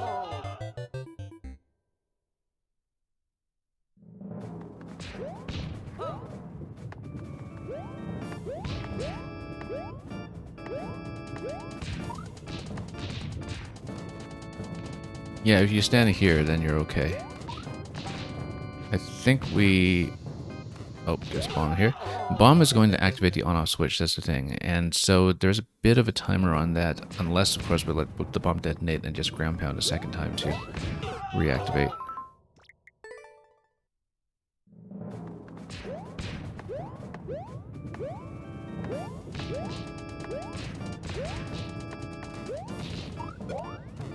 And we can skip, of course. Oh. Wow, that was very risky. I don't think I can do that consistently.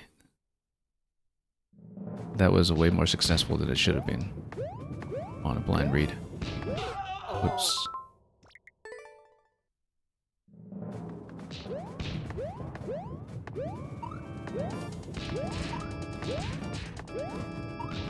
Okay.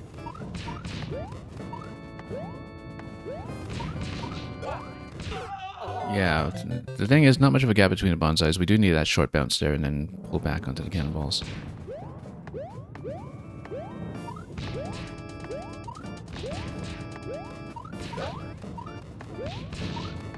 Get out of here before the bomb becomes relevant.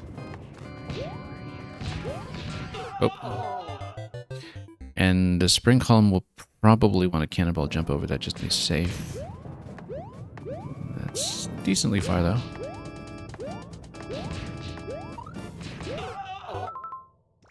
And we want to get through that area quickly before the bomb becomes relevant.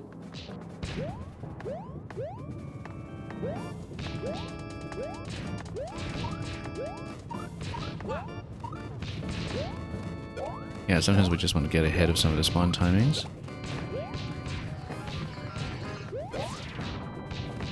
Oh, checkpoint flag was right there. We were just about to hit it.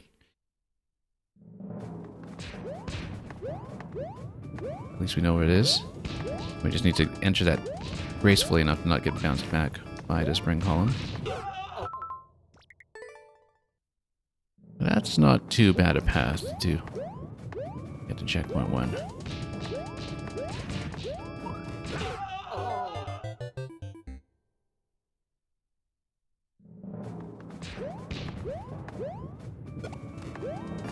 Oops. Bit of a self-inflicted slip there.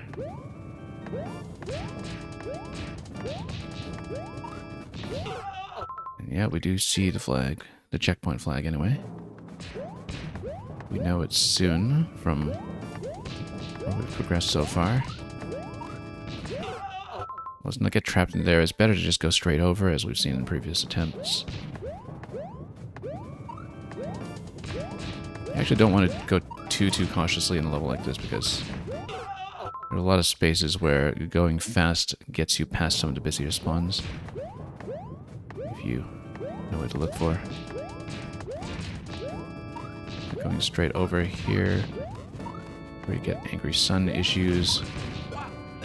Oh, I knew it was a short bounce over to Bonsai, we just didn't really spot the overlap with the cannonballs that time, so that's just going to happen some of the time if we're not visualizing it correctly. Standing next to the blasters also prevents it from being an issue. Yeah, we need to get rid of some of those just to clear space, because otherwise the conveyor traps us a bit. I was thinking we still needed a cannonball available for jumping over the spring there, but we'll get around it.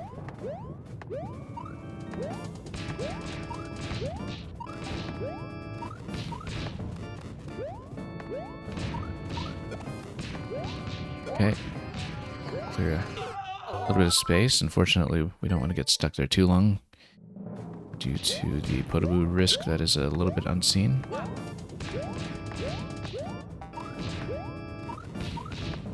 Yeah, jumping in here before you get a first bullet spawn does solve a few issues. Whoops. It actually just bumped all of the cannonballs there. That would have solved a lot of problems right away.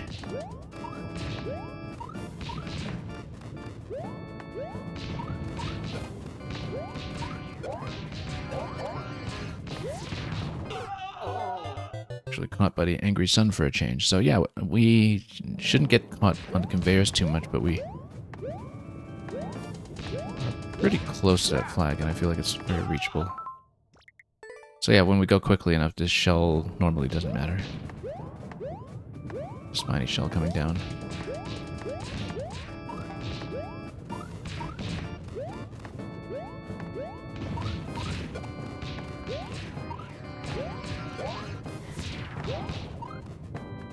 That's fine. But we got caught on the conveyor. It is a fast conveyor.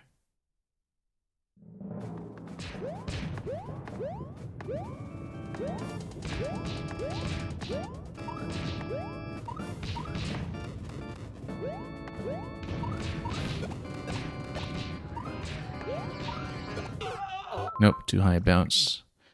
We're trying to navigate that.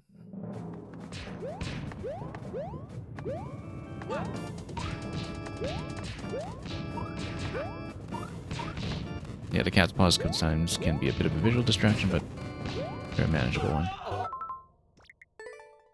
We generally should not be landing on the conveyors at all there, because we can easily get stuck. So we can go point to points on the cannonballs. That is best. We can manage it.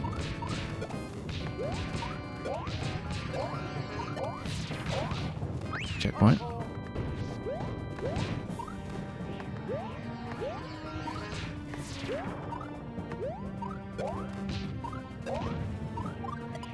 Whoop. I didn't mean to ground pound there. That was a bit of a mistake. We were trying to bounce on top of the top bonsai, and we could have done it. Also notice that Angry Sun doesn't spawn here, does it? Or is there another one? Shouldn't be. Because when you're starting a checkpoint, then it's no longer trailing you. it's actually easier from checkpoint. Just because the sun's not playing.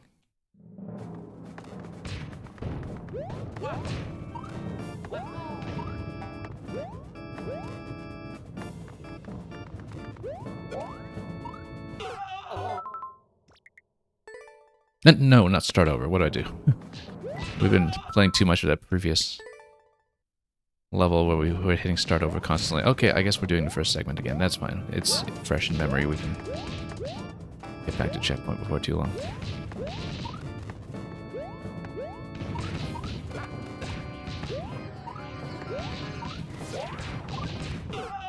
Oh, again, accidental ground pound. Otherwise, we were just about there. That's okay. We can get back before too long, I think.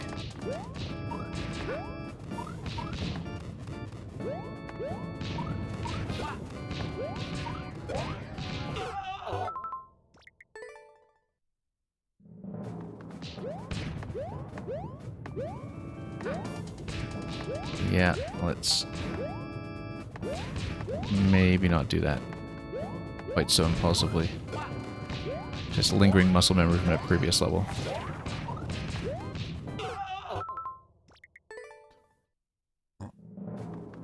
That's okay.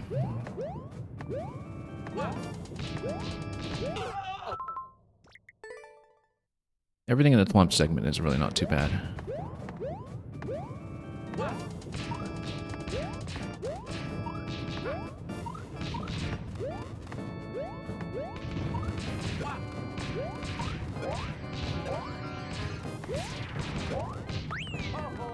Okay, we do still need to play with the sun here.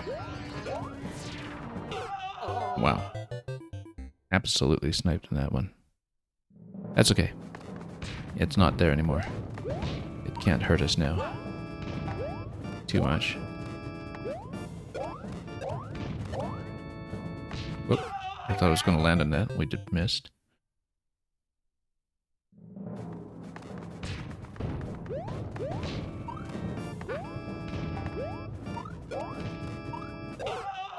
Nope. Let's not start over. We know this. We know we shouldn't. And yet, it was so tempting.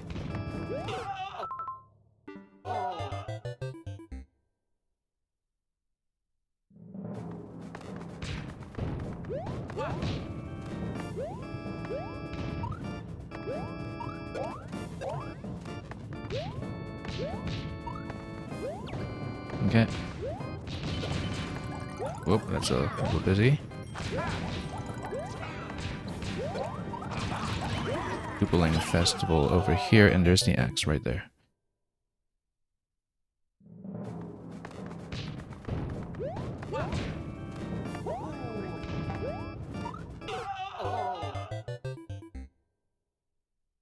In Mario Maker 1, Nintendo made this series of level design tutorials that was about that Pigeon Yamamura, the Yamamura and Mary O series, where they would intentionally make garbage and then try to improve each other's levels. So it was kind of like this Japanese webcomic series, almost. I think it was briefly localized in English, but it's no longer easily available, as far as I know. It's been archived here and there, I think. But anyway, the levels were playable in Maker 1 as part of the official Nintendo sets. We actually did show that off on the stream in 2024 before the shutdown, because we went through all of the Nintendo official levels while we were doing our big Maker 1 farewell tour. And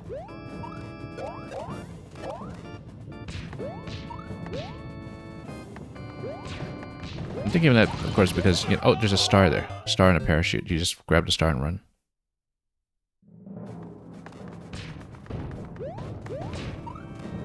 Because even though some of the creations there were kind of intended to look like garbage for tutorial reasons, right? That you can still tell there's this difference between levels that are kind of thoughtfully made to be like that and levels that are not so thoughtfully made to be like that. And there you go, the star makes everything easily manageable. It's just a matter of noticing it individual noise. It's kind of interesting how far we made it on that previous attempt before being sniped by Bowser, though. So yeah, really quite manageable, to be honest. It's one of those where going fast actually solves a lot of problems. I'm not a fast player, typically. I usually stay back and overthink too many things and strategize, but in this particular case, being fast helps you be consistent, and so we managed to get through it. Thank you so much for that one, Blitz Clock. And Pitch Shifter, if you're still here, we'll have one last one from you today. And after that, we are looking at Aaron Movements, Mr. Yu, and Mark Mo after that. But I think of the people who are remaining, I think Aaron Movement and possibly Mark Mo are out of here already, so let's do another quick Pitch Shifter and then we'll go to Mr. Yu.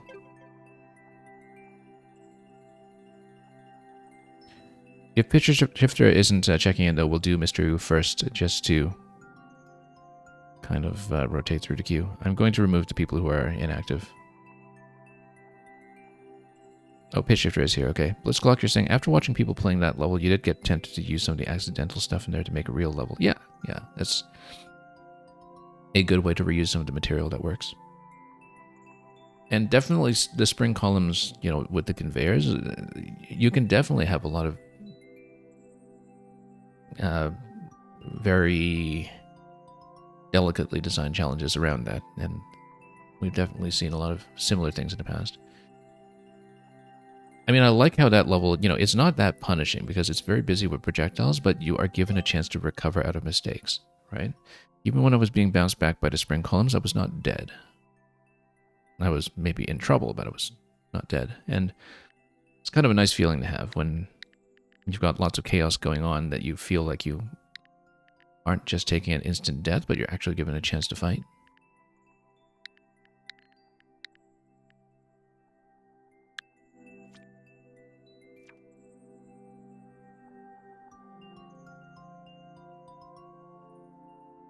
Mr. Yu, you're saying, Toad, you will destroy your keyboard. Will he really? Anyway, here's Marion Clubhouse from Mario Golf. This is the visitor's counter. Non-members, sign in here. Let's give it a listen.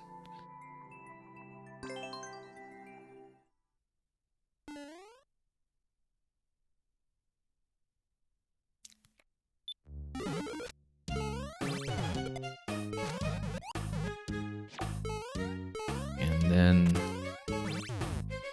we'll just scroll through it and have a bit of a gentle time through it so far. Missed a 50 coin though. Too bad about that.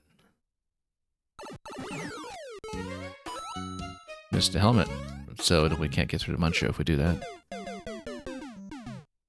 We'll train ourselves in the second half as usual, and then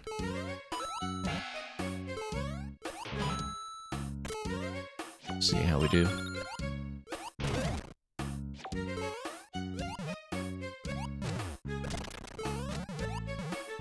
Yeah, so if we can hit a helmet, then a lot of things do resolve themselves afterwards.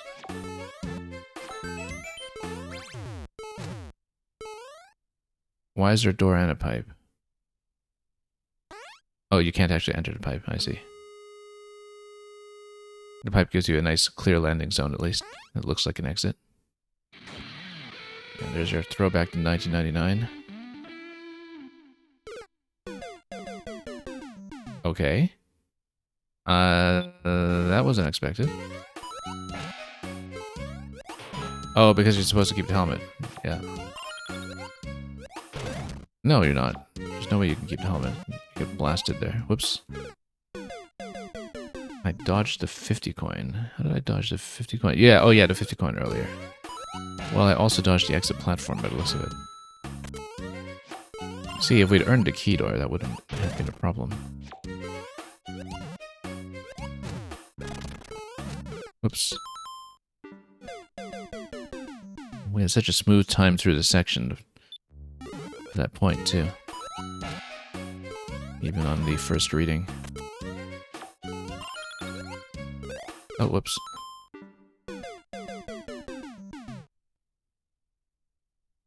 Yeah, I didn't expect that we would land on a spike like that at the end.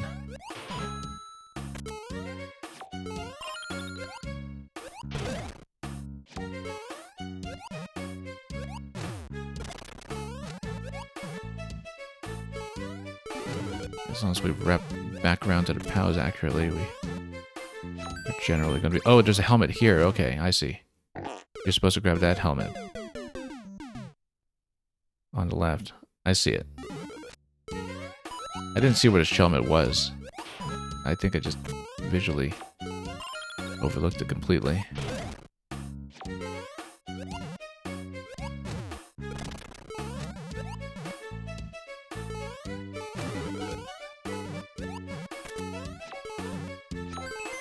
Let's helmet check. No, missed it.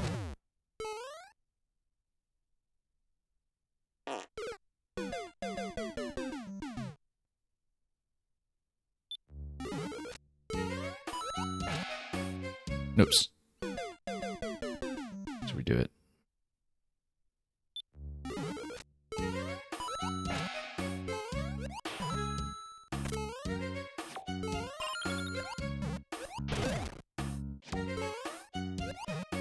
Oh. And get the slide.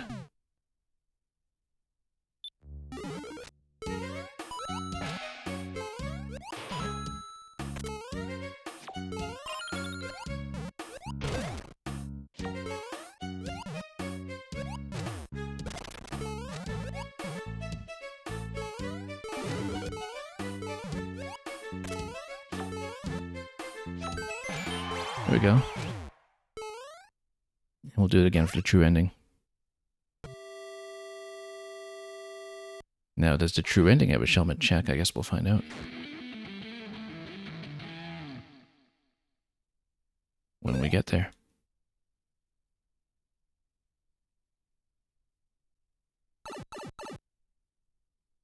I mean, I'd be surprised if it didn't, but we don't know, so let's do it again and find out.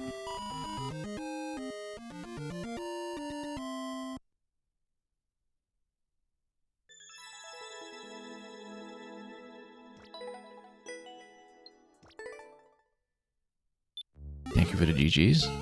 Let's earn some more.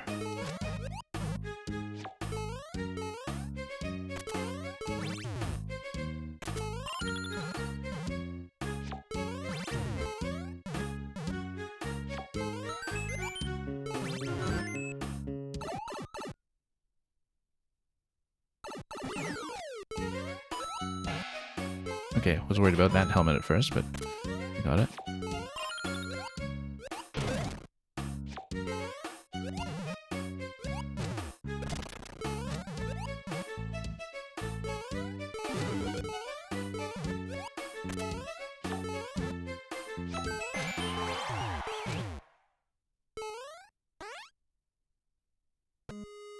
And let's find out. Yep, helmet check, as expected.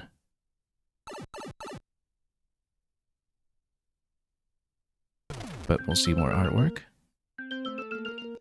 And get some appropriately underground victory music here. Thank you for that, Pitch Shifter.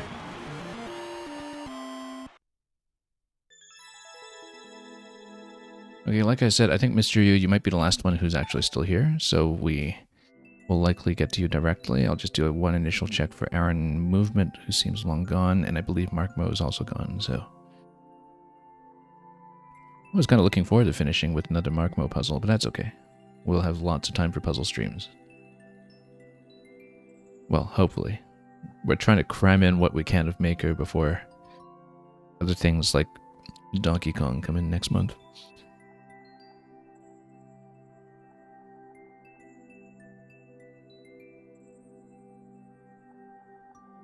Mr. Yu, let's take a look. Thank you for your patience. You've been waiting so long.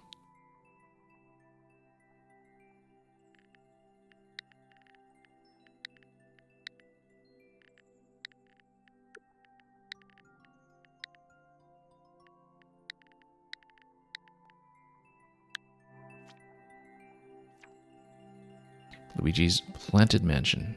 And you tried to loop music for the first time? Yeah, you told me it was in the second segment of this. Well, we'll find out.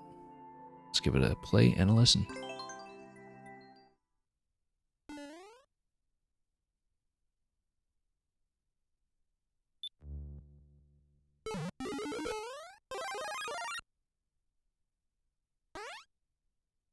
Bit of a silent mansion over here, of course, because we need this silent for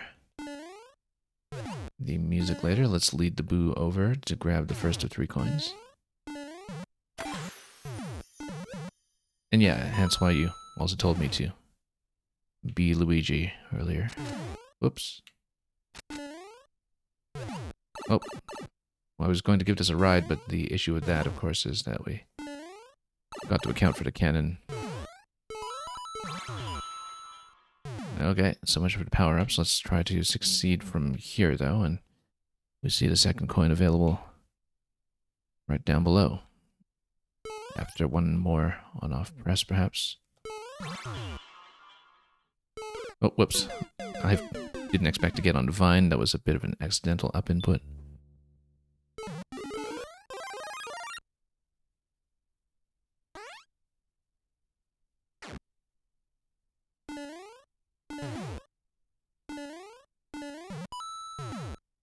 We'll just do everything as before. Yeah, I sometimes accidentally do an up diagonal and get on Divine Cling, which is not a healthy habit. But let's just move the Boo down and give ourselves a bit of an easier jump. There we go.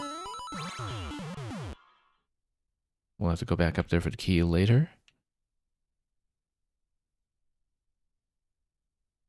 And we'll just wait around here for a little bit. There's an extra Boo there on the left, just peeking over into our room. Oh. Yeah, we do kind of need to jump off the side here, because that's not going to reach very comfortably. Let's wait here for a moment. I think when I'm big, I don't know if I can get past that corner very well, but we'll go for it. No. Yeah, when I was, whoops, short, like I am now. Same mistake there, just accidentally climbing on a vine. We had a bit of an easier reach. Curving through here, whoop. Almost missed that Boo. Go for the last coin, and then we do need another activation on the on-off switch before we head back to the top.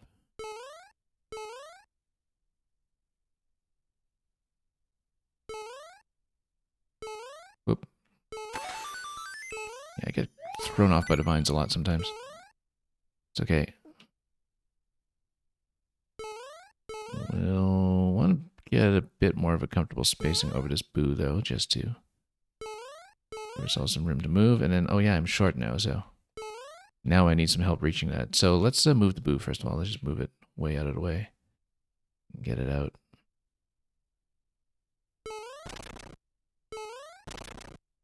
Oh, that little Boo as well. You know what? We can also just move into the door here just to reposition everything. And get them out of the way.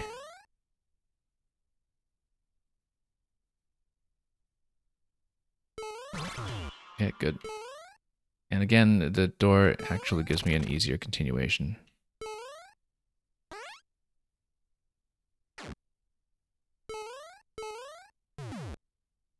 And we just get around for the key door. There we go.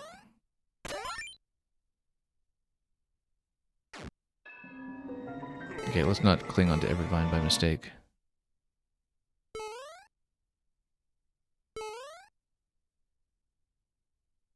And try to skip some of the Boos if we can as well. Whoop! That was actually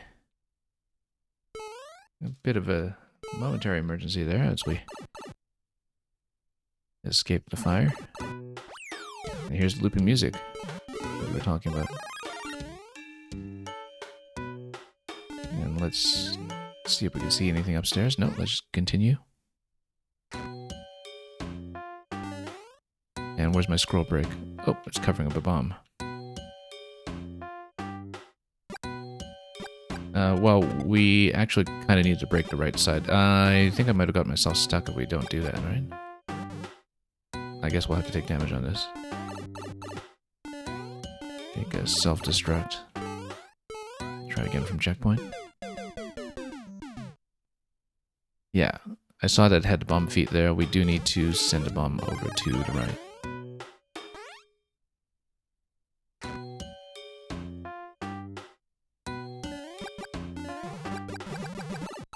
Oh, heck. Maybe we need to keep the flower. But we'll find out.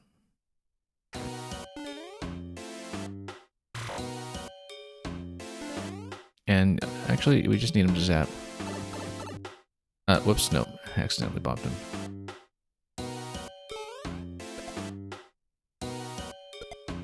Okay. Zap. Nope. Come on. Yeah, extra challenges to keep the fire flower naturally. Look at this King Boo with a crown here. That was stacked on top of him. Whoops. That's okay. We'll try to do this a little more cleanly. I like the way the track is building up. The music track. Incidentally. Nope. So much for that. Lost it right away.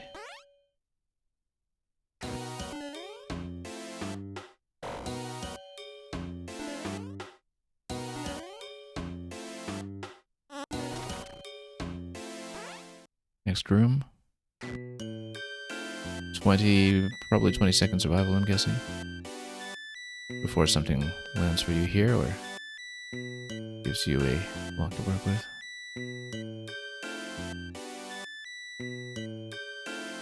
Yeah, it is a POW. We don't want to hit the POW. We want it to land, and we want it to give us the exit.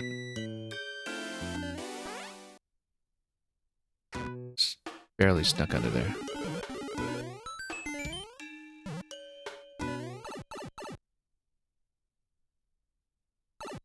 And yeah, extra door here for the top and the true ending.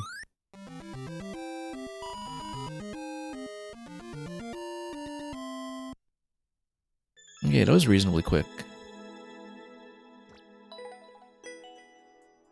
Let's try the true ending, since you may be the last one here today. I won't spend too long on it if we really get stuck with it, but we'll give it a proper look. We will need to route ourselves through the first segment first.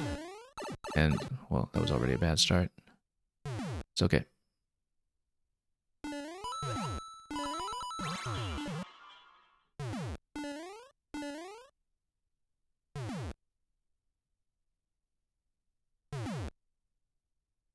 Yeah, we'll try it.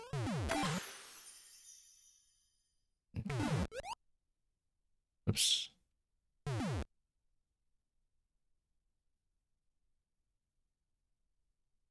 And yeah, we can always reset through the door on the other side if we are in a bit of a rough position with the booze coming in. Oh, I was trying to do a crouch jump there. That was a total miss.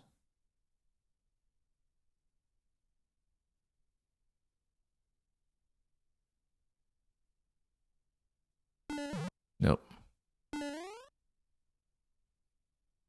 Yeah, I haven't really successfully done this as Big Mario yet. Oh. We'll see what we can do. I'm probably just not jumping very well off of the edge. Nope.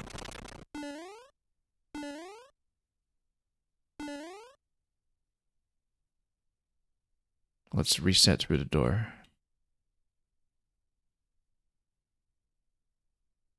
Don't worry about that later. Whoops, nope. Oh.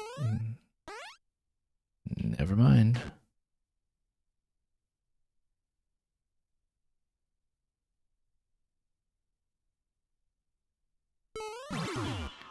Oh, there's a spring there that I didn't even realize was there. Yeah, because you're supposed to reset through the door and then use the trampoline that was spawn blocked. I see. I totally didn't realize that. And that's why, yeah, you're saying that this is easier to reach when you're big. Naturally it is, but want to go for this first. Yeah, I didn't even think that would be the case. We just never saw that previously. Or noticed it.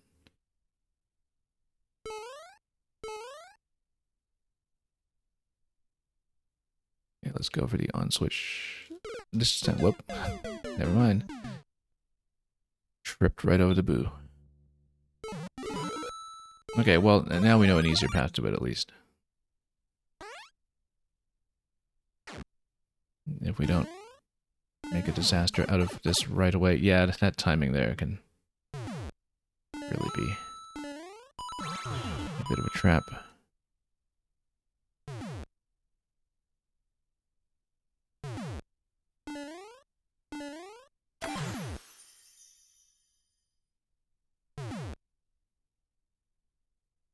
But we know to reload through the door first this time.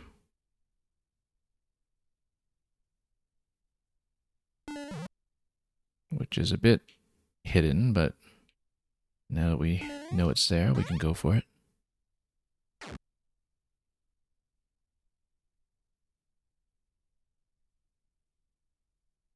Yeah, I thought it was a bit strange that you would more easily reach this while small. And we will, of course, go for the other one first before we loop back here to press that. Let's do it through the door, just to simplify things. And then we'll just jump this and continue from there. Oops.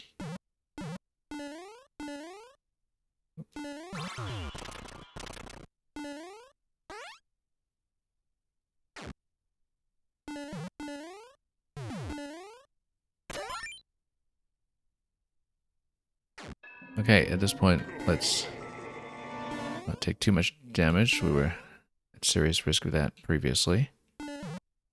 But sealing kind of works as well. Yeah. That's okay. We got through it. We know we'll get the checkpoint.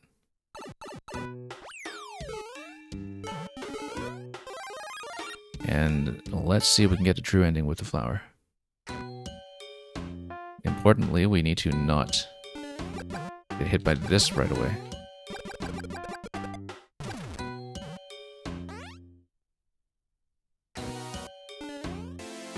We can take out the spiny at there. That's kind of important nuance. Oh, no, so much for that. Okay, let's take the death.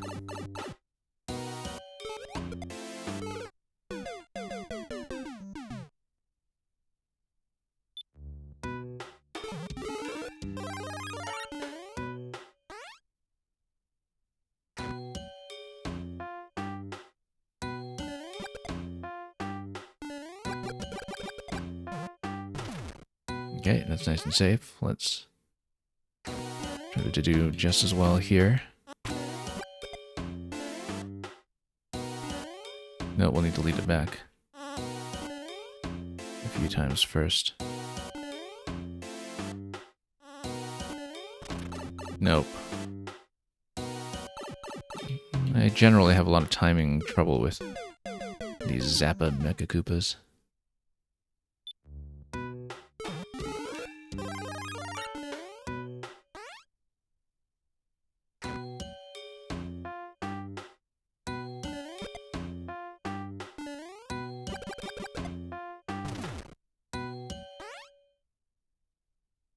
Let's give it some room to walk over first.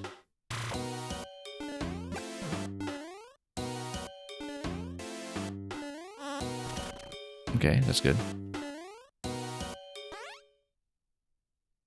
Yeah, I did notice that the music gets layered in every successive room.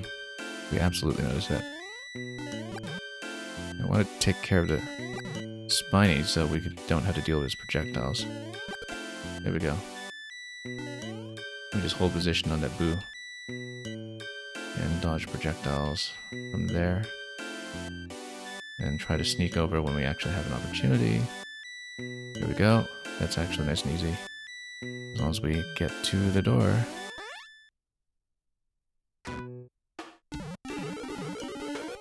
Yeah, that wasn't too bad.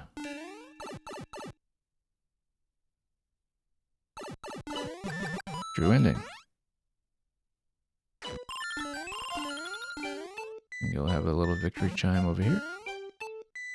And we'll take the exit. So I'm glad we managed to give that a proper look.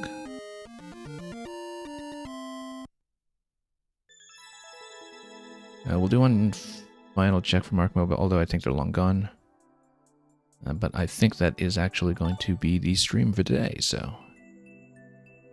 Thank you for joining us, everyone, and especially for all the new follows and newer makers who haven't submitted here before. We typically run viewer levels in this time slot every weekend. Next weekend might not be the case because of another potential conflict, but usually we try to be back here week to week. And we'll also have some other Mario Maker going on throughout the week as well. We just started Team Music World, the super world put together by Team Music that's entirely looping music or auto-scroll music in some cases, in many cases. We got through 5 out of 8 worlds of that yesterday, and we're going to continue that later this week. So for those people who enjoy music platforming levels, definitely it would encourage you to come by. And whether you do or not, as usual, if you have VODs of your own levels or other people's levels that you want to look after the fact for reference, we have everything on the VOD archive on YouTube. Usually things are up there within the day. Other than that, though, we're going to send you folks on to somewhere else that we can find an appropriate destination. So thanks for all the levels, thanks for watching, and for all the good company and conversation besides. And until we meet at our next destination, have a wonderful time with everything you are making or playing or otherwise enjoying. And as always, fare thee well.